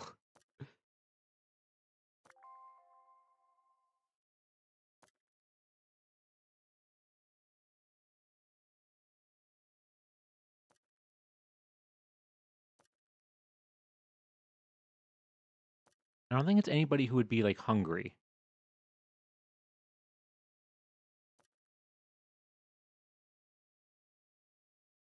You and me both, cottagecore. I don't know what to look for with this either. What about you? I'm gonna do you. Know what Bungle are doing down there. Heck, maybe they don't even Oh, know look what at that. Boom. Look at that. First try. All right. Now let's find a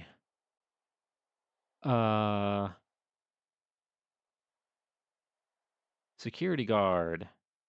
Hold on. Yeah, thank you guys. That was, totally not just luck and like true skill.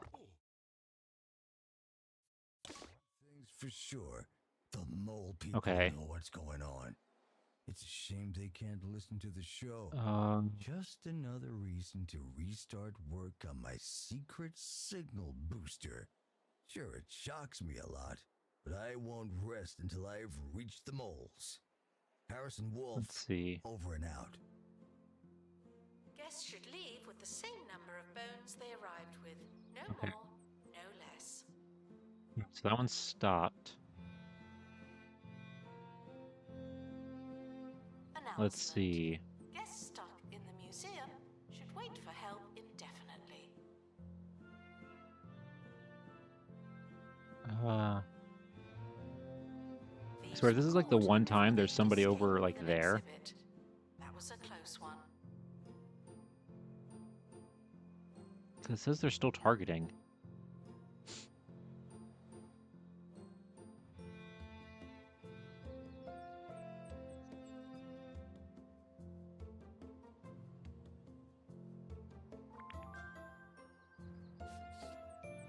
Is that it?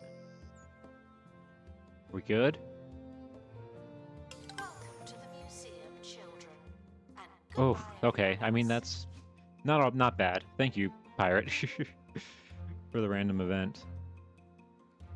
Okay, I think... Oh, nope, we're not done. You, probably.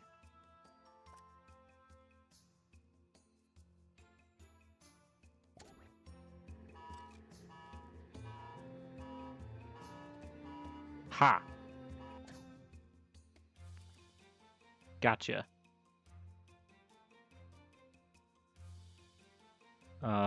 Where is there another...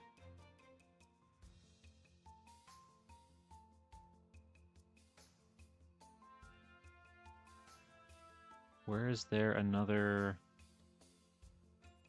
security guard? Let's see. That is him. Is there anybody in...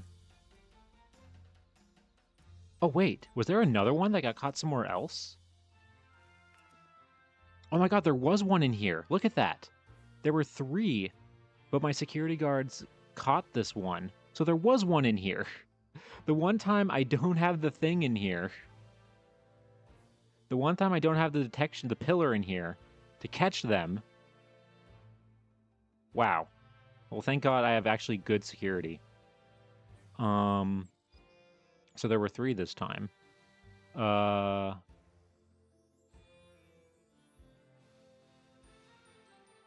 where... Yeah, I'll grab you. And you're going to pursue. All right. Did in the gift shop. There we go. The tat won't sell itself.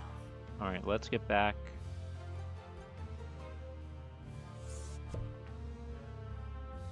Announcement. Stolen exhibit has been retrieved from thieves.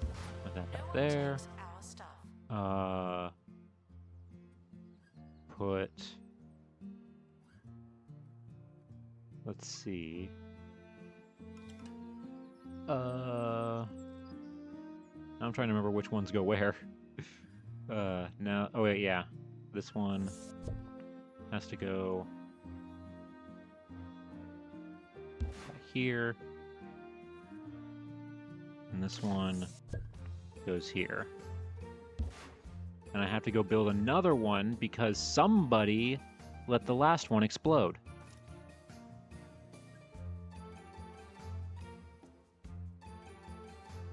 Oh, and I need metal. Okay, I'll go get some metal. Shouldn't take that long. Should be pretty quick. You are prohibited from bringing food into the There you go. Yeah, this one.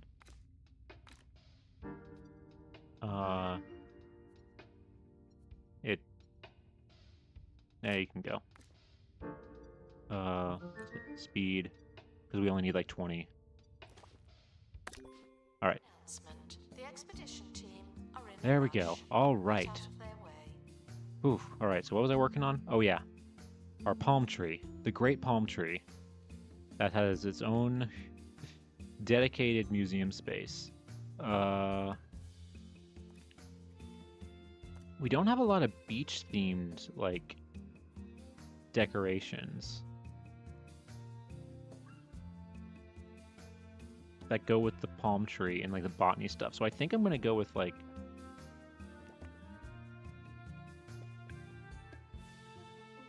the fern.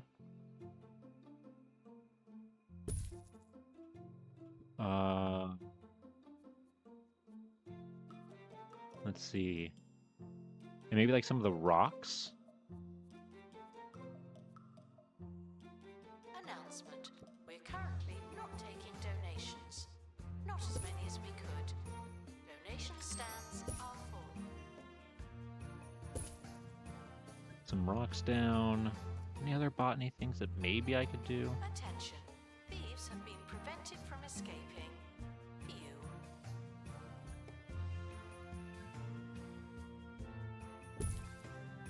Oh no, that's 2 in the way.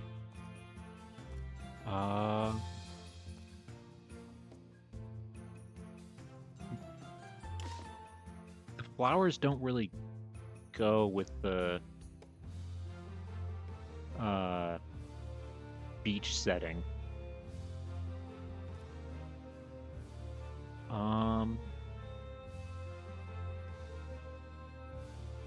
Maybe just a rock. Mess on the floor. Robo-janitor. Dryer on the fritz. Robo-janitor. The Robo-janitor is designed to Let's fix see. absolutely everything, with some major exceptions. Okay, there we go. Just a bunch of rocks around a palm tree and some ferns. Yeah, the rocks do, I think, go with it pretty well, so I think that works out.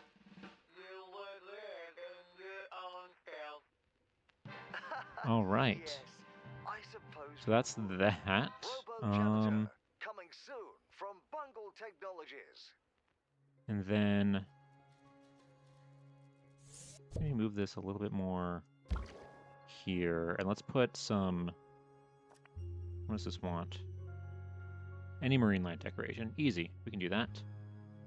Oh, and there's a part of the wall that doesn't have the wallpaper. Guests feeling hungry and distracted. Why is it not? Should try being fed and focused. Why is it not? It's like that little tiny bit of wall.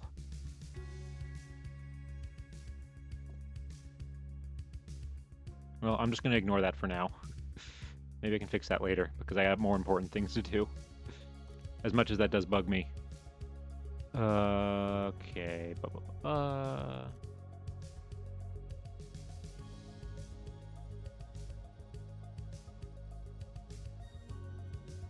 Ooh, maybe let's put like this on either side. That looks good. And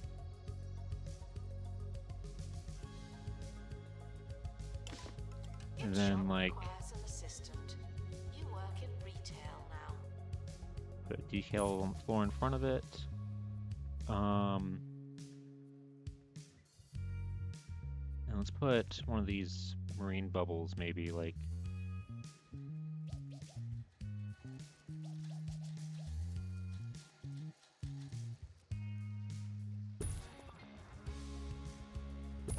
on either side.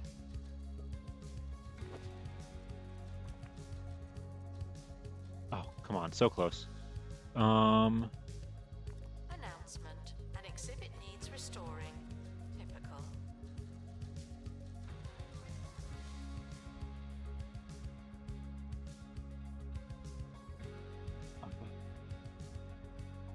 Let's put like maybe like one of these, just like right here to fill up like some of that wall space. There we go. All right. Oh, and then this one too.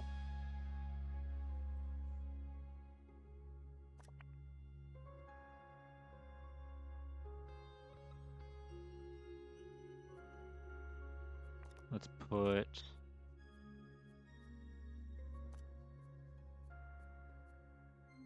Should I do the same thing?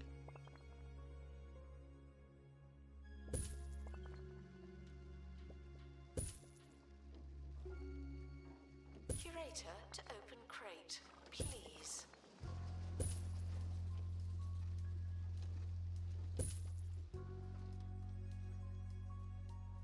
The little. It's like not lined up, like.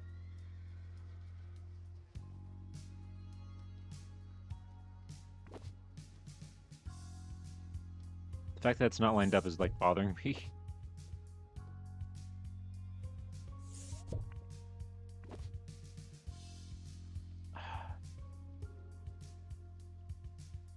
Hold on.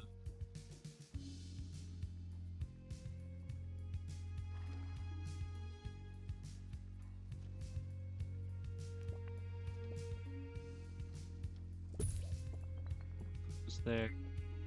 You Put the can lead tentacle guests over to a here. watery exhibit, but you must not let them drink. There we go. Yeah, there we go. Now it's at max. Okay. So that's that room. Now we just have these 2 rooms. Okay, the temperate... What was the temperate wallpaper going to be? Someone should probably help them. Maybe the well, the wild one maybe will work.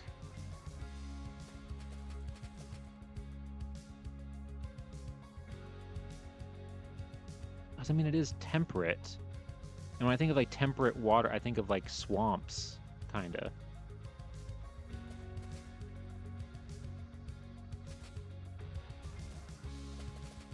Like if we have this be this one, because then this one's going to be cold, so it's going to be like the snow wallpaper and everything.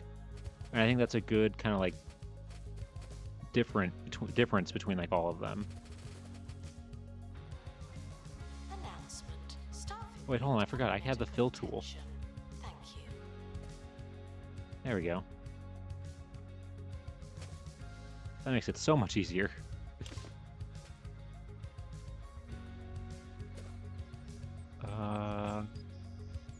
Okay. And then the floor. Let's see. Would it be grass? Or is that too much green? Is there like a dirt one? Marble square. There's molten brown. It kind of looks like dirt.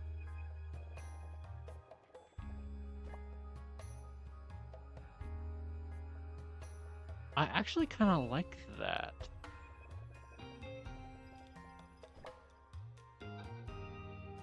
Wait, hold on. Cafe requires assistance from assistant. Thank you. I think that actually works pretty well.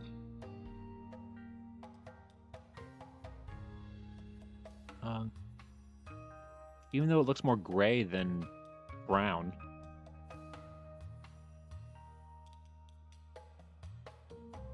I actually like that. I think it works. Okay. Yeah, and there's something else that needs decorations in here.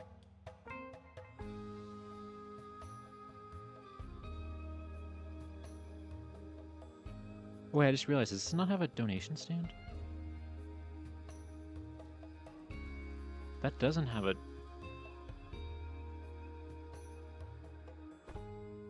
Oh, shoot, whoops. I forgot I was still on the fill tool for the floor. Hold on. Where's the sand?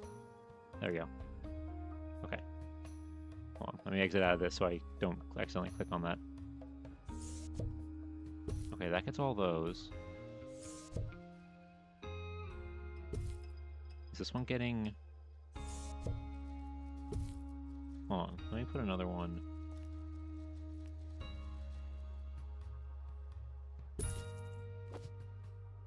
There we go. And then let's put some benches, actually, like... here. Oh, the deck chair actually works really well here with the beach theme. Look at that. Staff requires medical Boom, attention. relax on the beach. Once again. Maybe put like a few more right, or well, no, because that's gonna block that area. I think that's good. It's looking great, thank you. Yeah, I think it's coming along pretty nicely.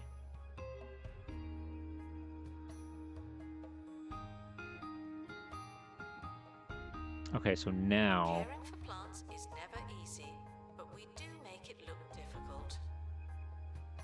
Oh, don't let this thing die again.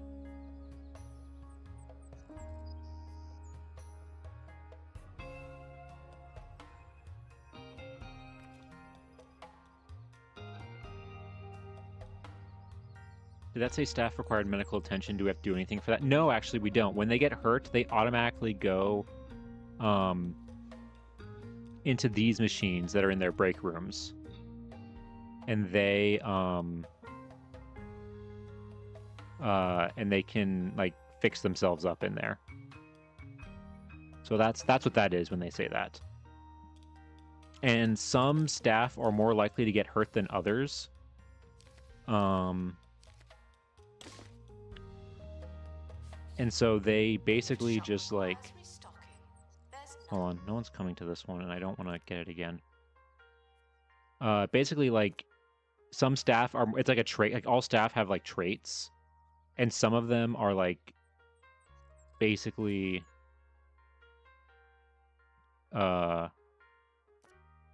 design, like, yeah, actually this one right here, Bio like gets hurt all the time, and they just like constantly are hurting themselves, and so we basically have to they have to constantly go into those machines and get help, and it always takes up time. That's like the big thing. Oh, I forgot we had the crate here. So that way we can make another one of these. System needed in the gift shop. The tap won't sell itself.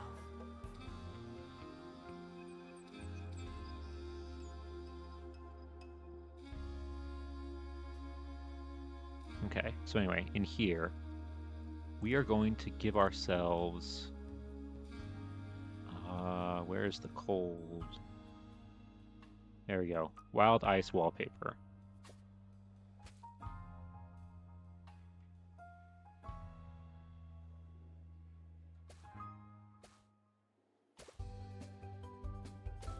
That way, it matches the cold theme. And then for floors... Where's the... I know there's an ice floor. Hi, I'm Hayley Von Trowell. There we go, ice and floor. You're listening to Digging Deeper, on. where we delve into the world of archaeology, science, the unexplained, and There we go. otherworldly cattle. In today's show, I think that works pretty are we well. on the brink of If I do discovering a say new so myself. species?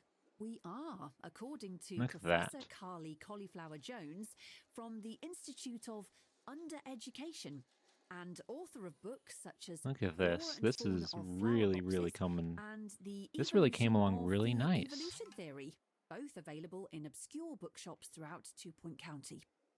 Okay, the only More thing on left that I think we have to later. do in here is put But some stuff first, around this. here's something to get you in the mood. Near a coral decoration. Okay. What kind of coral decorations do I have?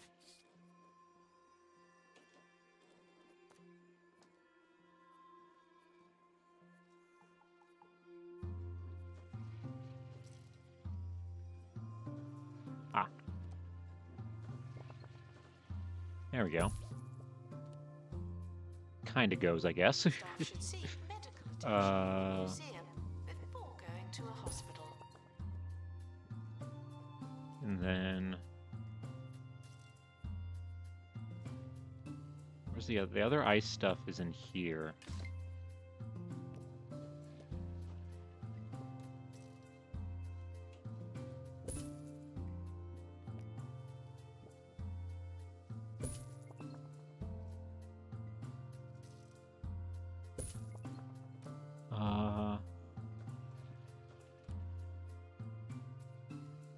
I wish with like the prehistory decorations they had more options in terms of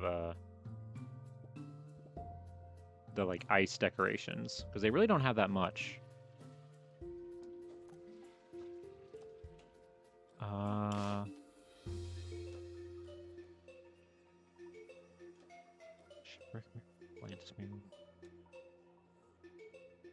Oh, let's put the sea creature mural actually.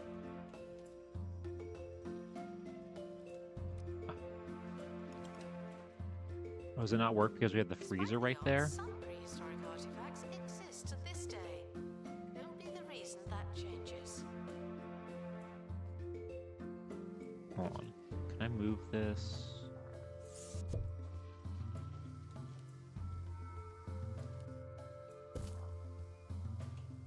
And then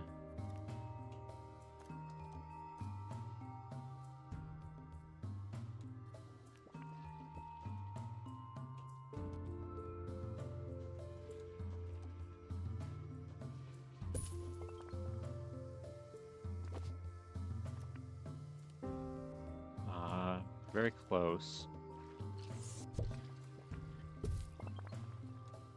There we go. Then let me put maybe another one. Assistant needed in the gift shop. The tat won't sell itself. Like over here on this side.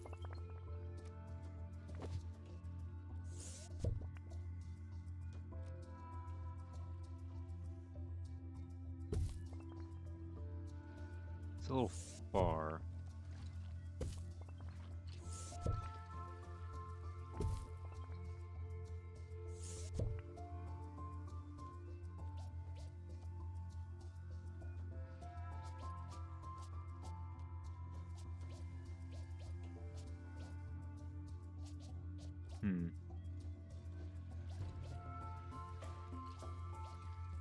Oh, wait.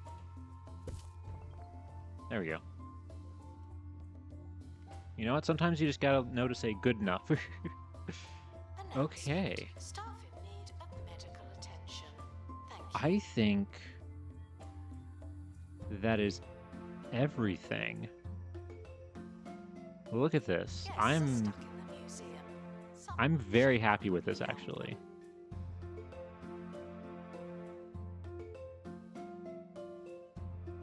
Yeah. Awesome. This is great.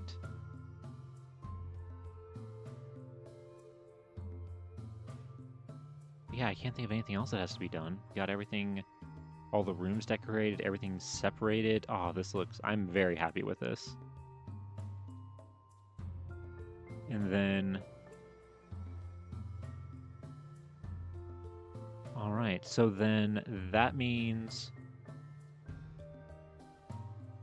the next location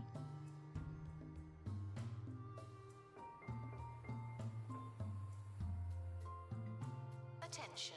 is probably going to be Doesn't matter this how one hungry you are, here. do not eat the exhibits. Or is it going to be this one? So the next area, now that we've completely done this one, the next area we're going to go to is space. That's right. Next time we play this, we're going to be going to space and doing all the space stuff. But I don't know whether or not I want to use this plot of land to build the space area, or if I want to use this plot of land to do the space area. Because this area is bigger, but the way that the space stuff works is that you need to have it like all arranged in a way, like in a certain way. And because this one has like a more like this perfect square right here, which would be perfect for like organizing all that stuff, I'm more inclined to do this one. I like to call What's Your Theory? Because then my other idea is maybe showcase your knowledge to the world. having part of it be space, and then when I get to start doing the digital stuff, having the other part be like the digital stuff, because I think that kind of goes together with space. And this one would probably be like the fantasy one. There being four corners of it. Who needs I'm not science sure. when you've got We'll see. We'll see when we get there. But either way, this I think this is what we're gonna purchase next time, and what we're gonna open on up. So yeah, and what that means is that I think that's where we're gonna call it for today, folks. Our collection of Wow, I did not realize it's unexpected. it's as late as it is. I need to make dinner. But yeah, I've had a lot of fun today. This has been a really great stream. So let me go ahead then, and let's head on over to our classroom, or not our classroom, to my office.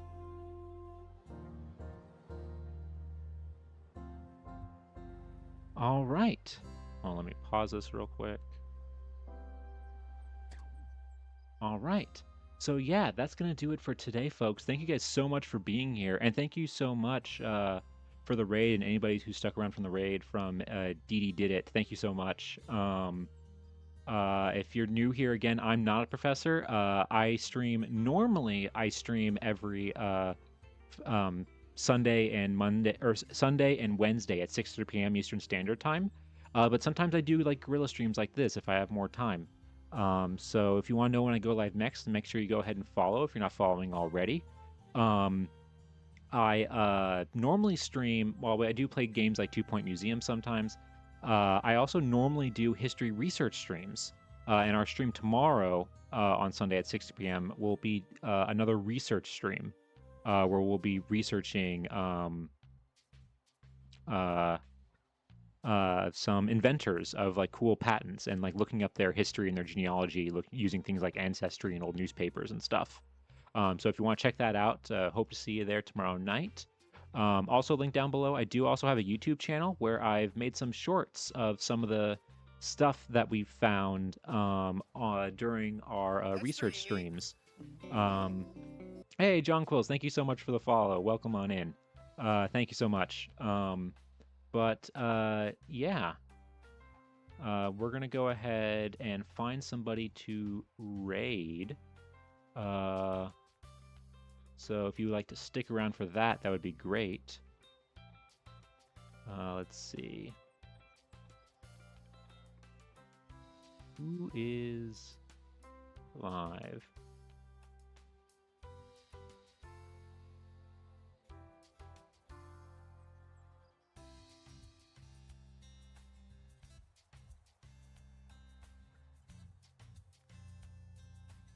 Who is live right now?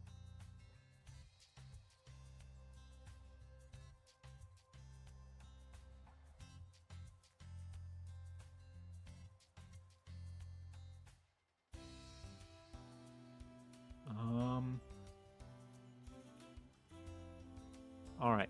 This is the part that always takes me a while.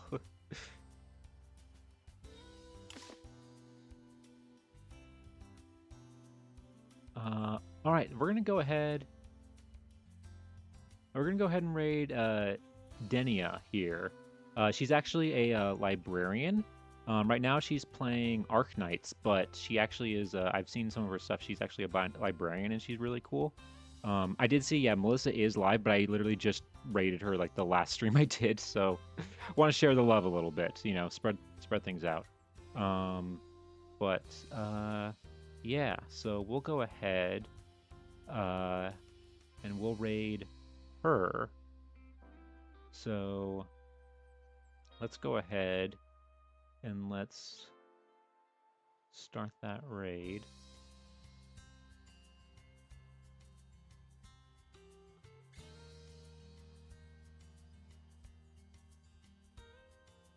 All right, and then let's go ahead.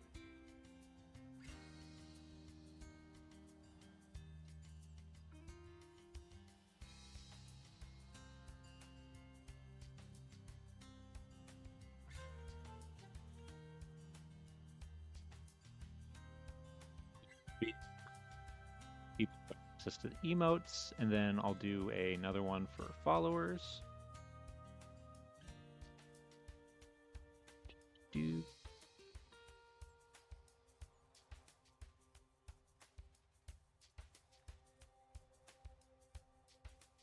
Right. So yeah, so like I said, guys, that's going to do it for today. Thank you guys again so much for being here. This has been a great stream. And I'm going to go eat some food because I definitely need to after, God, the 4 hours, over 4.5 hours just flew by, which I think is great, you know, when playing these games and having fun with everybody in chat. So hope you have a good rest of your day or night wherever you are. And if you are if you're around, I'll see you guys tomorrow night, 6:30 p.m. Eastern Standard Time. All right. Have a good night, everybody. Take care.